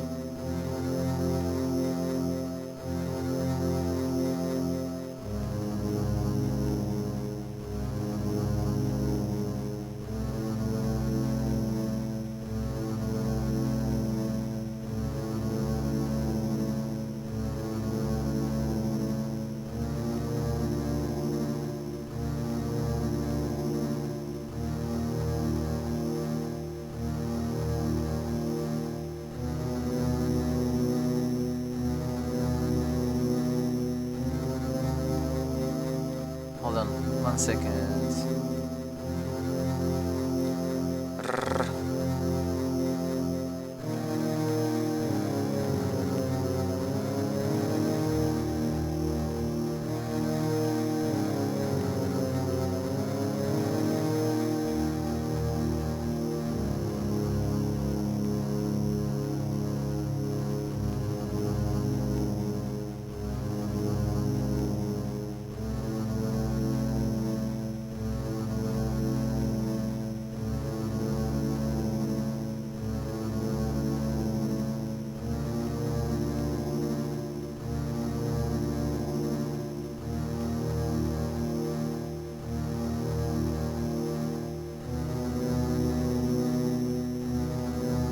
Yo, I just looked up. The only thing I did wrong, I was supposed to just immediately go back to the boat and the lighthouse, and I didn't immediately go back. If you don't, then you're supposed to jump down, but if you just look and don't do either of those, then you don't get that for some reason. Huh. Weird.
Sorry, I'm just looking at all the endings here. Okay. Oof. But this is gonna take a while to get all these.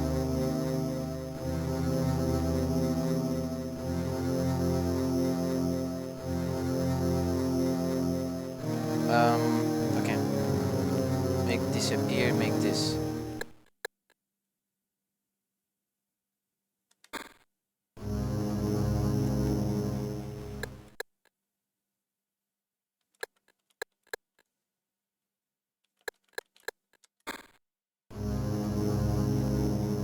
Okay. Sorry, I'm just gonna skip until I get the choices.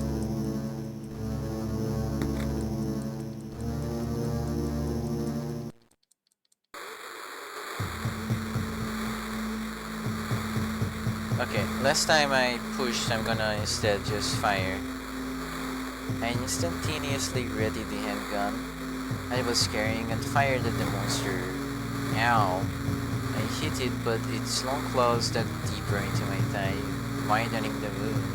With my right hand, I push on its head, part with force, and knock it away. It then totters and falls down on its face. That was when I noticed that I had been ready the gun. I fixed my aim on their heads and I pulled the trigger with my trembling index finger. I continued to shoot as each one of them appears. The smoke from the gunpowder began to fill the air around me, so I placed one hand over my mouth. I think it's the same. Yeah, it doesn't matter. Not every choice matters, but some of them do.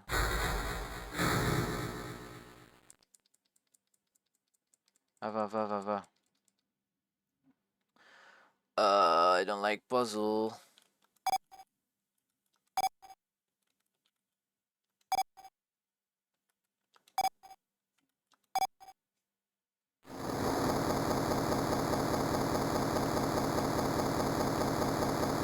So the plan for now is to just get the exact same ending I already had, but have Cheryl pick up the phone, because it's technically the same ending, it's just a different variant of it. Can I do that?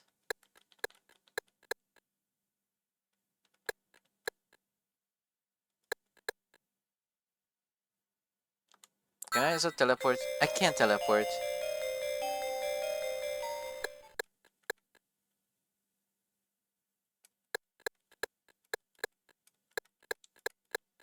Okay. I can teleport, I just have to connect the dots like this manually. So if I connect the dots, it chooses my options that I have chosen.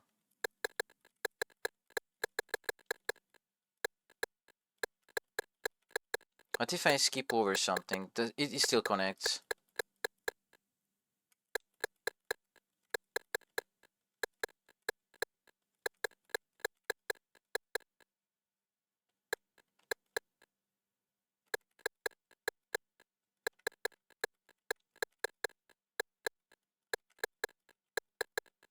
Okay.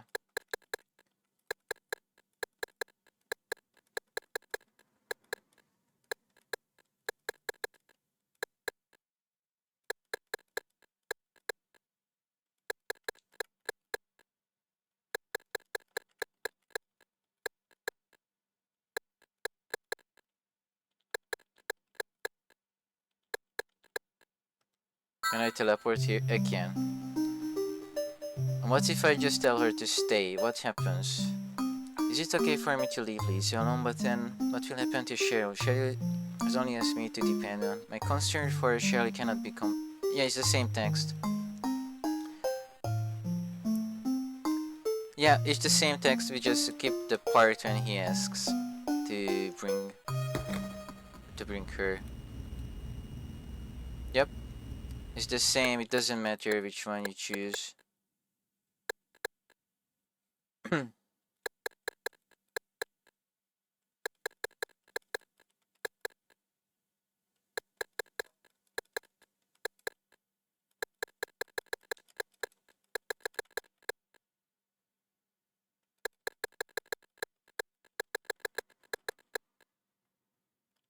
Hold on. Uh, yep.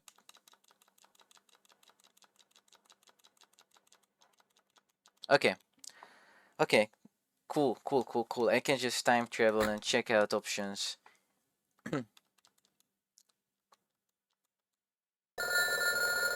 Okay. Uh, I will get her to pick up the phone and not me. It might be urgent, but Cheryl will probably get it, or they can just call back later. The mailbox is not far from here. I mumbled to myself, opened the door, and left my house. Daddy, are you here? Cheryl called out in a loud voice right after Harry left the house. There is no answer. There is no helping it. With no other choice, Shirley rushed to the phone and picked up the receiver. Hello. Oh, Cheryl, it's Daddy. Daddy, where are you now? I am in front of the mailbox. I am meeting an acquaintance of mine. I will be done soon. Hurry up and come home, or else it will get late.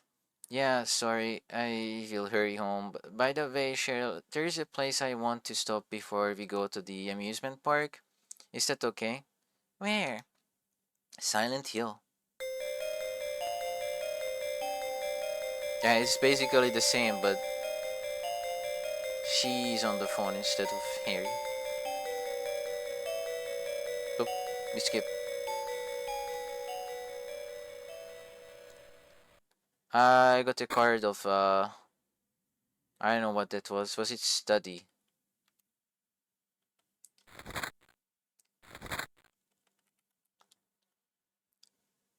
Yeah, I think it says study, yeah. Okay. Uh let's see. Yeah, you can see my the other options. The other playthroughs are easier to do. I mean, faster because you can just time travel. After you went through every single chapter. So what I'm gonna do? Go to start again. I click this one again. I click continue again. Yes. Now I must spam through the start again because you cannot go to chapter select until I get through this. And I go back to the lighthouse and just carry on and finish the game the normal way.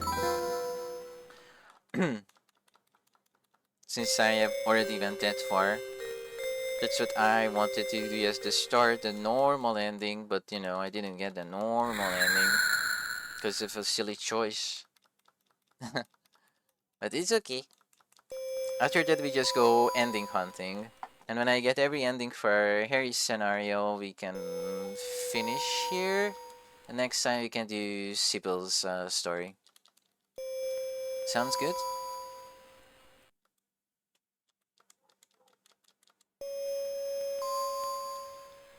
Okay.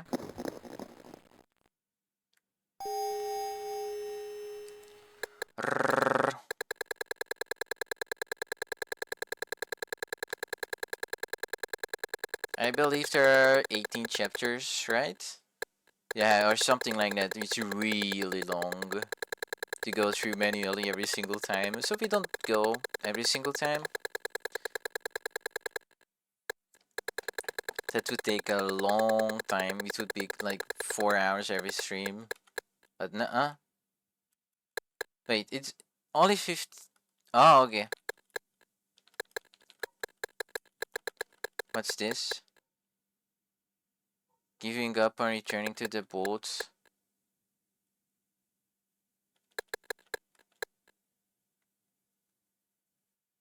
Harry senses the illusion reflected on the spatial distortion. Okay, I got this. I got this. Alessa, jump in. I was walking on air. With each step I took forward, the distortion, I was stepping on air. Finally, my body is completely enveloped in that whole Ayo. Inside, Alessa was sitting on the ground, sobbing. Alessa. Alessa covered her face with her hands, and her shoulders trembled as she cried. I nestled up to her and knelt down. Suddenly, the area became a sea of fire. Among the heaps of debris, Alessa is screaming. This is... What is in Alessa's mind? Alessa's suffering mind? The detestable event of 7 years ago? The flames that burned an entire section of the town, just being replayed before my eyes. Alessa. I shook her shoulders in an attempt to wake her from this nightmare.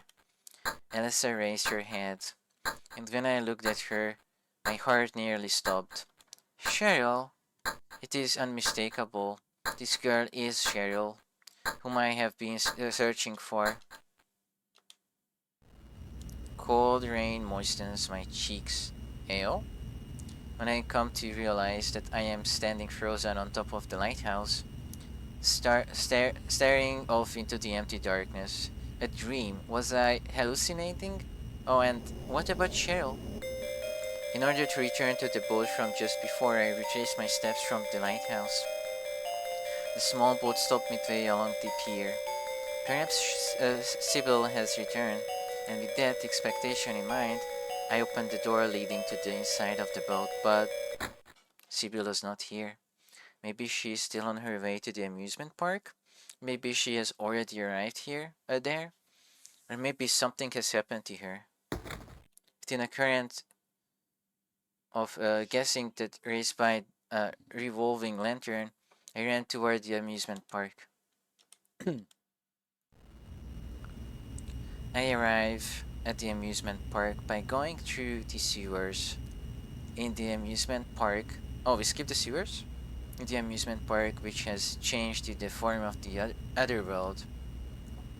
Sure has.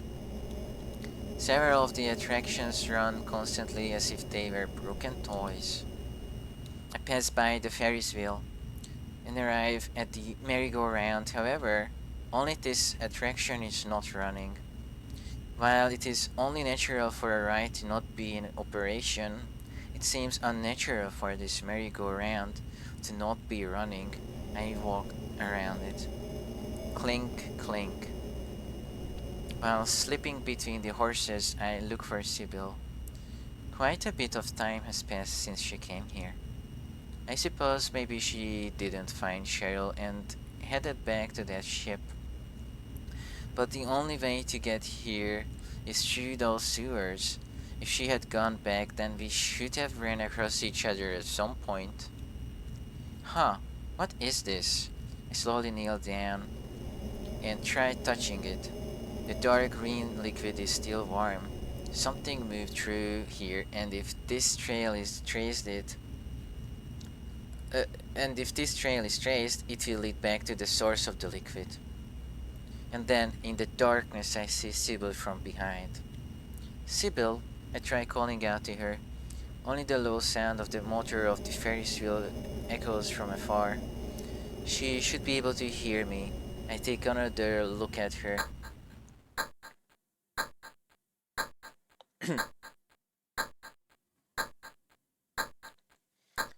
She slowly stood up from the wheelchair. Odd. I do not see the brave attitude that was present in her just before. She walks as if something has drained the life out of her, like she's wandering about for no reason. I approach her and call out to her once more. As I do this, Sybil staggers as she slowly turns and confirms my presence. And then, as if I am watching her in slow motion, she raises her right arm until it is parallel with the ground, and then a bullet fires from the handgun she's holding. Sybil, it's me. It's Harry. The bullet grazes my shoulder, and with a discordant metallic sound, it hits one of the wooden horses. She's coming towards me. Her eyes no longer appear to be human. The eerie red color of her eyes does not make it look like her life force has been drained, but instead it makes it appear as if she has been possessed by some evil being. It was too late, I think. Her heart had been devoured by someone, not by Alessa. No, by Alessa. What is there is no longer Sybil, just an alter ego of Alessa that is using Sybil's body. Huh. At that time I remembered. I searched my pockets. Got it. The pet bottle. The red liquid is inside it. I scooped it up in the hospital. The red of Sybil's eyes looked a lot like the red of that liquid. I hold up the pet bottle so that Sybil can see it and shake it left and right. And then, just for a moment, her expression changed to one of imploring. She must be aware, but she seems to be caught in on an edge in her body that will not do her bidding. It is like she's being attracted. Ayo? Like she's being attracted to me. With her gun ready, Sybil approaches. Upon closer inspection, I can see that her eyes are full of tears. I unscrew the cap of the pet bottle.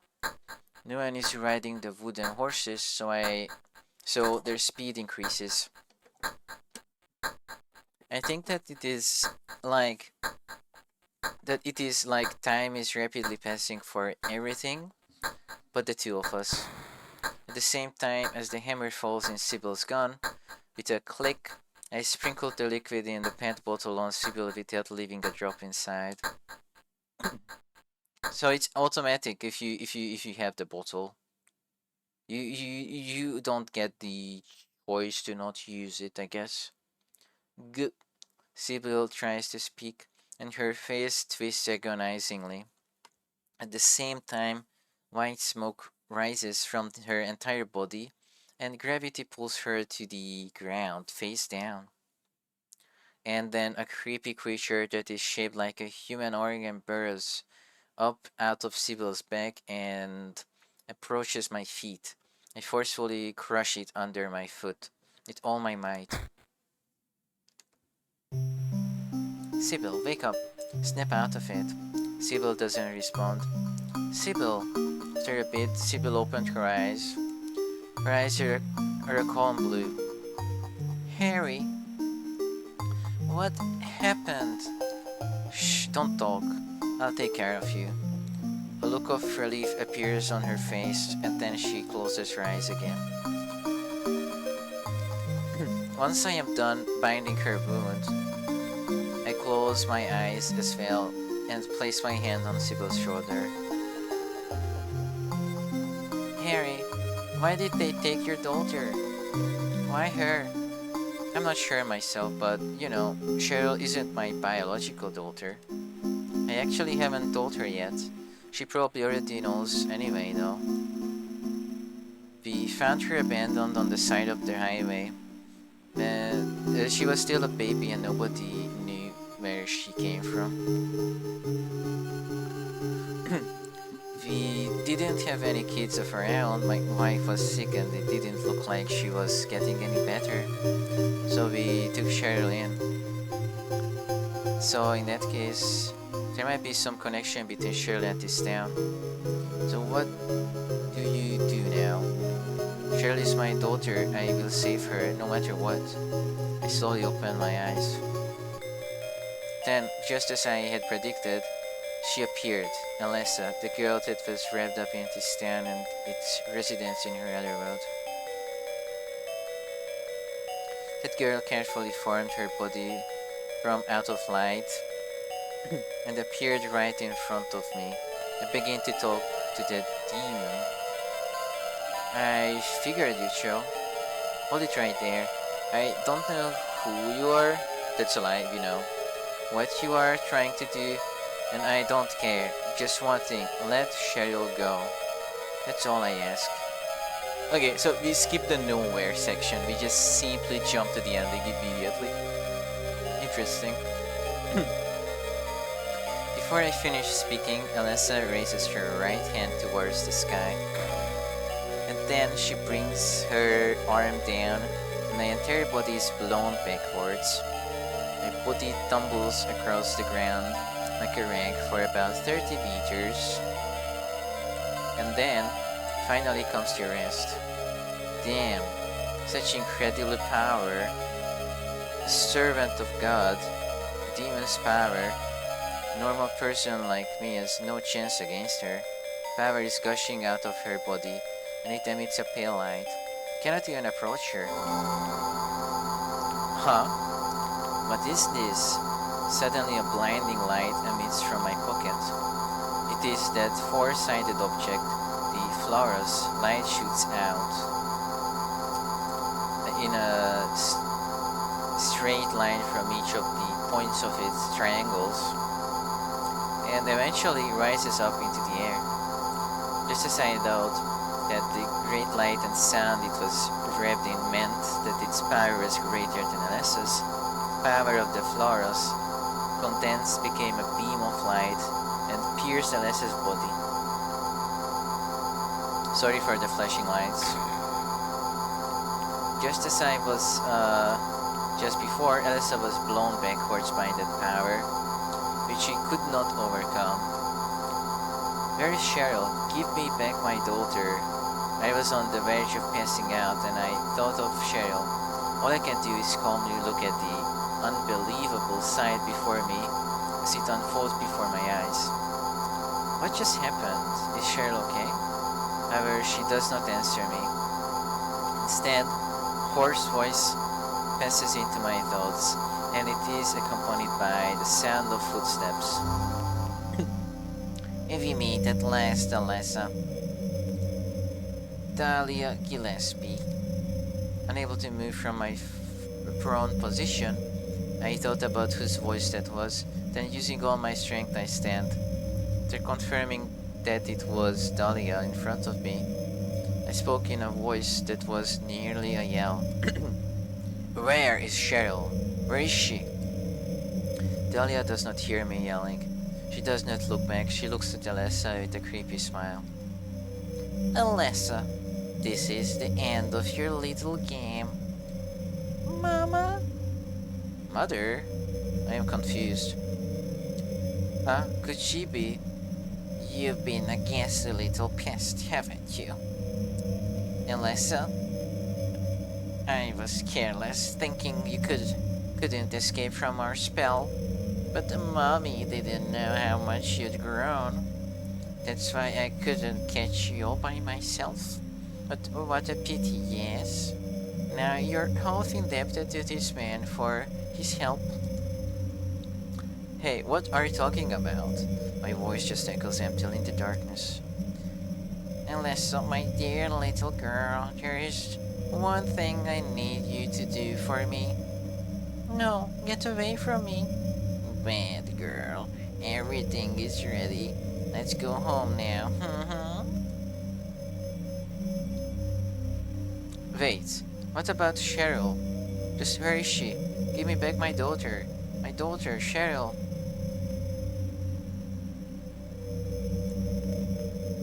Lisa? What happened? Where is Alessa and Dahlia? Harry, listen. Something you said before has been bothering me. I just can't get it out of my head. Yeah, I forgot. I forgot that this scene happens.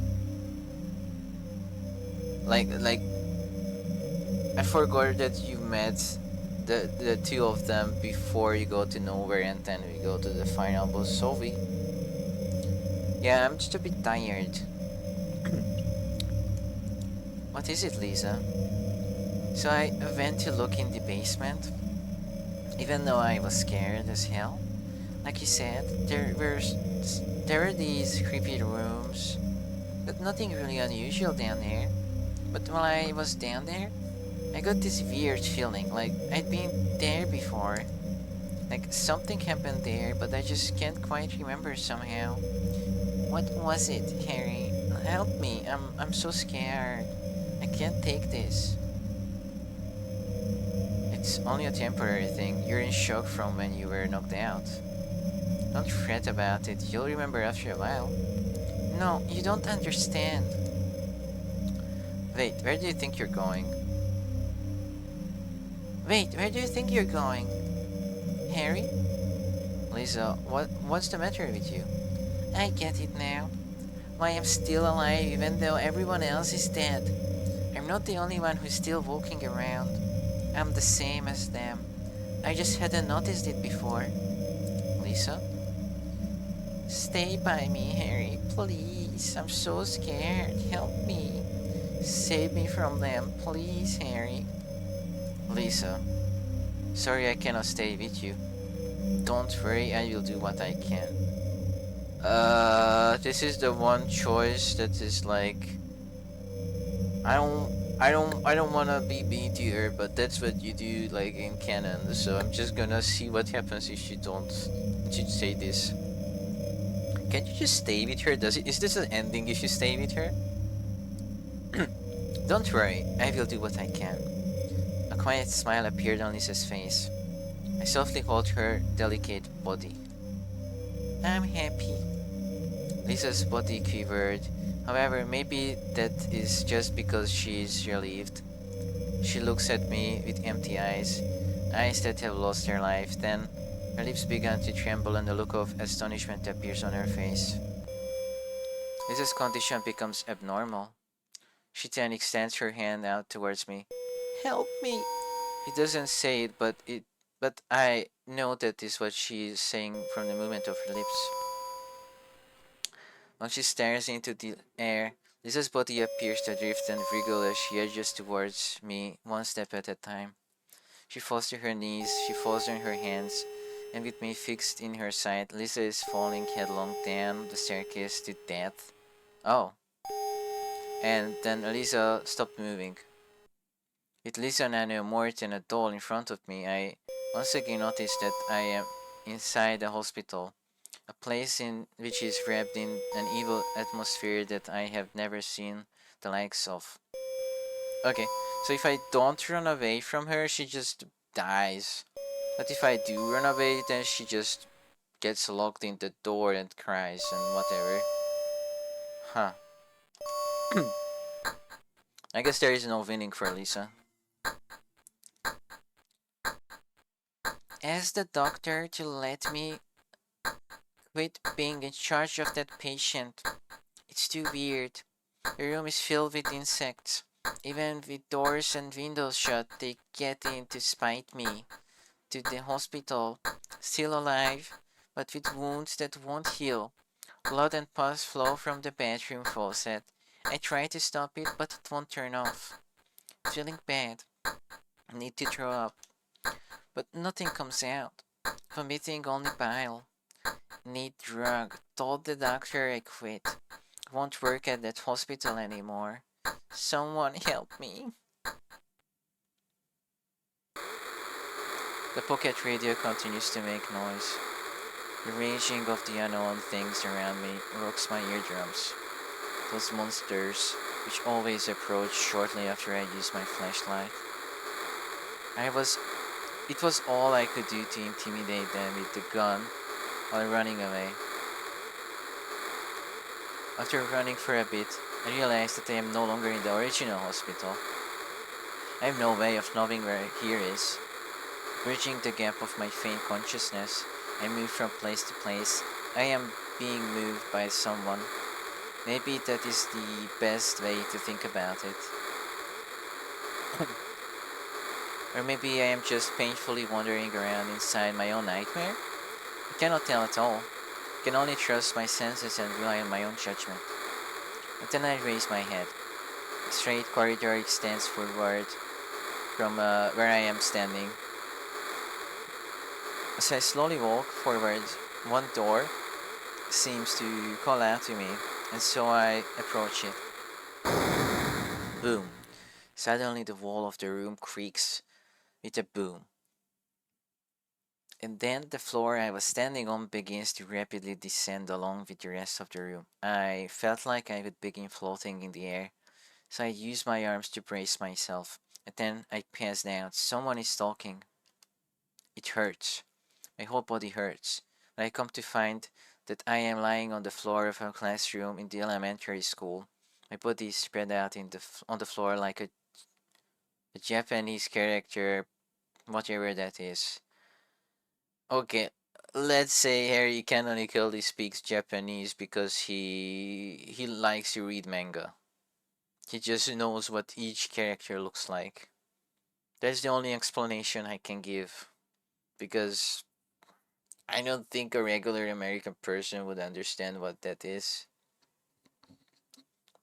I sure can't read it. I'm sorry. I can hear someone talking. I cannot make out what they're saying very well. Also, he could have said that he's just,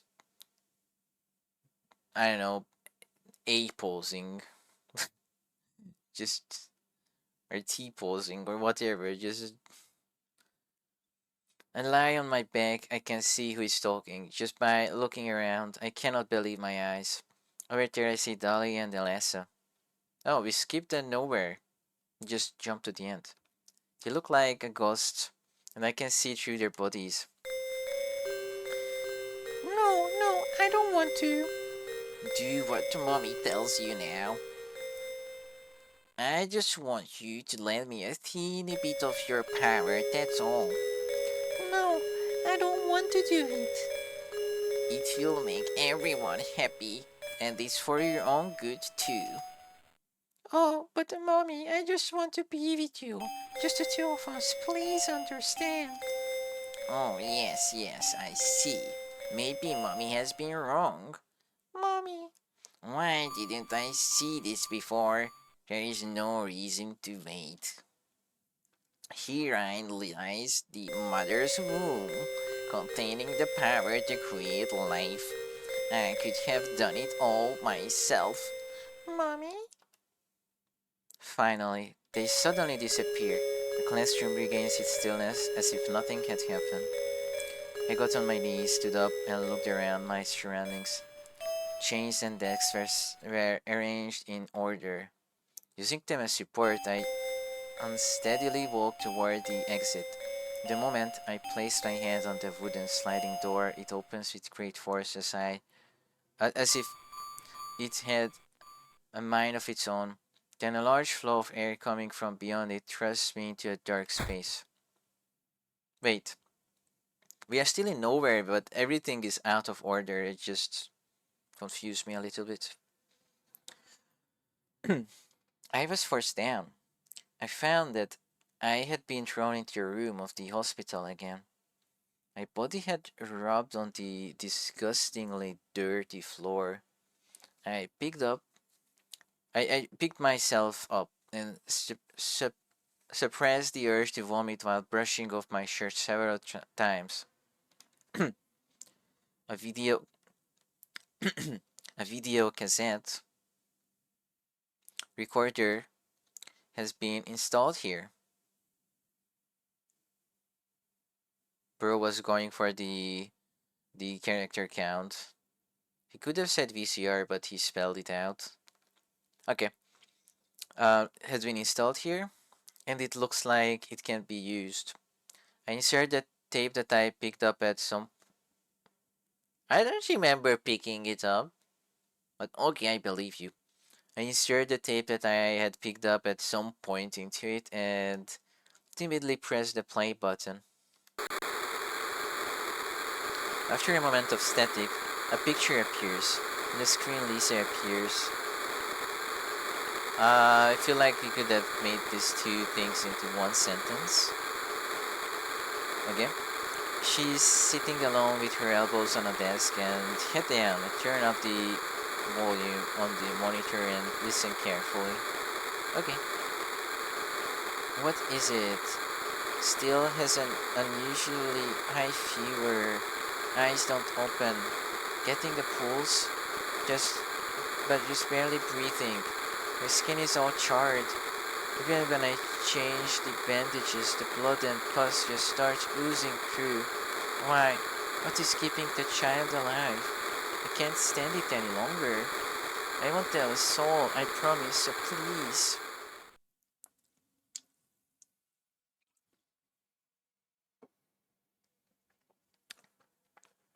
and then the screen goes black. The tape was ejected, as if it were something dirty being spit out. It fell to the floor and it broke with a crash. It's not supposed to break. You get it back in your inventory, I think, and you can watch it as many times as you want. But it's okay.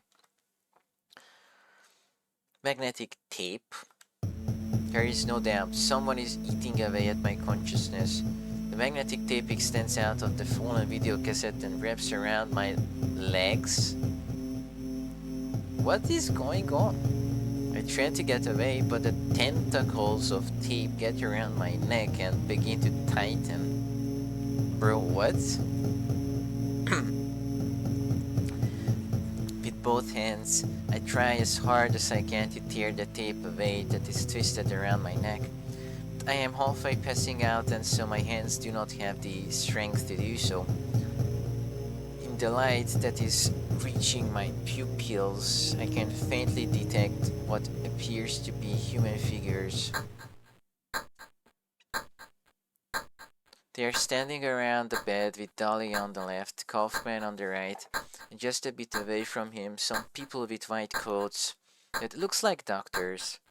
Each of them has troubled looks on their faces, and they peer at the face of the person lying on the bed. Everything is going according to plan. Keikakudori. Sheltered in the womb. Dahlia. But it's not done yet. Half the soul is lost. That is why the seed lies dormant. Man, what? And what soul remains captured in that husk is buried deep down in the subconscious. Man, too. Are you trying to say it won't work? That wasn't our agreement, Kaufman. No, these are just stalling tactics. If you lend the hand, we will never be able to get power. Never fear. The promise... Oh, I'm reading this wrong. Never fear. The promise shall not be broken. Dahlia. But the power we can draw now will be very weak. Almost nothing. Unless we get the other half of the soul.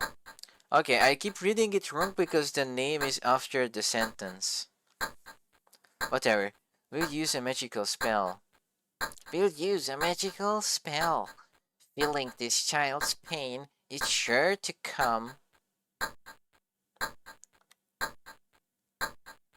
But that will take time. And then the illusions fade away. I carefully observe the inside of the room. This room is... I have been here before, I think. The tape, which should be tightly wrapped around my throat, is gone. And I realize that my own hands are wrapped around my throat. Something is on top of the desk that has been placed on the center of the room. This isn't the first time I have been here. When I was here before, I was certain that unlike other rooms, I had sensed the warmth and presence of a person in this room. When I looked at the picture on the desk, my belief changed. Elessa. I tried calling out to her. She is the instigator that created this other world. However, it would be hard for anyone to forgive the experiment that was carried out on her body under the pretext of a magical spell.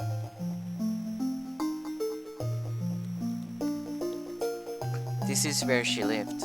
Her hate spirals out in this cursed wing of the hospital. However, there is no way to prove the reality of it, as all I have is a vague sense of it.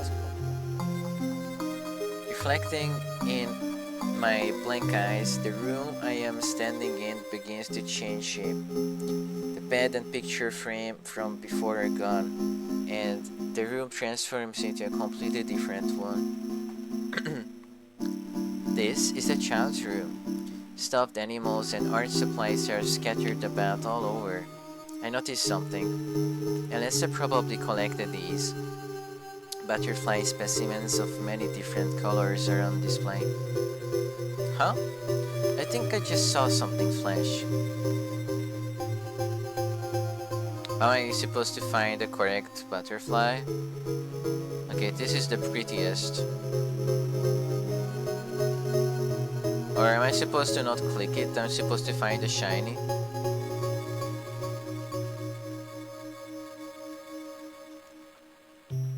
Ah, found the key. This key reminds me, I had not been very careful, I would not have... What?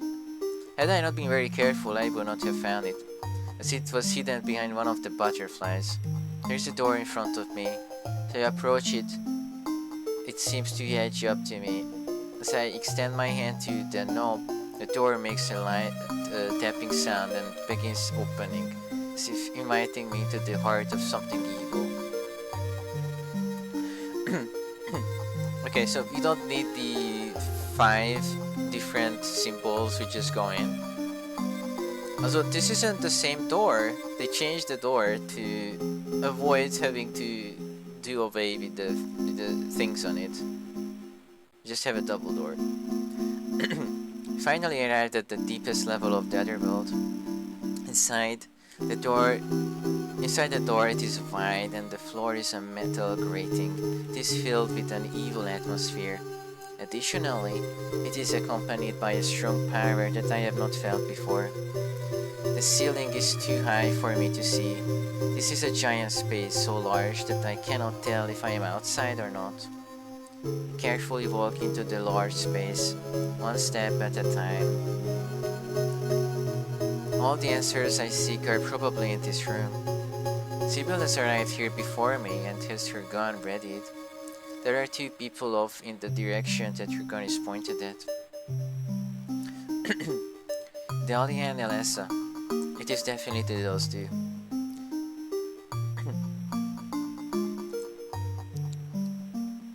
I was shocked to realize the talisman of Metatron was being used. In spite of the lost soul returning at last, just a little longer and all would have been for naught.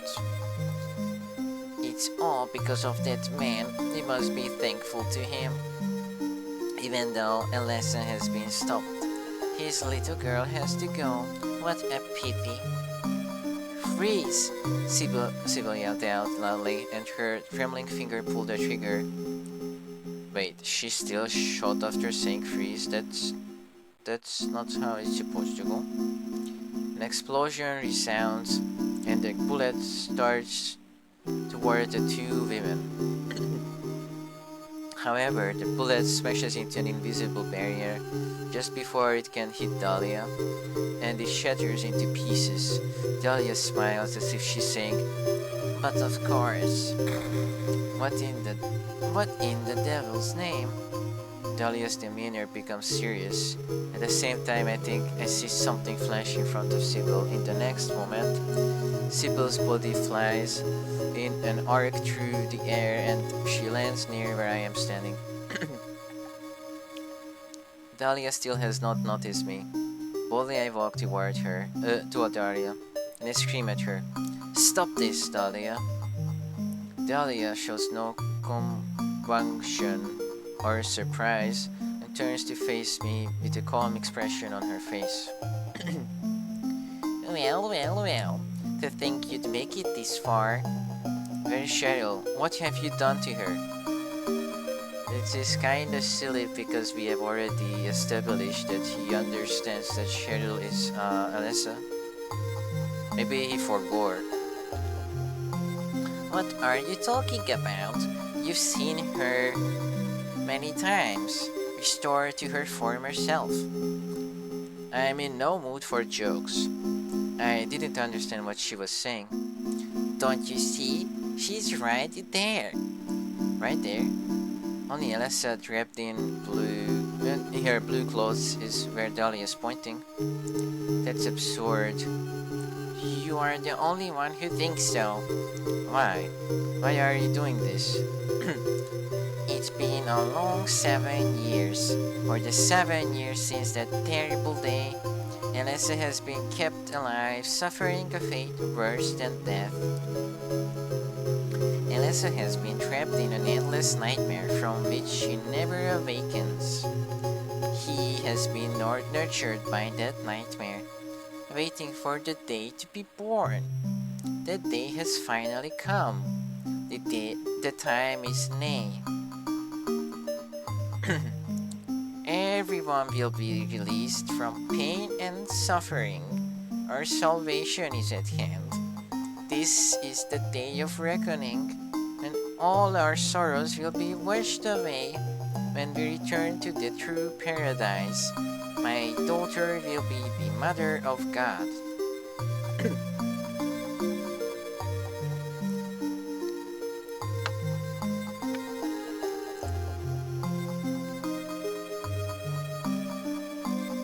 At about the exact time I began to speak to another voice, drowned mine out. Quit screwing around. Return things to how they were before. Kaufman. Dr. Michael Kaufman stood there out of breath as if he had just arrived in time. It's the same picture of him. Did I ask for this? Nobody uses me.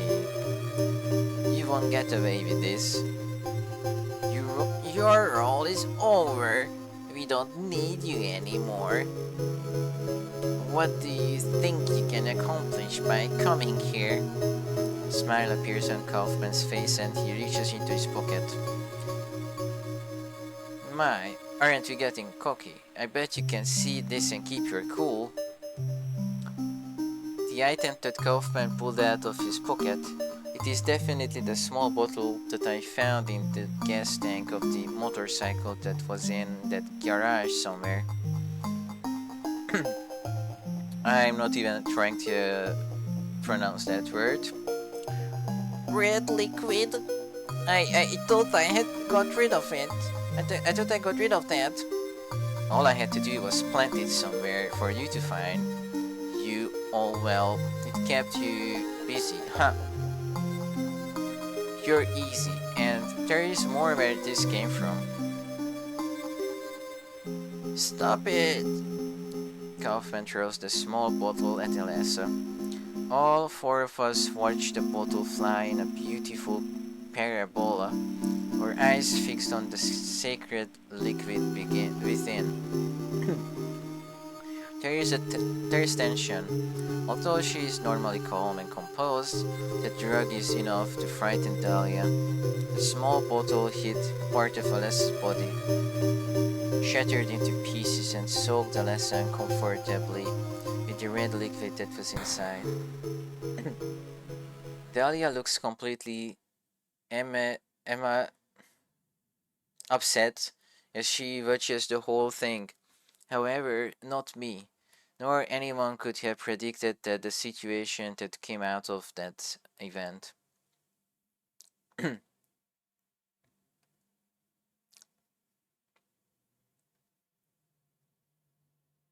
Alessa's back splits open, and the giant creature of the likes of which I have never seen before tears through the cloth of the one-piece dress Alessa is wearing.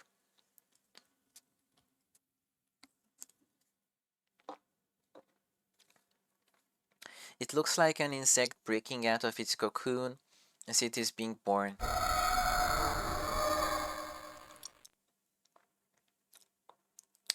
Booba. It has large wings and a head like a bull.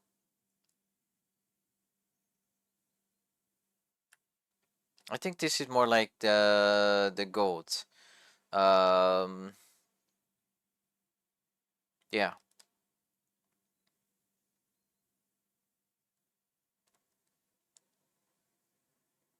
And with its this isn't green, it's more like brown. Muscles swelling, it rose up and out of its mother's body, Alice, then it then it what? Oh, and then it let out an earth-shakingly brutal evil cry and looked down at us. But yeah, this is clearly meant to be like a Baphomet, so it's not a bull, it's a goat. Especially with that booba. Huh? What the? I yell out, not addressing anyone in particular. What on earth? That's not supposed to. Kaufman just stands there in utter amazement. I thought it should be disbelief, but okay. As the events unfold unlike how he had expected. It's awakening, it's awake. No, no one can interfere. Dolly, in a fit of insanity, had a feeling that could not be described as pleasant or angry. Oh, I was supposed to read it as her. It's okay. Cheryl. I call my daughter's name one more time. Give up. That give up. That person no longer exists. This is a god descended among us. Among us? Sussy. To reach out and save us. I edge up to Alessa, the mother's body that has been cast off, and there I see Cheryl about to fade away as always. Thank you, Daddy. Goodbye. I am certain that is what she said to me. Cheryl, can't be. You can't leave like this. Are we skipping the boss fight? Really? Cheryl is already beginning to run away from me. This can't be happening. Cheryl! Cheryl! I yell out. The figure of my daughter, who I have been searching for, gradually dissolves into the darkness. Just like the figure I saw when I first arrived in Silent Hill. Cheryl, wait!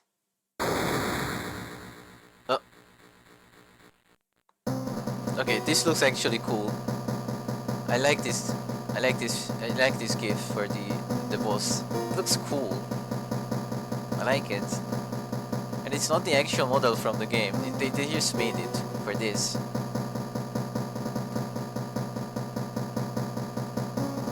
Then electricity overflowed from the entire body of the creature that was born from Alessa. It divided into several lightning bolts, which struck about my hand. I run about trying to escape, however, that band of electricity follows me and constantly appears in front of me. I have begun to sweat. It is getting in my eyes. If I keep running about like this, I will be beaten. I vaguely think, even if it means that Cheryl will not come back, by killing this conceptually evil creature, the situation will clearly improve for the better.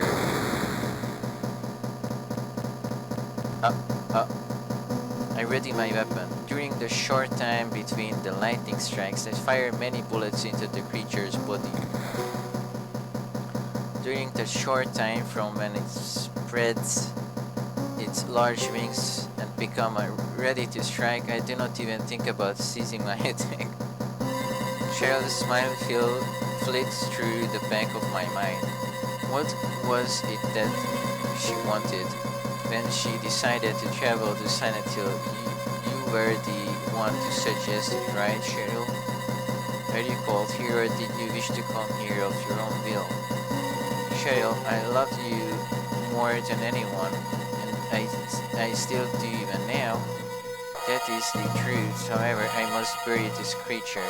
I must make up for the sins that Cheryl took from me. And then, when the final bullet penetrated its body, I lost the means to keep its body together, and finally the pieces of its body fell apart and dissolved into the darkness. It was completely gone. Yeah, some kind of god that you can just shoot. A person who has never fired a gun before. A large space begins to shake heavily. A loud, horrifying noise rises up from the below, and with it, my existence is thrown from dimension to dimension, and I feel pain just being there. Fire has broken out in various places in the area. And I can tell that this space as well as the entire town area are on verge of collapsing. Alessa lies on her stomach. I think she's on her knees, but okay. She's on her stomach in the center of the space and she shows no sign of moving from there. She's just protecting her entire body in a bird-like manner. She desperately holds out the new life that is just below her abdomen towards me. I run over to Alessa. A pain expression rises on Alessa's face as she hands the newborn baby to me. The hellfires burn with force and spread around, and my life is threatened. There is not enough time left to try and rescue Alessa from here. I hold the baby she gave me tightly to my chest, begging to run from this twisting space in search of somewhere safe. Sybil, who was unconscious, regains consciousness and begins to run behind me to escape from the pit of this mad world. I look back at Sybil, and then I saw that the largest ball of flames up to this point was closing in behind Sybil. Watch out! The great fireball, which was more than the great fireball, which was more than enough to completely burn both our bodies, stopped just above Sybil as she stood holding her head in her hands. Time has stopped. The small sparks and bits of concrete debris were all frozen midair. I was at a loss for words. Alessa holds both her hands high up into the air, as if she is supporting the falling wreckage, and her face twists in agony. Alessa and I gazed at each other for a moment. A tear travels down her precious cheek in a single line. Hurry and escape. Exerting the last of her power, Alessa stopped time to save me, Sybil and the baby in my arms. Alessa. Understood, we won't let your volition go in vain. I make a sign to Sybil with my eyes and then return my gaze forward. and, and then I begin to run with all my might. I do not look back. Why did Alessa entrust this small life, born from her at the end, to me? I have no idea. I have a feeling that I am obligated to raise this child. Behind me, an explosion occurs. I run. All I can do is continue to run. Without looking back, I move forward towards the ray of light that I have faint glimpse of. The end. I think we forgot about Kaufman. He was supposed to get grabbed by Lisa. But to freedom. I got a card. Another card. The puzzle. Mm.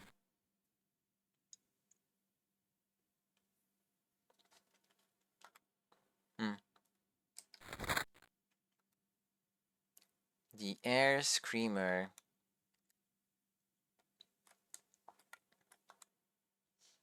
The Split Head. The puzzle.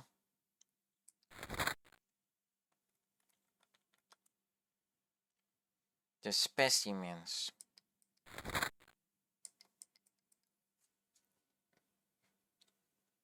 Okay. So we got the real ending. um that was ending A.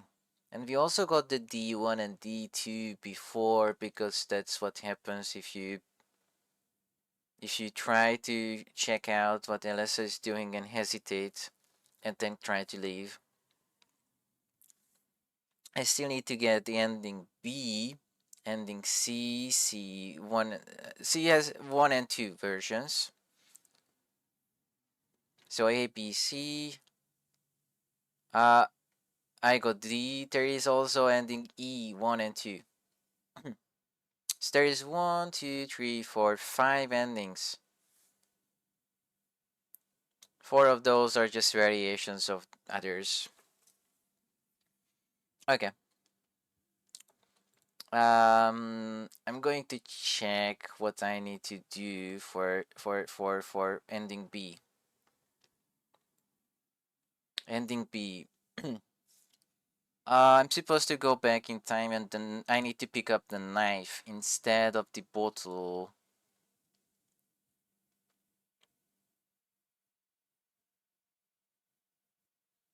Do I still get the bottle? Even if I do, I'm supposed to mess up and don't take the red liquid, take the blue or the purple. If you didn't choose the knife in the previous block. Oh, okay. Okay. Slowly approach, go to lighthouse, head back to the boat, or jump. Okay. B ending is the exact same, but we need to get Sybil killed, and we can only get her killed if we don't have the correct liquid. Okay. Introduction to the beginning of the nightmare. Continue. Book of Harry. We're gonna skip the start because we don't care. We have already seen this. We just wanna time travel, but we can only if you go to the first choice.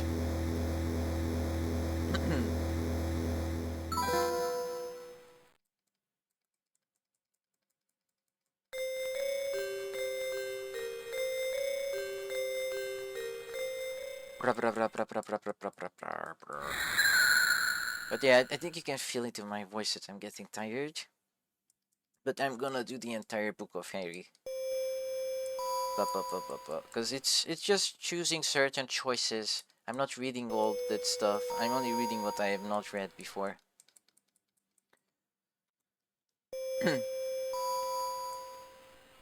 Okay. I can just hold it. Where is hospital? Hospital?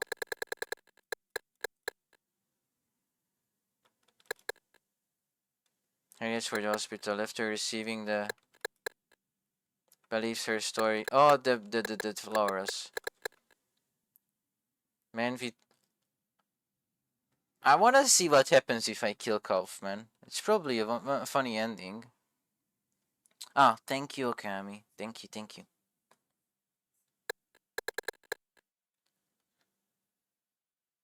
Mysterious message. Something in the kitchen. And I chose the bottle. Okay.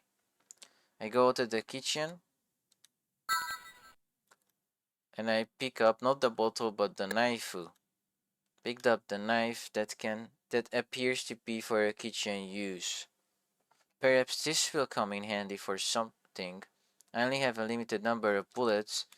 When the time comes, I might be able to use this as a weapon. I left the kitchen. Okay.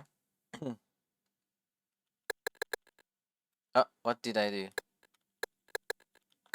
So it's here. You can take the bottle or the knife. And here you can choose the wrong liquid if you want.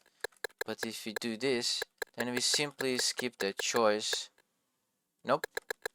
From here, we jump here. Yes. And from here, this is what... I'm supposed to manually come here because if I don't, then... Then I'm going to be defaulted to having the thing. I'm just gonna have to go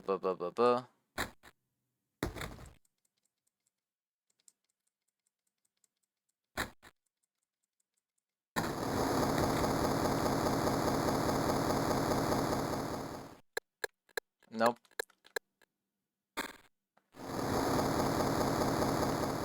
I'm just gonna skip it to skip because I need to manually go to the next section.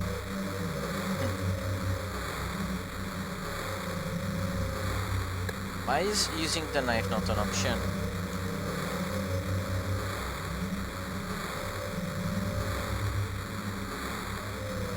Oh fuck, I'm supposed to read this.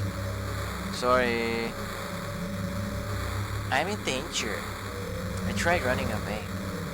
However, I can hear the owner of that eerie groan pursuing me from behind. I thought that maybe it was echoing of the walls, but that is not the case. I became aware of my situation. I am clearly surrounded. There is nowhere to run to. I have no choice. It is probably not human. Firmly grip the gun, position my finger on the trigger, begin to walk towards it with the gun ready beside my face. Eventually, something white enters my field of vision. I think this is what we already know. Yep. But why do I not get to use the knife? So you keep shooting. Okay. Harry runs away or Harry readies his gun. The approaching cannot waste bullets. Pointing the gun.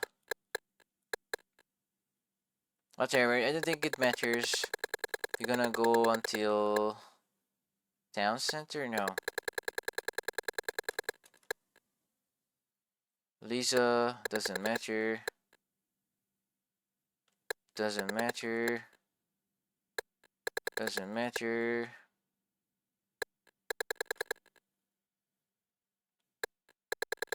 I'm gonna see what happens if I don't show the picture. Just ask him. Do you know a girl called Alessa? His hand, which he had placed on the doorknob, paused for a moment, and then he looked back at me. No. Kaufman quickly looked back at the door and left, Seafirst running away. This is what should happen normally. Dr. Michael Kaufman, he definitely has some secret, blah blah blah. Followed him, exact same thing. Except he doesn't know it. That I know. We split up. I believe we do the exact same thing, right?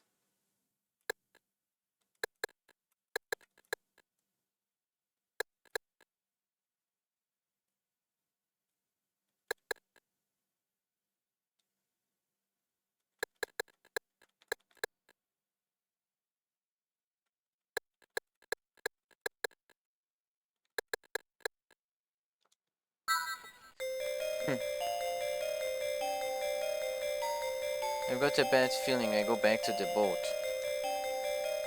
In order to return to the boat, to just retrace my steps. Yes, yes, yes, yes. Sybil is not here. Ah, it's a bug. Okay, nobody here, blah blah blah. And then she's here.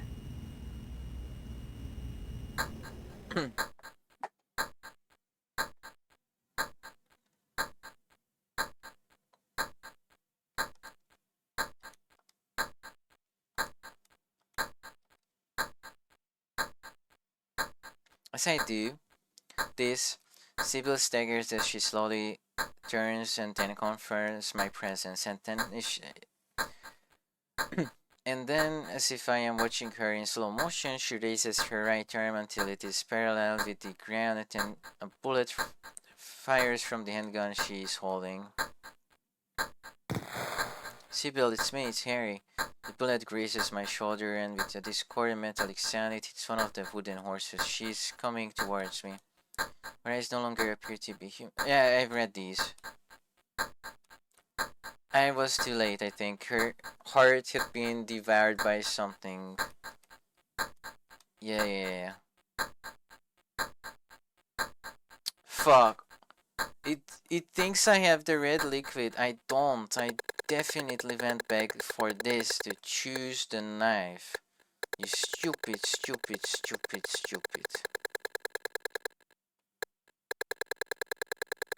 Why did you default to this?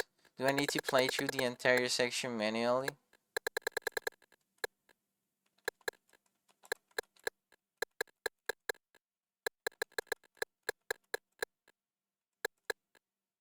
Yeah, I don't have that liquid. No. Fuck. I need to manually go from this to the next node, or it will think that. I'll just skip it, skip.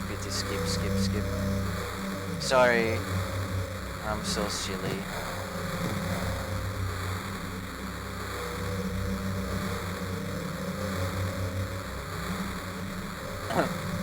In front of me or behind me? I have not chosen this before. Evading the large swings of the knife around location is stumbling. I don't think it matters where you run. Yep, it doesn't matter. So if I go back, it still has the knife.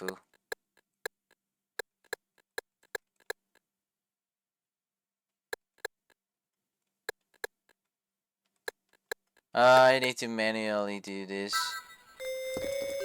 I'm so sorry. I need to manually do this. I'm just skipping.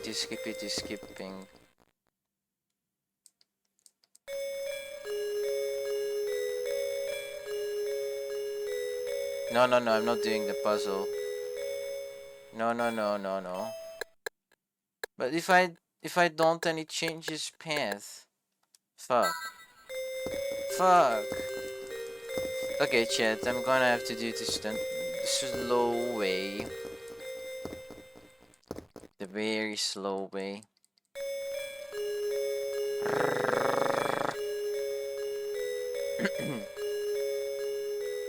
It's okay, I'm smart, I can do this.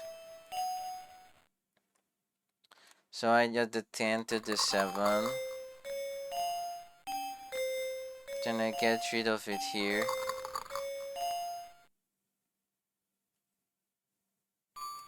Then I add it back here. Then I move this here. Then I put this here and I have the 1 in the big one. Ba-ba-ba-bum. I know I'm smart enough for this because I've already done it. Ba-ba-ba-ba-ba-ba-ba-ba. Look at the door and... Does it matter? Look on top of it. I have not done this before. Stood up straight and looked on top of it. Bunch of dust is on it. There is a cloth on it. Nothing of interest. I lost balance and fell on the floor. I landed on my butt hard enough for it to be unpleasant. They discovered something odd. Countless lines have been to the floor. Looks someone has moved the...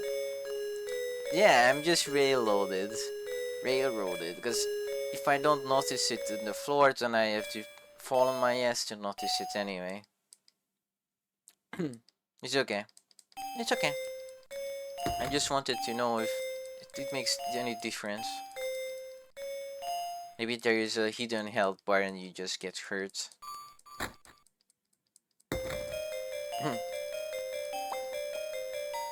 What if I take the diary instead of the picture?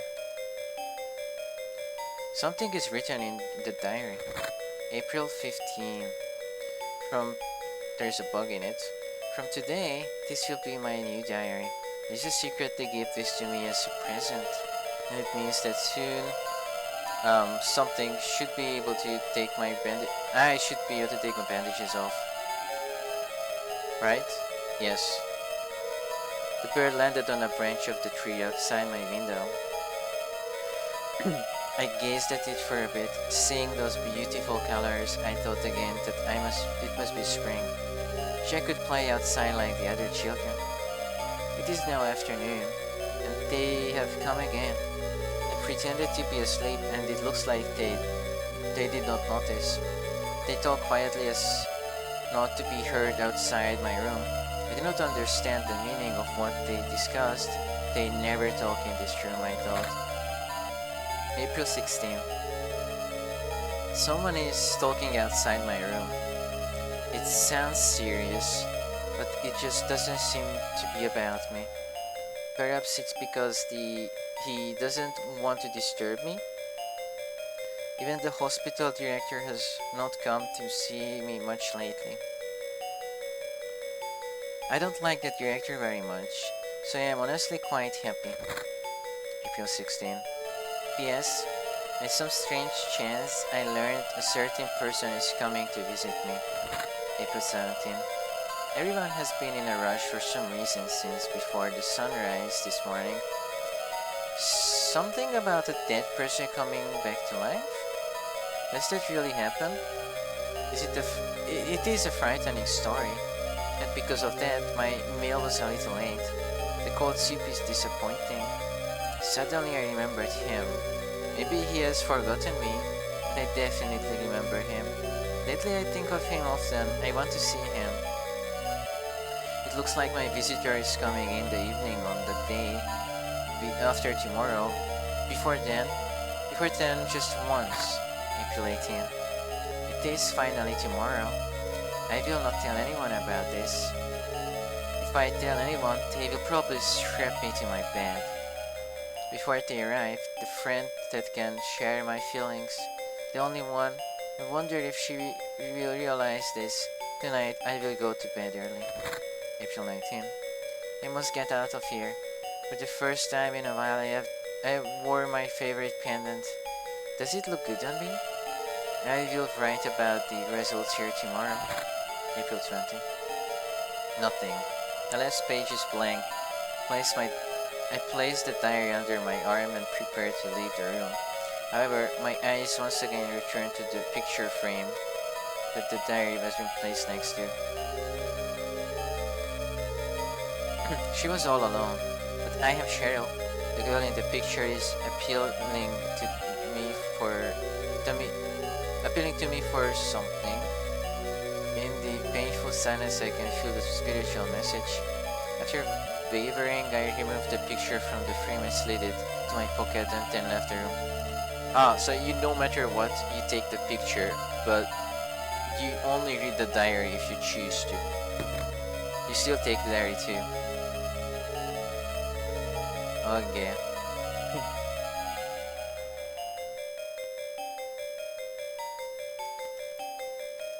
Yep, I've read all this. Slowly approach. I'm not killing Lisa, I'm slowly approaching. Okay. Get knife or one of the wrong liquids. Approach slowly. Lighthouse. Back to boat. Okay. I'm just gonna skip it, skip. I wonder if I do this. No, I can't. If I were to try, I would change everything. I need to manually go through. I time traveled accidentally.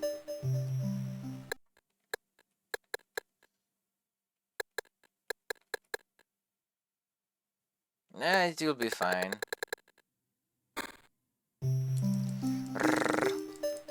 It's okay. I'm just skipping this.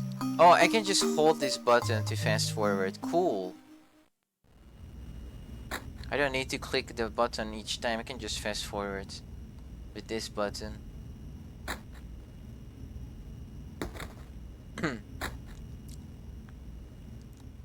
That makes it more comfortable.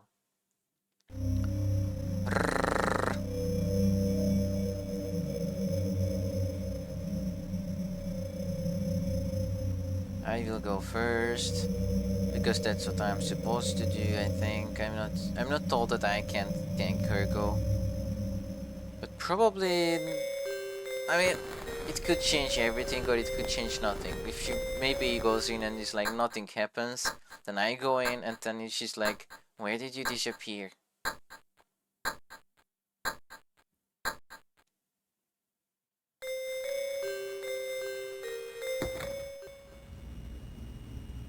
Wait, did I also skip through the choice? Because I just held a button.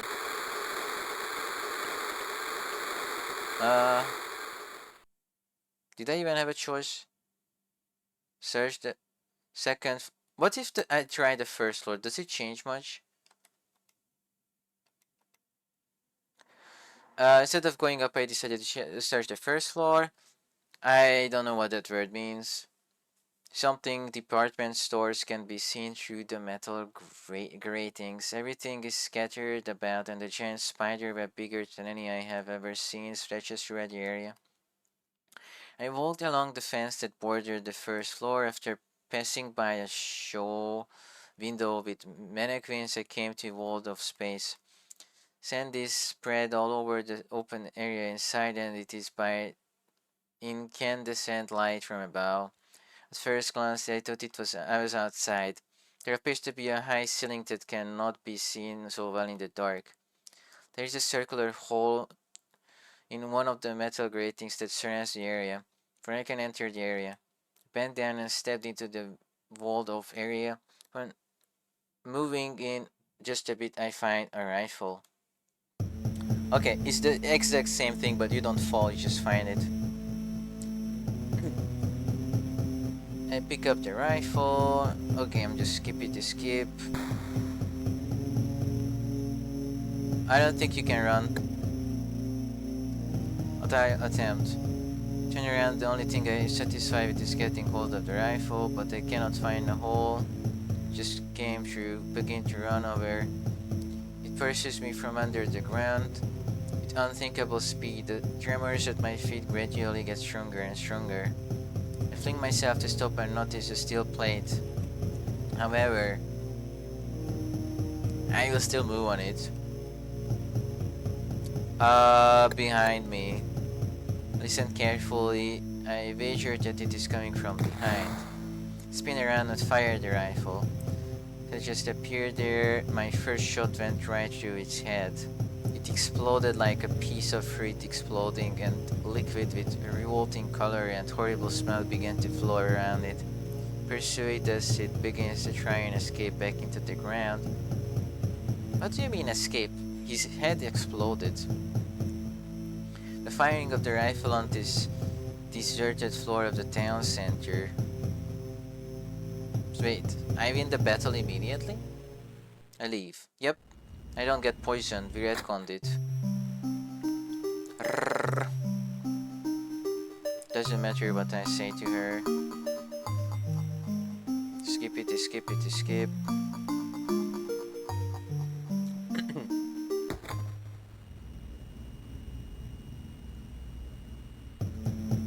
The moth. Can I hide? What happens? I hid behind the water tower, and from the slight opening I observed a gigantic monster. A monster that circles the sky in an attempt to catch me. Using the water tower as a shield, I study its movements and at the same time look for a vital point. Its head with those poisonous tusks. Its abdomen, which contains a large amount of poisonous liquid. Its wings, which it can freely control. Calm down, told myself. Well, last time I shot his abdomen, let's shoot him in the head. I aim at its head. I rest the heavy rifle on my shoulder, and while being careful not to let any sweat get in my eyes, I place my finger on the trigger. Like many creatures, this monster has a brain. That is what I will shoot and destroy, but my target is quiet and narrow and small. Sound of my first shot echoes into the night, but the bullet just grazes its head and disappears off into the darkness. Damn. But I do not give up. I must get closer to my opponent. But if I draw it in, then I must be ready, as doing so would be accompanied by danger. I avoid a shower of poison. Fortunately, the wind has begun to blow. To adjust its wings to the wind takes all of its strength, and it appears to be having a difficult time attacking me. This is my chance. I once again steady my aim, and then I pull the trigger twice in a row. And it's over. It dies.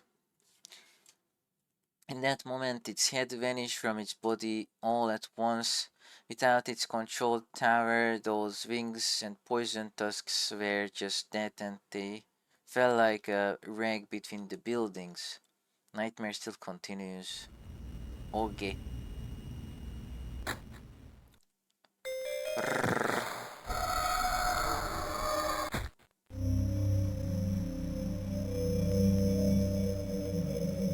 Okay, I believe the only way you don't get Kaufman's quest done if you actually kill him in the hospital, because you're forced to find him. Yeah, I think that would be funny if I could kill him myself, so I change everything. I believe that is what the route will be. If you kill him and you save Sybil or not.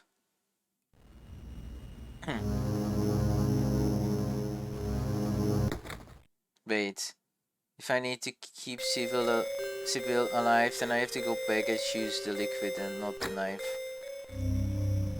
Oh, so much time travel. It's okay. I will go to the lighthouse to die. Oh.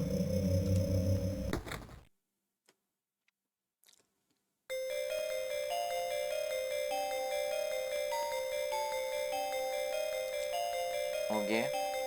Go back to the boat.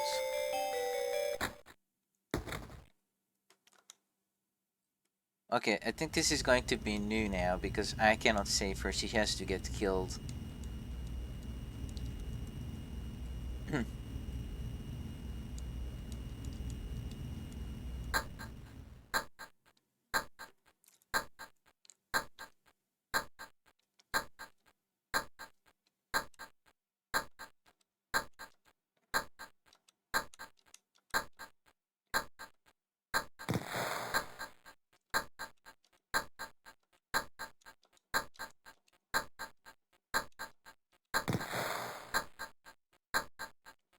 I ready my handgun.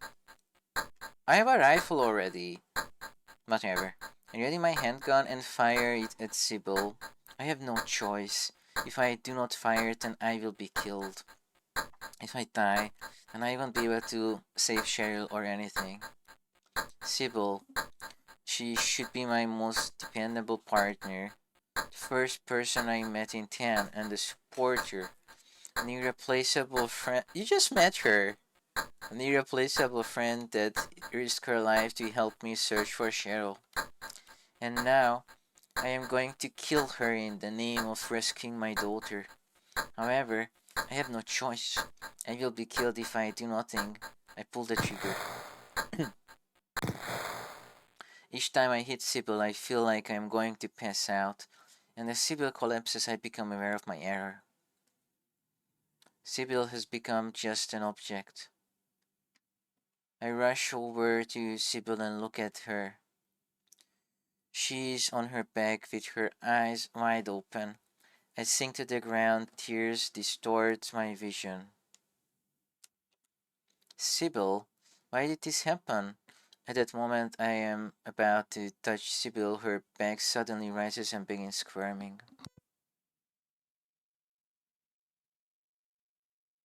A nasty liquid-like monster bursts out of Sybil's lifeless back. It crawls on the floor and begins to move at a speed not unthinkable for its shape. Keeping only it in my sight, pursue it. I am already exhausted and may be in no condition to correctly judge things. And then, as I had predicted, she appeared, Alessa, the girl that wrapped up this town and its residents in Rudderworld. We're gonna skip all this, right?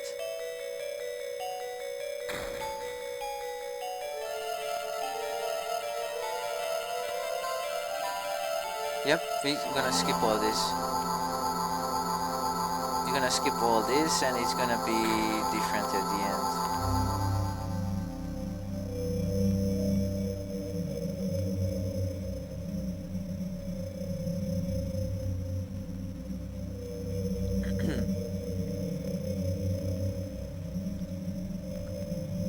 Sorry, I cannot stay with you.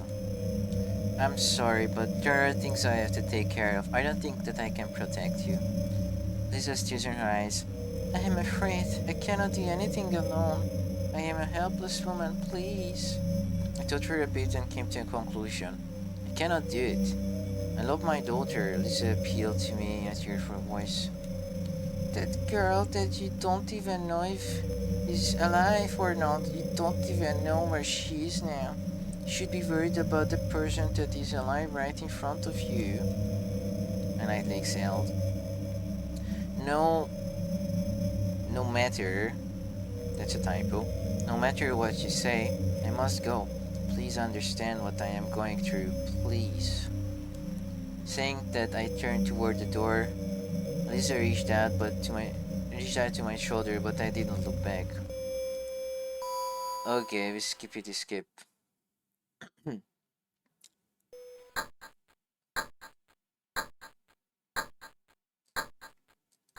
Va.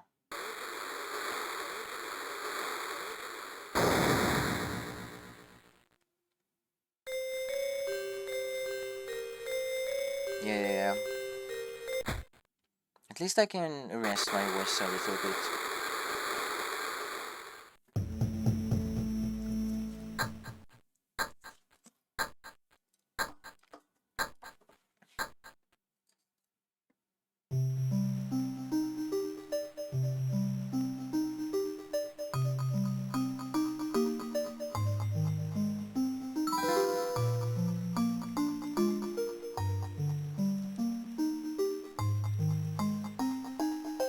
I wonder if there is an ending for not finding the key. Harry's like, oh, I'm too stupid, I'll just go home.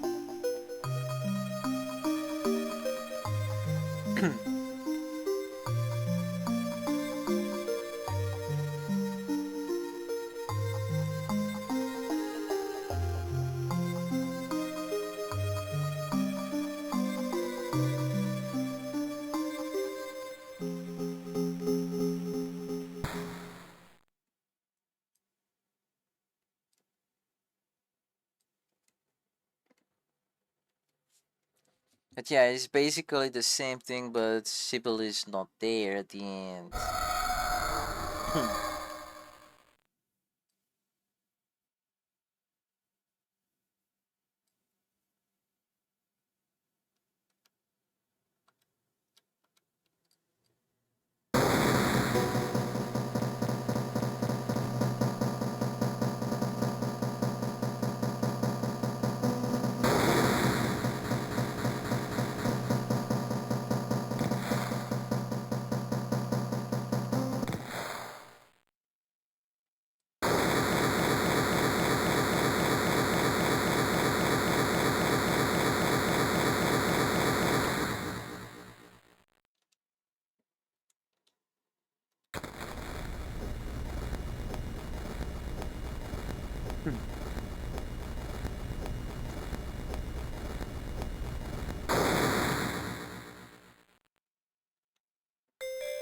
Yeah, it's basically the exact same thing, but all the lines that would be referring to Sybil are just gone.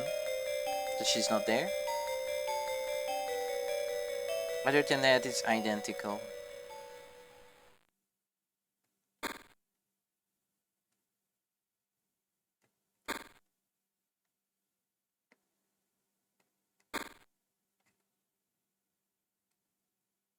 Okay.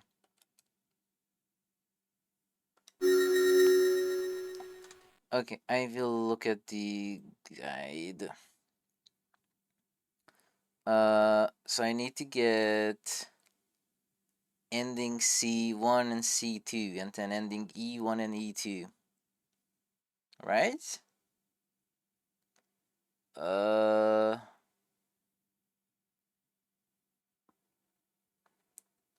hold on. Hold on, chat.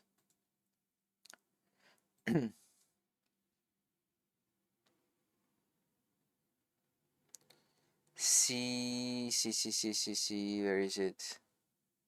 C1. Approach Lisa. Oh, instead of the light tower, we just go to the amusement park. And then open door. the second version, we still go to the amusement park, but we choose the other options. Okay, cool. I'll do that one.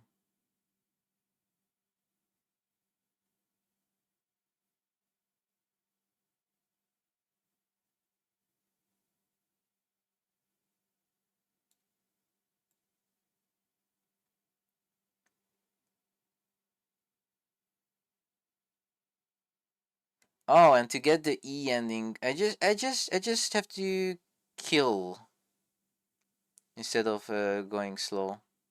Yeah.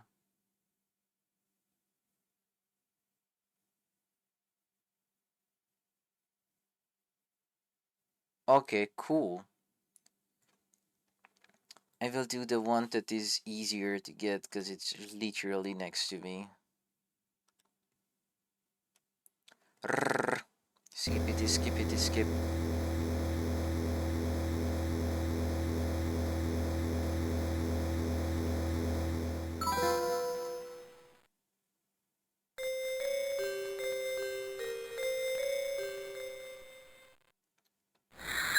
Yeah, we are not too far.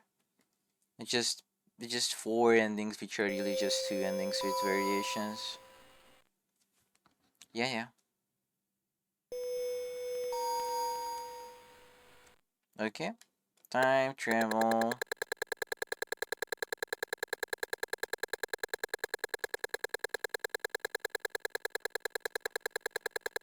What's this?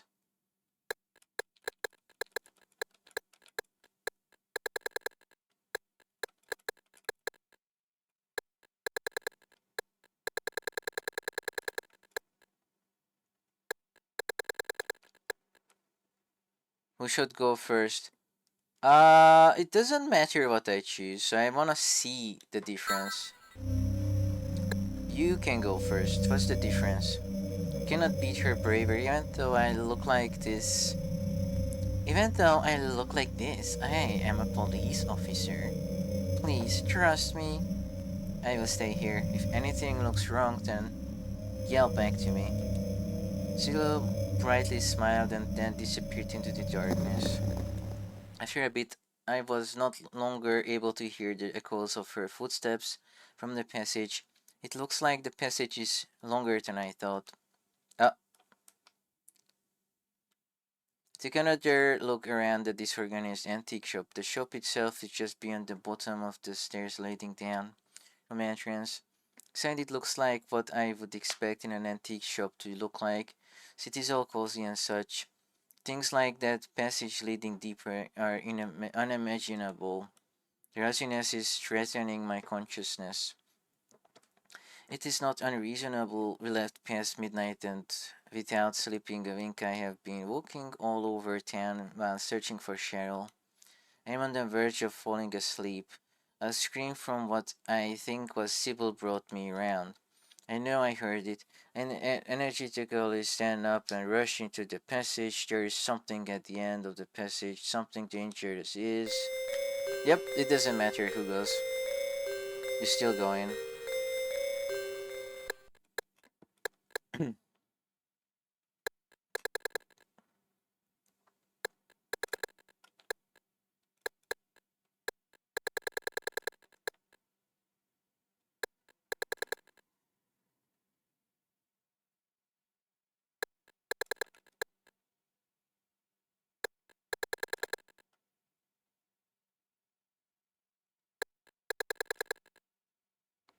Okay, this is the choice. We have to split up. No, I will go to the amusement park and get the non-canon ending. As usual, I pretended to go along with what Sybil is saying and nodded. What do you mean you pretended? I cannot let Sybil go alone. And if she's a cop, it would be terrible if something were to happen to her while she is trying to help my daughter. I waited for a little bit and then headed after Sybil. I decided that I could always go to the lighthouse later. Within a current of guessing that raised by a revolving lantern, I ran toward the amusement park. Arrived to the amusement park through the sewers in the amusement park, which has changed. Blah blah blah. Blah blah blah. Am I still going to have to kill her? Maybe. It's just... Hold on, I'm gonna read.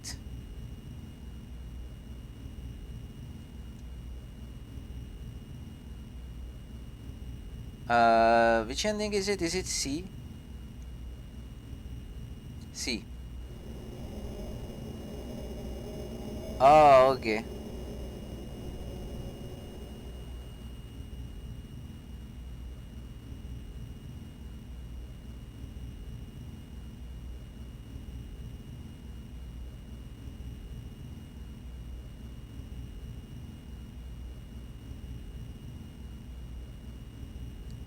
Okay. It doesn't matter if she is saved or not. We're just gonna skip it, skip, because it's not important. It's just Harry does not know what happens in the lighthouse because he never went there.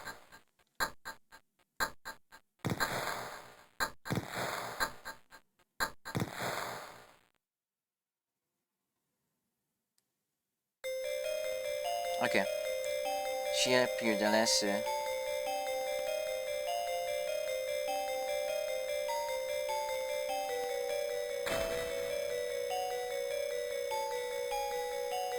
think I'm just gonna fast forward until something new happens.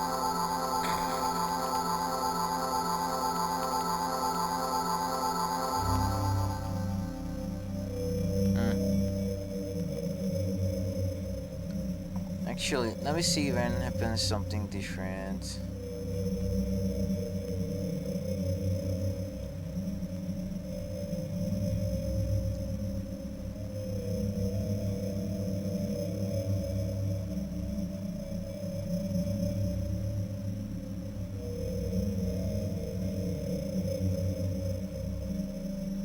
I don't know.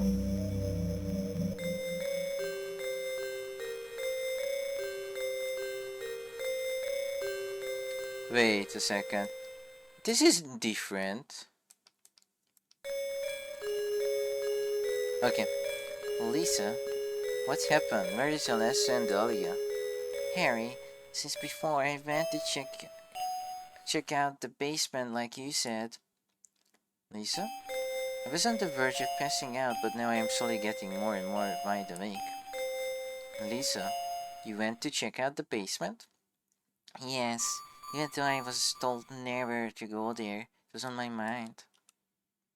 Listen to her or not listen? Of course I'll... Wait. Does this matter?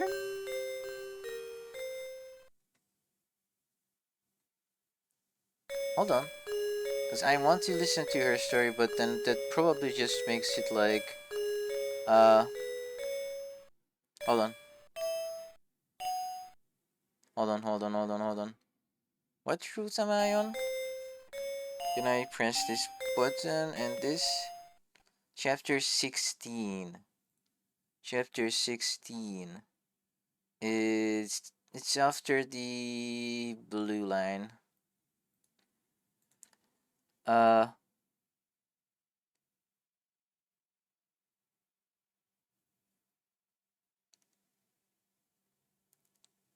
Yeah, there are two choices, they each have something, but it leads to the same thing after. Also, I'm gonna have to keep having choices, but I don't think it matters, because the only one that matters is the last one. Okay. Okay. So I'll just listen to her. Boop, boop. And then Lisa looks down a bit and then continues to speak. Hey, Harry, do you know a man called Kaufman? The image of the Puji, man, I had met several times came to mind. Yeah, I've met him a few times. I believe he's a doctor at this hospital. Lisa raised her hands in surprise and her eyes opened wide, and then she let out a long sigh. Yes, for a long time I that that there was what? For a long time I thought there was something strange about it. Lately, especially that I adjusted my sitting position, looked at Lisa, see if I could see through her. Especially, I'm working at this as his assistant at this hospital. As for what is in any room, I should know better than him. I must know better. But when I learned that this hospital had a basement, by strange chance, he suddenly got angry. He told me to never go near there.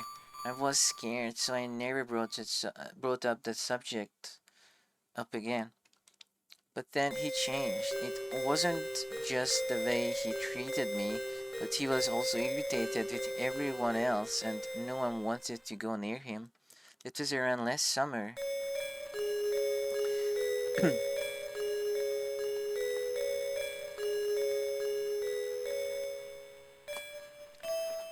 I quietly listened to Lisa's story. After that, he began saying things that did not make a lot of sense. Things like, "This is the end. This is the end of this world," and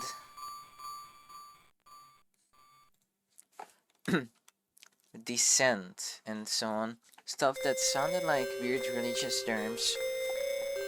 That all humans would disappear from uh the world and only he would survive. That and the landscapes seen by our eyes were all false. He. 1 second.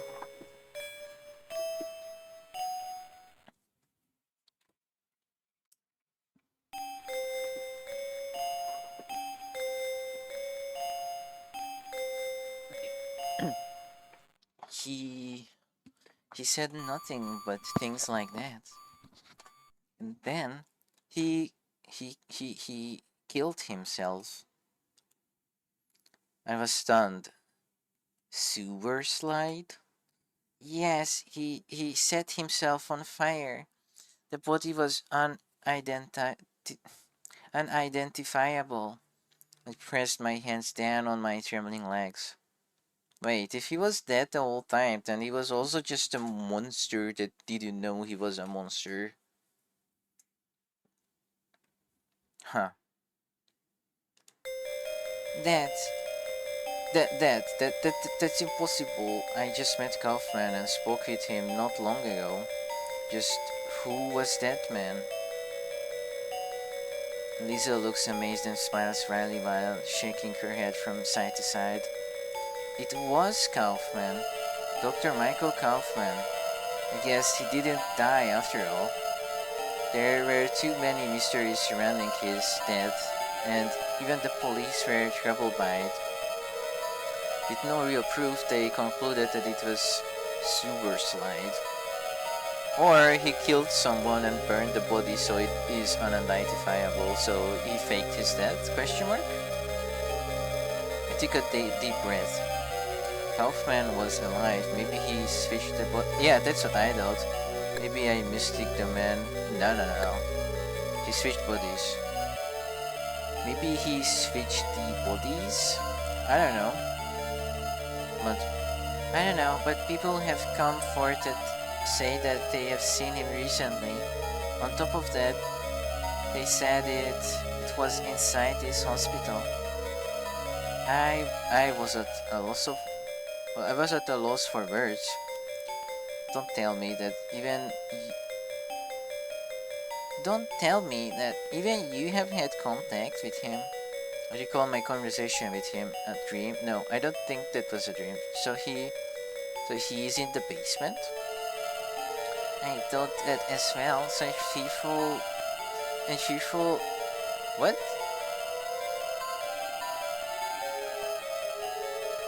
So I fearfully went down to the basement. But after moving just a bit forward, I turned back. Just thinking about him being alive in the darkness was too dreadful. As Lisa said this, a tear rolled down her cheek. I placed my hands on Lisa's shoulders and made up my mind. Like I have told you Like I have told you before, I'm looking for my daughter, Cheryl. I don't know who this Kaufman guy really is, but does he know something about the change in this town? Lisa doesn't answer. Lisa, come with me to the basement. That might be where Cheryl is being held. Even if Cheryl is not there, if you find Kaufman, then we might be able to talk to him. Lisa thought for a bit and slightly nodded. Okay, let's go then. Using the flashlight to light her way, Lisa and I walked downstairs and headed to the storehouse in the basement. We entered the hidden room in the back of the storehouse, and I opened the heavy iron gate in the center. Lisa headed in first, and I followed behind her. Do you think we can actually keep Lisa alive? Or if she's still gonna like, because I don't know. It's cold, Lisa mumbles to herself. It seems as if we had ended up lost in a giant refrigerator. I couldn't imagine that a person could live down here. I thought about that again. If Shirley's being held down here, my body trembled. Metal door. Metal door. Okay. We finally reached the end of the passage. A solid looking metal door towers in front of us. I have never gone any farther than this. Lisa's voice was shaking as she spoke. Oh, I never went any further than this. Lisa and I looked at each other and lightly nodded, and then I placed my hand on the handle of the door.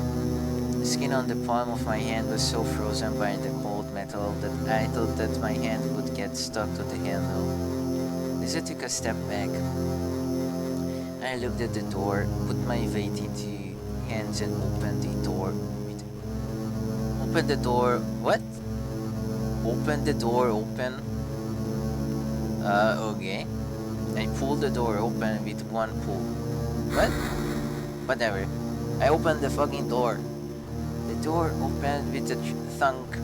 Beyond it, a passage no different than the one we had just followed extended. Complete darkness. It is completely pitch black in there, and without my flashlight, it seems that it would be utterly impossible to continue forward. I cannot understand why someone made this space so deep in the hospital basement. Look, Lisa said. Lisa? What's wrong? Wait a minute. Wait a minute, Harry. There is something drawn on the wall. I stopped and shined the flashlight on the wall that Lisa was pointing at. Uh, this is familiar crest was drawn there. Does this mean something? Lisa, since you have not left the hospital, you wouldn't know, but this crest has been drawn all throughout this town. Have you not seen it before? Lisa looked surprised and muttered, Nope. That crest was also drawn on the floor. Upon closer inspection, I found that the mark had been inscribed in places all throughout this passage. The mark of Samael. I recall that is what Dahlia called it, and then my body trembled. Is Alessa here? In this area? What did you just say? For an instant we looked at each other in the faint light that was lighting in the darkness. What did you just say? I said, is Alessa here? Lisa's face suddenly twisted in anger. What do you know about her? No one should have told you. I was thrown off balance by Lisa's sudden rage. I saw her several times before I met you. Oh, I saw her several times before I met you. She called Dahlia Mama. Are those two mother and daughter? Lisa looked down and her shoulders shook with anger. I had no idea why. What in the world? Just what is wrong with you? I no longer, I can no longer trust anyone. Lisa, I only did as I was told. Oh, I only did as I was told. Like a true believer, obedient to the scripture, continued even till I lost everything. What are you talking about? However, after all this, there is no such thing as God. There are only ugly humans ruled by desire. Lisa said that and then forcefully pounded on the wall. So you know something. Won't you tell me please, Lisa? Lisa smiles a bit, and then a creepy expression appears on her face. You too. You are the same as them, aren't you? Thinking that you know everything, even now? Who are they? Show her Lisa's diary. Show her the diary. Here, look at this. Lisa suspiciously snatches it. April 15. From today, this will be my. I've read all of this already.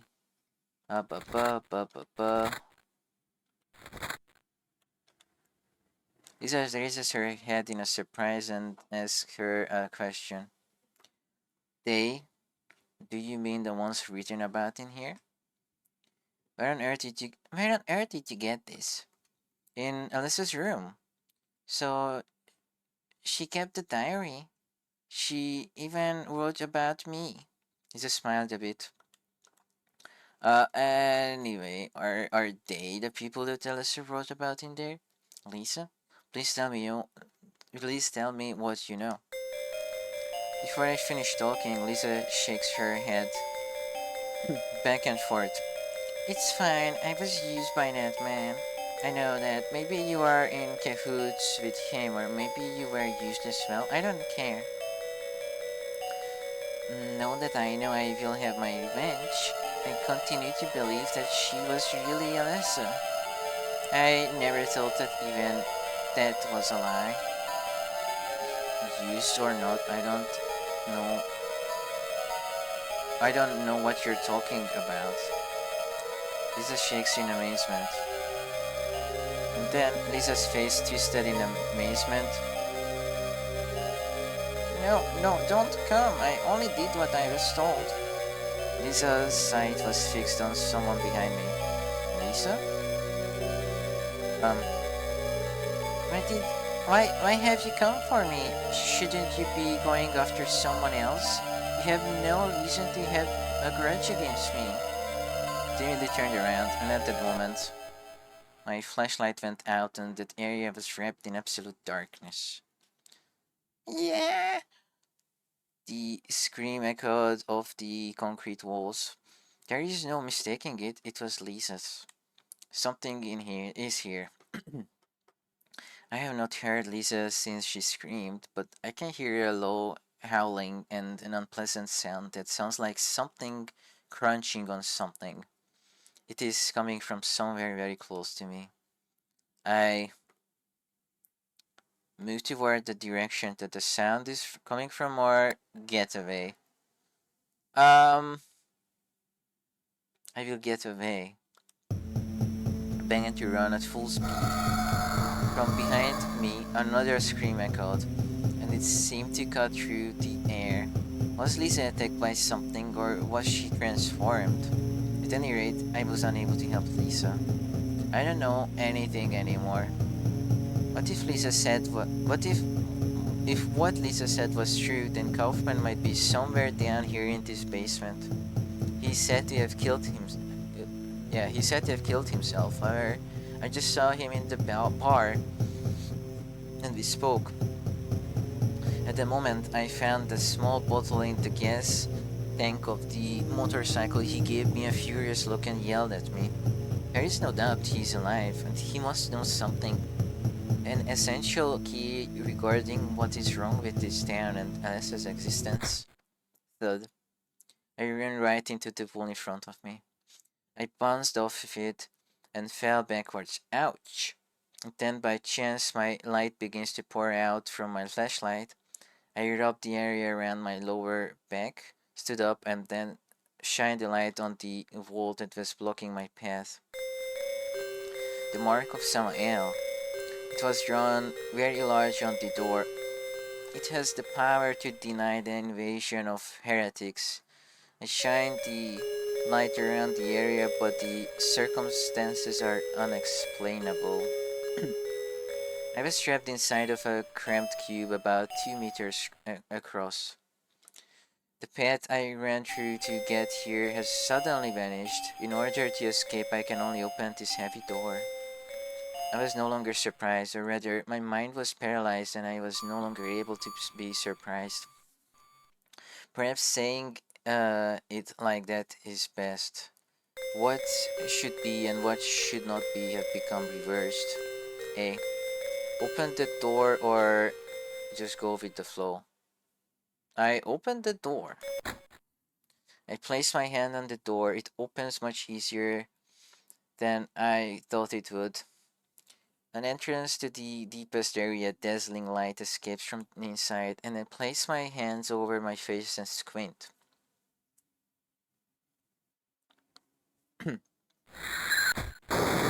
But it was already too late. My body bounced like a ball and smashed into the face of the rock several meters behind me. Oh, that was a car's headlights. Wow. The vehicle that hit me crashed through the guardrail and fell down the side of the cliff. After seeing that, my mind completely shut down and all the elements that formed me returned to nothingness. Bruh.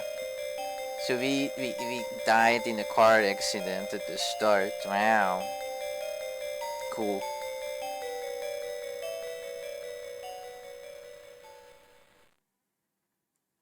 Okay.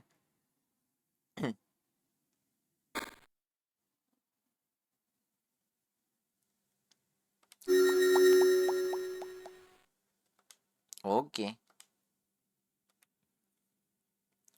Rrrr. And the other one, we just don't open the door.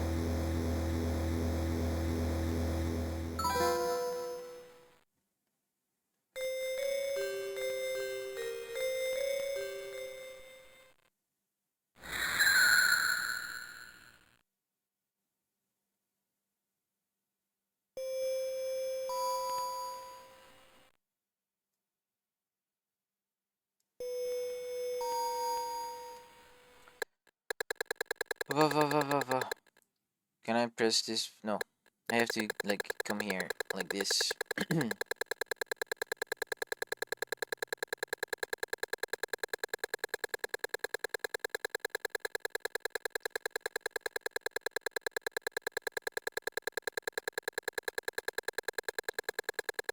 Okay, how far is this? Okay. And all I have to do is... What was this? Actually, I'm curious about the other options here, because it's not like I'm going to do this again. Change the subject. So, how's the weather? I sense that Lisa seemed to be having a hard time talking about what we are discussing, so I changed the subject. Oh, yeah, hey Lisa, I met a man called Kaufman at this hospital not long ago. He said that he was a doctor in this hospital, but do you know him? Lisa raised her head in surprise and her eyes opened wide, and then she let out a long sigh. Same thing. Same. She would talk about him no matter what. Perhaps I mistook the man I met for him? Wait, maybe I mistook him for someone else after all. Since I have come to suddenly nothing but strange things have occurred. It is as if I am walking around in a dream world. When talking to you now, I cannot say for sure that any of this is real. Uh, no. She shakes her head from side to side. No, it was definitely him. He is alive. He switched the bodies and hit himself. Just what is he up to?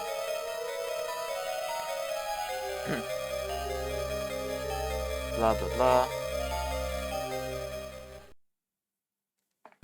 So whatever, he switched bodies no matter what.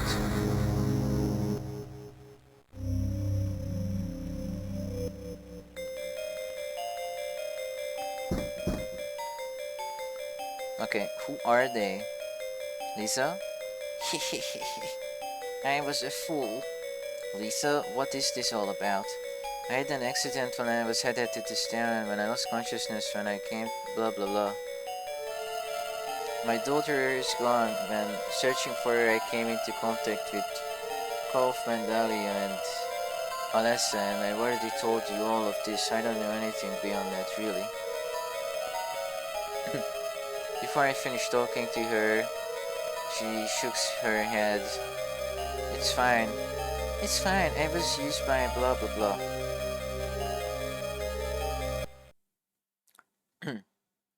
I moved towards the sound. Lisa, there is no response. Every now and then, uncomforting warm liquid splashes on my arm. But it's blood. It is sticky and smells like blood. If it smells like blood, it's blood. It's extremely unpleasant. Take a few steps back. Then I decide to try getting away. Oh, okay. Nothing happens. Just you have to run away anyway.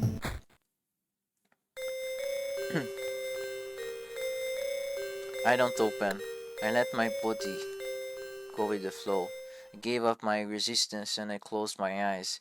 So I felt that all my actions up this point had been controlled by someone else. I just waited for that someone to tell me what would be next. My five senses are sharp on noise that I had not heard until now. Light I had not sensed until now. Something is all around me. It seems to be filling me with its incredible power. The now red light passes through my eyelids. No, it should be called powerful, but strong way of red. It envelops me. My body temperature rises. To scum, I must recognize the existence of that great power. However, it doesn't mean that I have forgotten Cheryl. It doesn't mean that I have forgotten. I fear that somewhere in my heart, my, with my eyes still closed, I tightly embraced the source of that faint light. While tightly holding on, my body was wrapped in flames.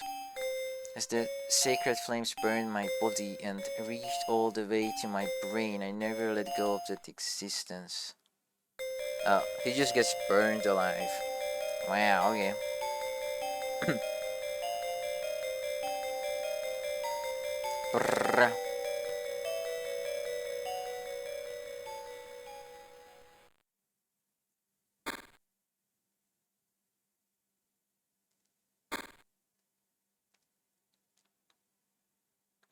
Okay. Uh, let me see. Let me see. Let me see. Let me see. Let me see. Let me see. Okay. So what I'm missing is the E ending. Okay, I need the E ending. E. How to get E? I need to kill Kaufman. Right? Getting ending E1.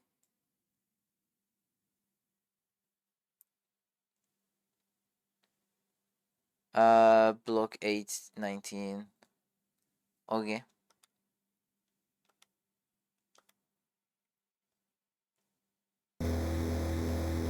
Or do I kill Lisa?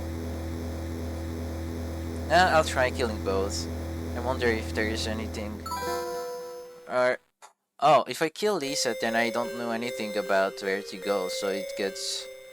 Oh, it gets more different. Yeah. I don't know. Um. Okay.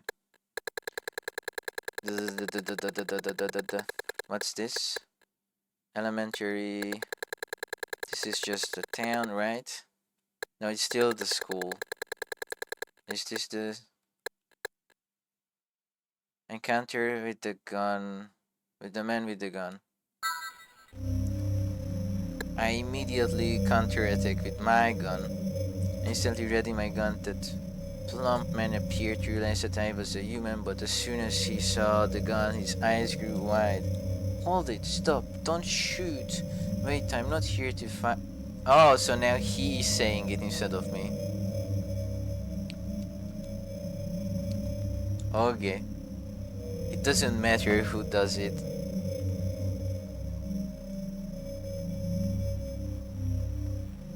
It doesn't matter.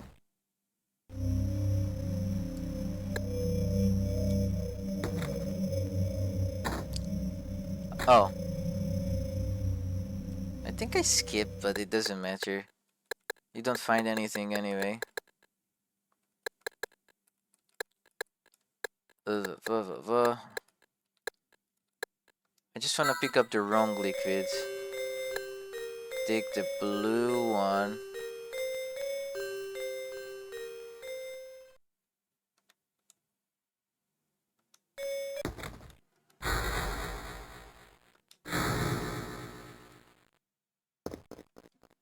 Because I never did this blue one, so I wanted to see what would happen. Nothing. I need to kill Lisa. Where is it? Chapter 8.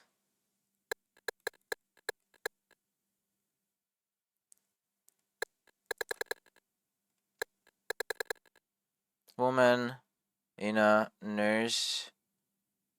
Is this one? Fire the gun. I kill Lisa. So there is more of you bastards.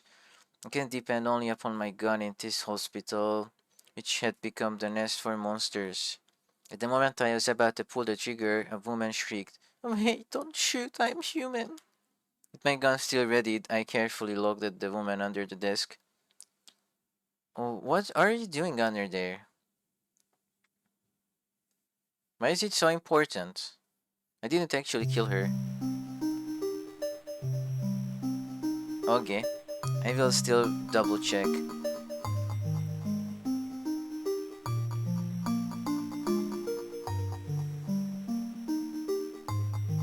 Huh.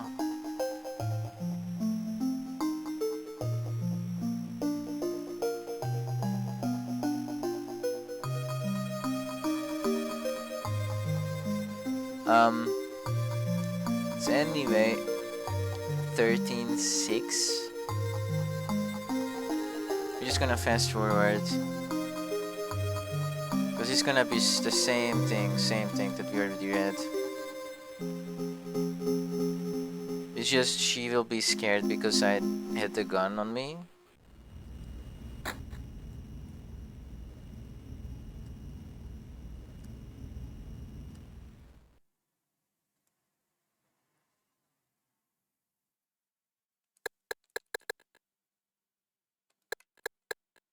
Points the gun at her or rolls her arms.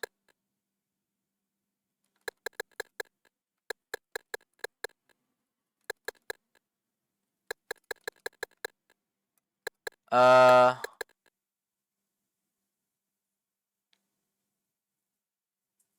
I don't know if it matters.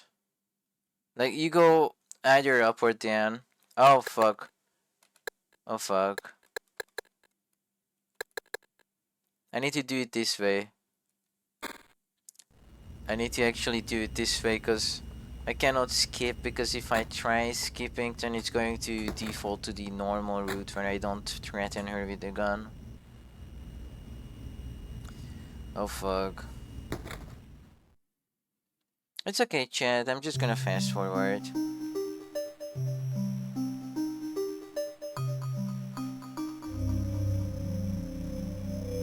I can rest my voice.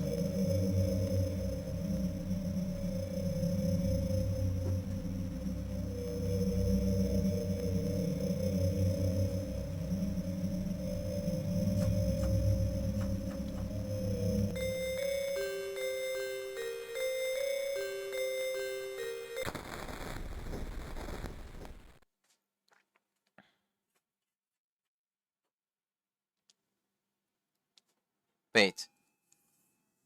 Excuse me?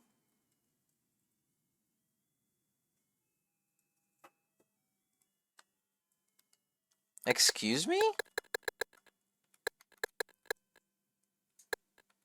Excuse me? Instead of coming here, it just became this? Oh, I'm sorry. I have to read this. Recall what Kaufman said. He is a person that lives in this town. Yet he did not appear to know why everyone disappeared. When I woke up it was like this. That is most certainly what he said. Dahlia is a mysterious woman. She seems to be holding some secrets, but she always disappears before I can ask her anything. Her timing in meeting me and talking to me was just a little too convenient. Maybe she read the future or something. At any rate, she seemed to have predicted that I would come here and she spoke about this. And then where and now then and then Terry Cheryl's whereabouts. Sorry. Everything has been unreasonable and illogical. My irritation is increasing and I will end up losing my cool. The antique shop? Yeah, this is it. For a moment, I was taken with the sense that someone was watching me, but without looking back, I entered the door as if I was being swallowed by it. The inside of the shop is small. I take a look around using my flashlight and find that the place is such a mess that it looks almost as if it has been ransacked by. Yeah, yeah. I'm glad you're okay. You're here, blah blah blah.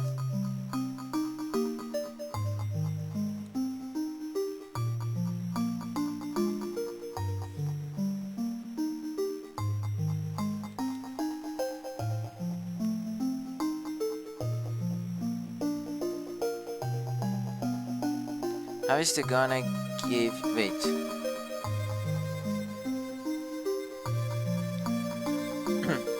Any idea what it means? I don't know. As for me, she said, you can no longer. Oh, she met Dahlia now?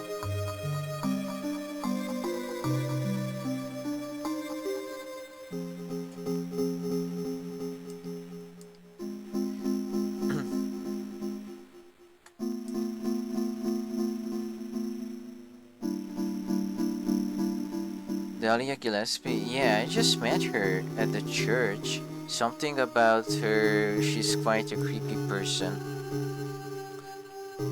Devoured by darkness, do you know what it means? I really don't know. As for me, she said, you can no longer make it in time. And such things I did not understand the meaning of. We then just looked at each other for a bit, each of us thinking of something. How is the gun I gave you? Sybil asked with a bright smile. There have been several situations in which I have had to use it. It seems like I have finally gotten used to using it. Well, you won't get over that if you don't use it after all. Sybil brushed her finger on the tip of her nose. Um, just where is that feeling of emptiness that runs through this room coming from? My body and the image just entering my pupils, it all seems like I am in a dream and that my mind is isolated from them. Sybil's calls brought me back around. Harry. Hey, Harry? Yeah, what's wrong? Sybil looked slightly irritated and took a long breath. And she shifted her gaze to the passage behind the shelf. What's this? Just discovered it. Maybe there is something back there. Let's have a look. Wait, we don't know what's back there. I'd better check it out first. I'm a cop. I should go. No, I'm going. She'll place her hand over my mouth to keep me from speaking. Even though I look like this, I'm a police officer. Please, leave everything to me. Think of this as my job. Remain silent for a bit and then give into your okay, but please be careful. I peer inside the hidden passage. Inside it looks like an unseen barrier of darkness has been set up, which makes it look like a place no one should enter. I intuitively sense that it would be dangerous to move into this passage. It is that kind of passage. I talk to Sybil once as she enters the passage. Sybil? Yes? Do you know anything about, well, some kind of other world? It's like some kind of bad dream. What are you talking about? I'm not quite sure. I try to make sense of it, but then my mind goes blank. Everything's dark there and I hear sirens in the distance. I met this nurse, Lisa. It's like I was there, but not really. Like it's all a blur. It's like some kind of hallucination, you know? I have no idea what you are talking about, Harry. Sybil spoke while shaking her head from side to side. Oh, I was just wondering. Never mind. Harry, you're tired. Yeah, maybe. Am I tired? Yes, I am tired. Blah blah blah. Charlie should return to me.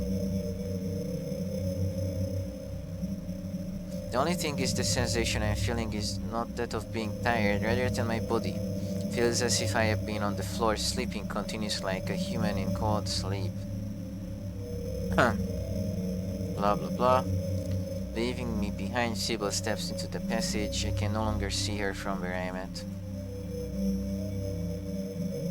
I feel the vision is swaying. I press my back to a wall and steadily slid down until I reached the cold floor. The shadows of several of the items that the room expand and contract as the light moves. It is as if a great number of spirits are laughing at me. Eventually, those shadows pounce on me. Ew. The bodiless beings bind my hands and feet and corner me until I am unable to move. I cannot speak. One long shadow extends a tentacle towards my neck. Please stop, I implore. I hold both of my palms up, but the shadow passes through the areas between my fingers and reaches my neck. I try to speak, but only a gasp comes out that will not reach Sybil. Finally, activity in my brain begins to stop due to a lack of oxygen. I saw stars in my eyes and then nothing at all. Lost consciousness as if I were just going to sleep. My body is freezing. Where am I? Cannot focus my eyes. That's right, this is the antique shop. I am sitting on the floor with my back against the cold wall. Must have dozed off for a bit. My fingers are as cold as ice and so I cannot move them normally. While chasing around after Cheryl fatigue must have been building up without me realizing it. However, this is no time to be sleeping. Oh, I wonder how Sybil is doing. Look around the room and I see that the eerie passage that was hidden behind the shelf is still open just as it was before. Sybil is still out there, in there. When she comes out, I will have a word with her. I hope she's okay. It seems like quite a bit of time has passed. I heavily stand and check the gun in my pocket.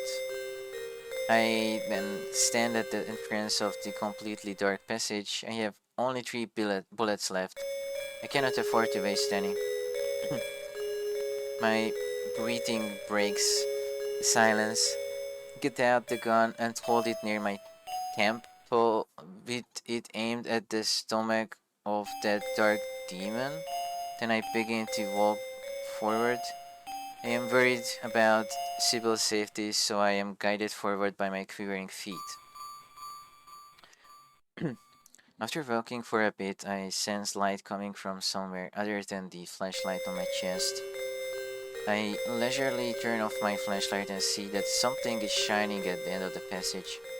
I rush forward. I am running toward the light.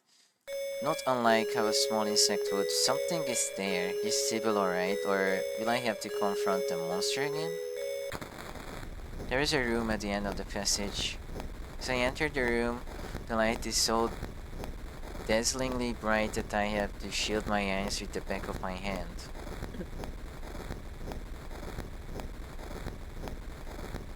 There is a simple altar on the wall to the right of where I enter the room.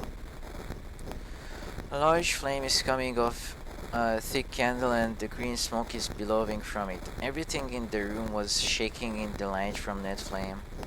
What is this place? Once my eyes adjusted to the light, my line of sight jumped to an unbelievable sight.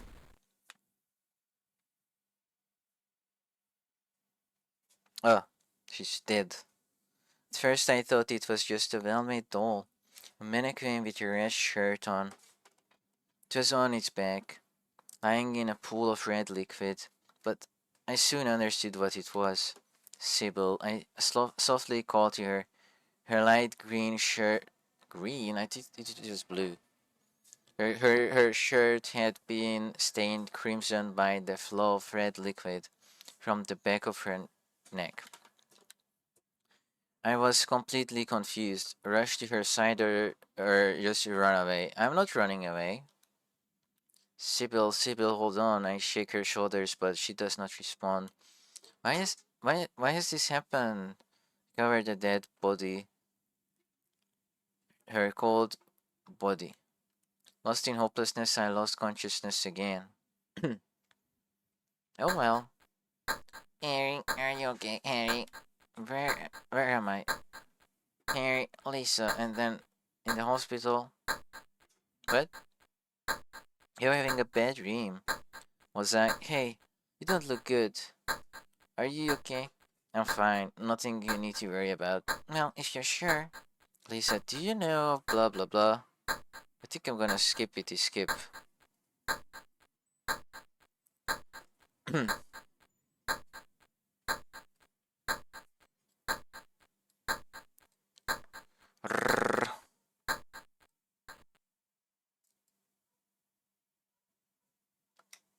Sybil's body has vanished. She's gone almost as if she was absorbed into the concrete floor. Maybe Sybil never came here in the first place. Just what did I see? A hallucination? A delusion? I want to talk to Lisa. She knows something. She's holding some secret. I will go see her. Keeping one hand on the wall to support myself, stumble out to the antique shop. Okay. Wait. We can just come back immediately? We skip the town hall? Open the gate to the hospital and then I open the door. She's waiting for me. Harry. She changes from looking completely exhausted and rushes over to me in an innocent childlike way. Blah blah blah. Have you seen a policewoman named Sybil? Sybil? That is the first time I've heard of that name. I have not seen her. Since the town has become like this, I have not met any humans other than you. I was irritated that I didn't understand anything that was going on, so I loudly clicked my tongue. Oh, that was him. Okay. What's wrong, Harry? You don't seem yourself. Sorry, I just cannot see the truth, even talking to you now. I wonder if it isn't just a delusion. Lisa looks a bit sad. I am me. Nothing has changed. I have just been waiting for you here all along. Saying nothing, I just looked at Lisa. While we were talking, I couldn't be sure if I was currently sitting here or actually speaking. My voice and my existence were beginning to disappear into the dry air in the room. Oh, hi. And then the door opened and someone came in. Dr. Michael Kaufman. Yes, he definitely said that he was a doctor at this hospital. What are you doing? Lisa took a deep breath and half smiled to greet him. This is Harry. His daughter has become lost in this town. You already told me that. Have you found her? No. I shook my head from the side to side. Harry, do you know Michael? Yeah, when I first visited this hospital, I met him once. I I recall the sight of him holding me at gunpoint. Weren't you leaving town? I asked sarcastically. It was no good. All the roads are blocked. It is impossible to get out. The three of us just remained silent. I grew up in this town, as I know. I know this area. As far as I could see, all the roads leading out of town have become precipitous. I don't know what that means. Cliffs or were blocked with large boulders. We are completely isolated. Lisa's smile disappeared. Well, what are we going to do? We should start thinking about that. I am going to get some sleep. With that, Kaufman left the room. Where are you going? To the director's office. He often the director's office. He often sleeps there. Lisa searched for him. It's cold, and not unexpected as it is snowing outside. But this room has no heating of any sort. I took off my jacket and went to put it on Lisa, but she shook her head from side to side. Isn't there any heating? Lisa's eye shifted to the heater in the back of the empty room. I'm sorry. Oh. I'm sorry, this worked on yesterday, but today it's broken. It's ironic. Lisa shrugged her shoulders. But there should be an oil heater for use in the patient rooms in the reception area. I will go and get it. Lisa begins to stand, but I stop her. I will go and get it. You just sit tight. Lisa smiled. You are kind. I pretended not to hear her as I left the room. Why did I come here? I take an audible breath. When I was talking to Lisa, I had become mentally tired. I did find myself faintly I did find myself faintly attracted to her. An unexplainable irritableness took control of my feelings.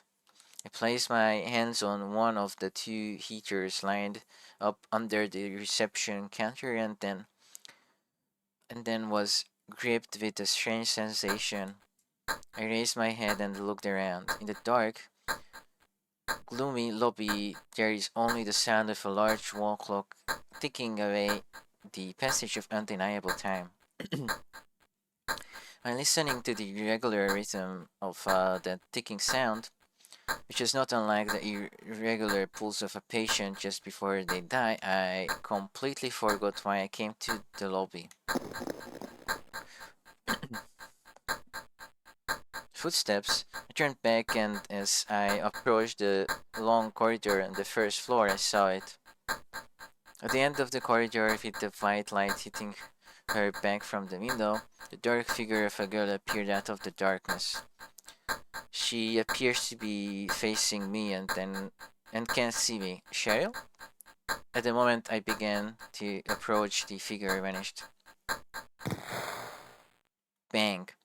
The sound of gunfire echoes throughout the hospital. From the door just left where I am standing. Lisa. Open the door. The faint scent of gunpowder waves through the air, and in the middle of the room, Lisa lays on her side dead. Lisa, and instantly thought of Sybil. The situations strangely resemble each other. Only Lisa and I are in the room. In this closed room, only a face-down corpse and me. In the short amount of time I was out of the room, someone came and shot Lisa in the neck, then left the room. That girl, yes, it was that girl. There is no doubt about it. It must have lied in wait for Lisa to be alone. However, for what purpose? Why Lisa, not me? Pursue the girl, or maybe someone else. They're still close.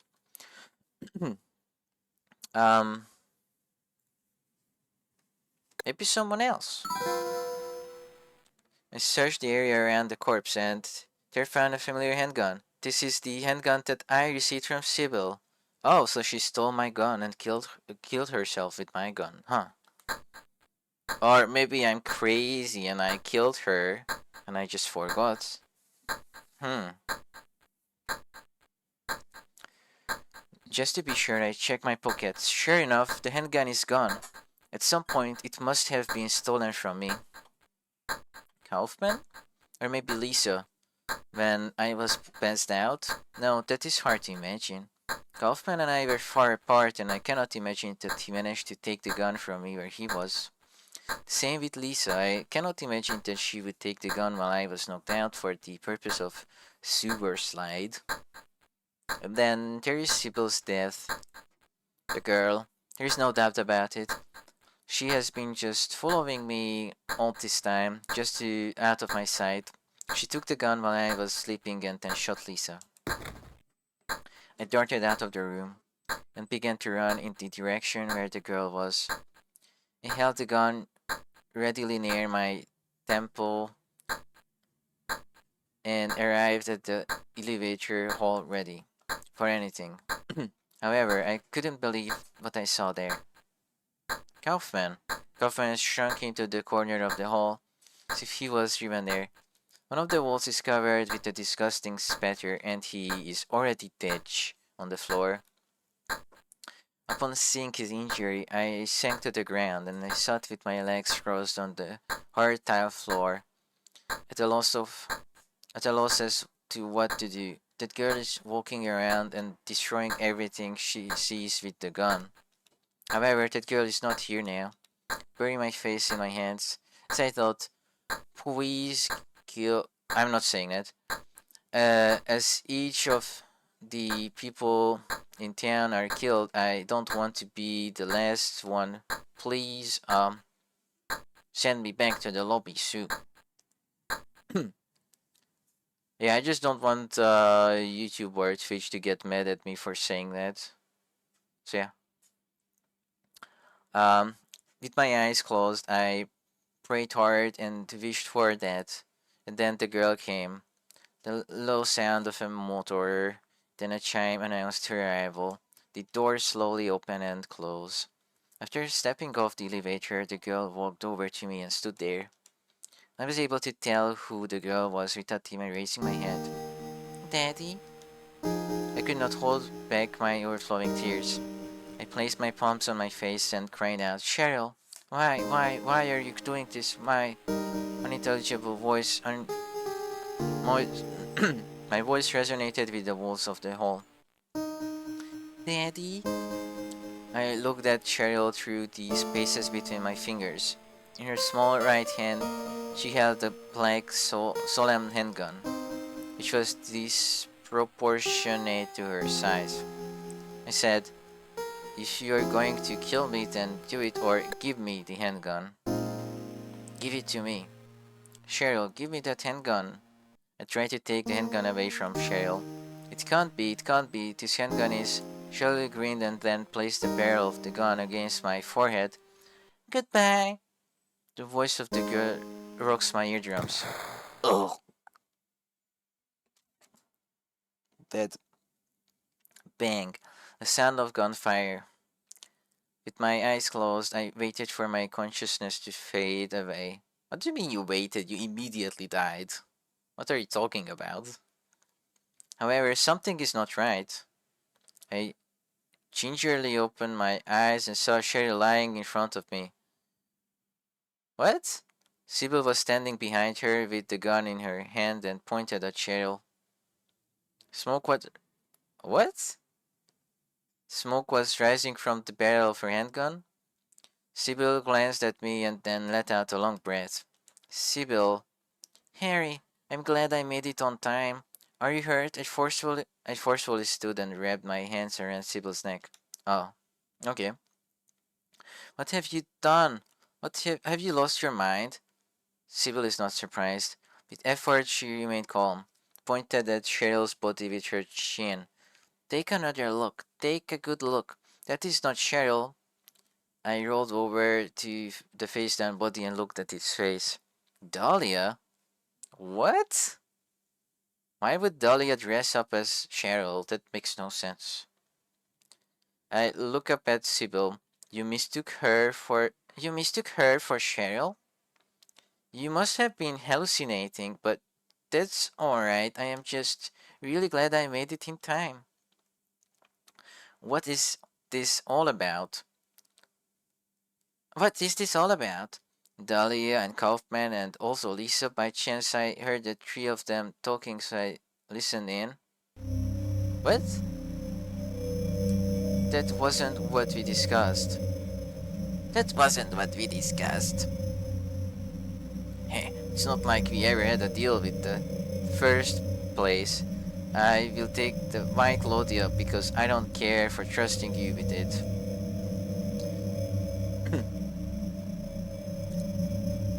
Kaufman, with this, you are going to become very rich. I have a good route for distribution.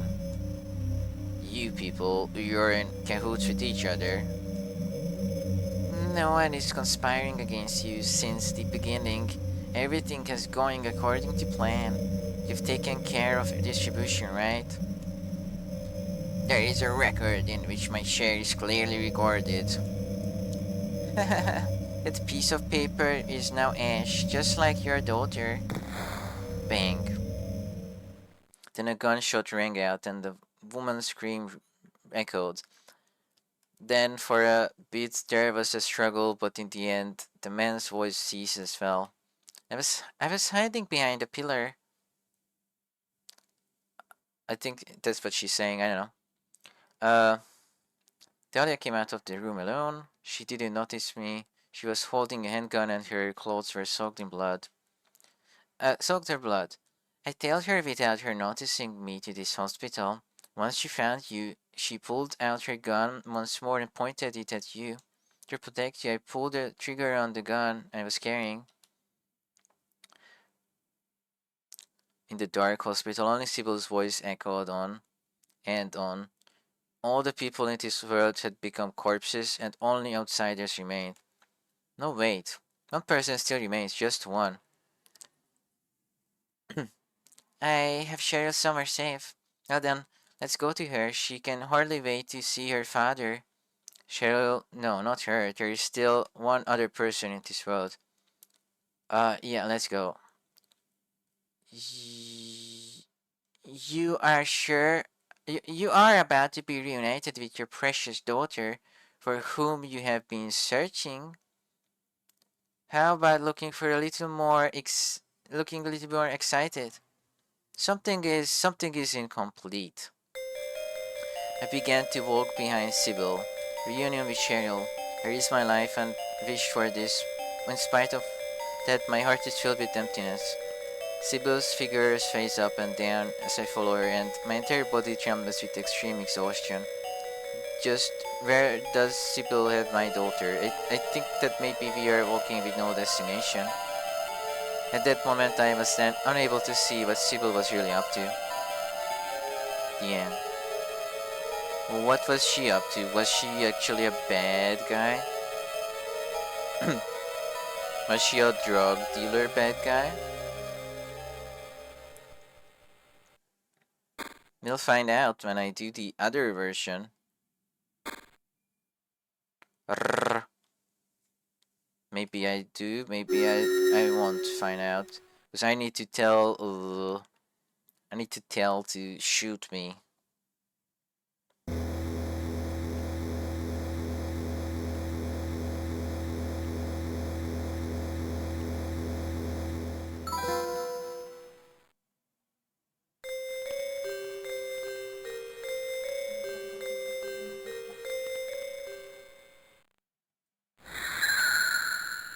Rrr.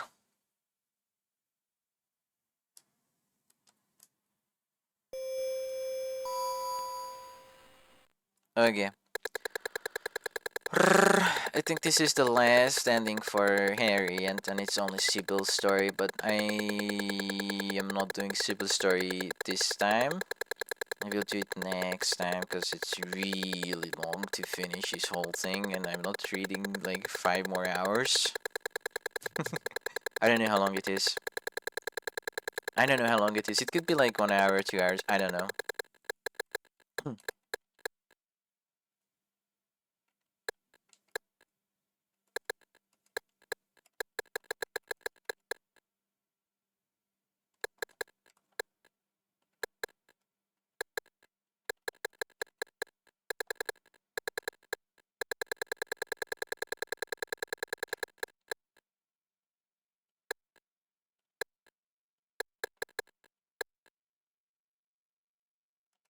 What?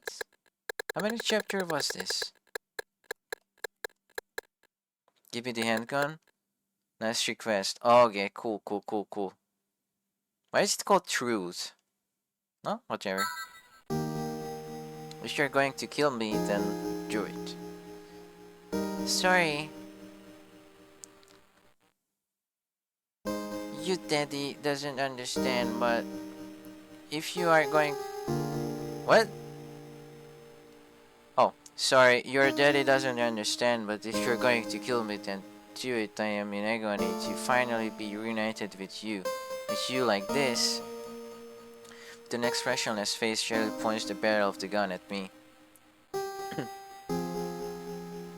uh, Hand it over to him now, Cheryl. That voice woke me up. A particularly hoarse voice, Dahlia. I could faintly see her standing in the darkness behind Cheryl. Oh, so they were both there. Dahlia? Dahlia did not move. She looked down on me and began to speak. It's terrible. The gods have passed judgment on you. Under the pretext of searching for your missing daughter, you were unable to get her back. What are you saying? Dahlia taps Cheryl's shoulder and Cheryl holds out the handgun. Daddy, isn't this yours? It was dropped here. I remained seated and then I reached out and took the handgun without knowing why. My handgun? I hurriedly checked my pockets. The handgun was definitely missing. I thought that you already knew that it was your handgun. It doesn't appear that you have realized it yet.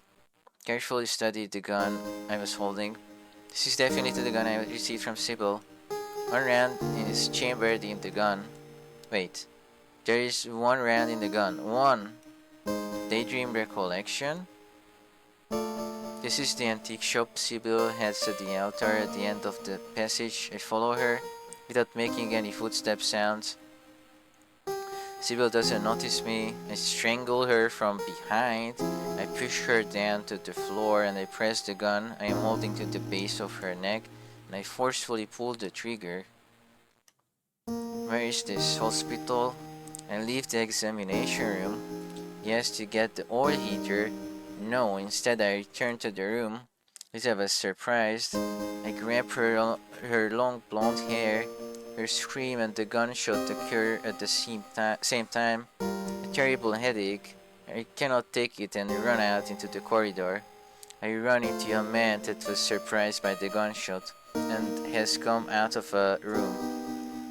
He sees what I have in my right hand. He sees the red stain on my clothes. I persistently chase him. I look at his back as he runs away. He's a fool.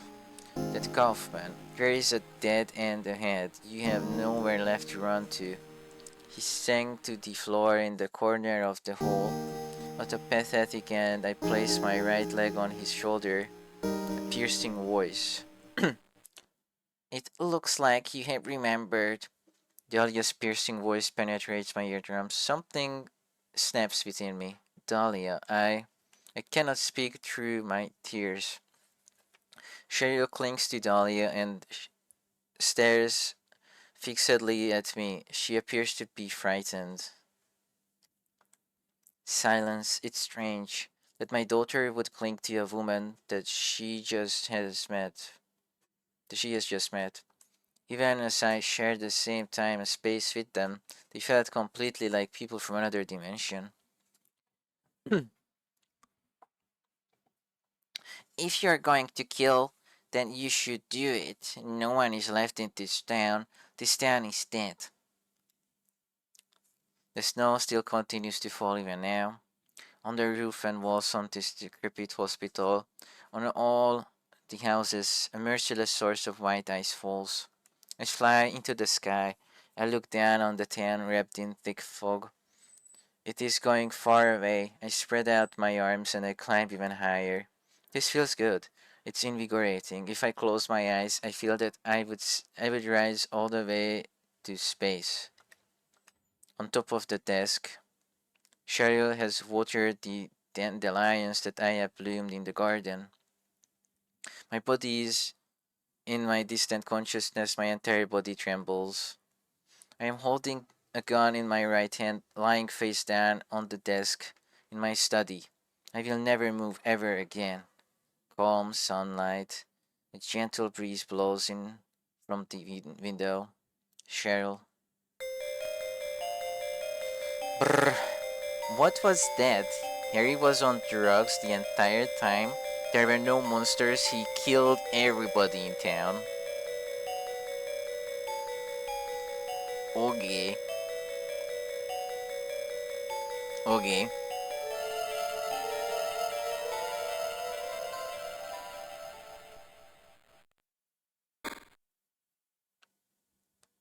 That was weird. Brr. Okay. So I press this button and I go to the achievements. I just need Sybil A, B1, B2, B3, and then C1, C2, and then get the cards. So I just need to play a Sybil, and that's for next time because it's been 6.5 hours. Wow. Okay, skip. Sorry. Pause.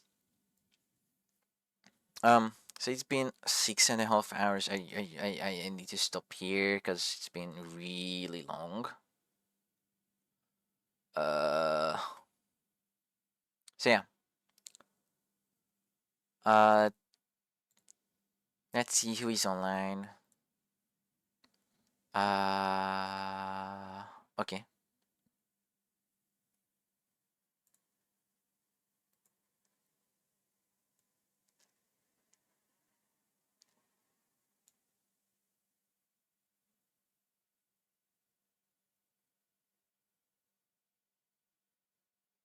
Okay.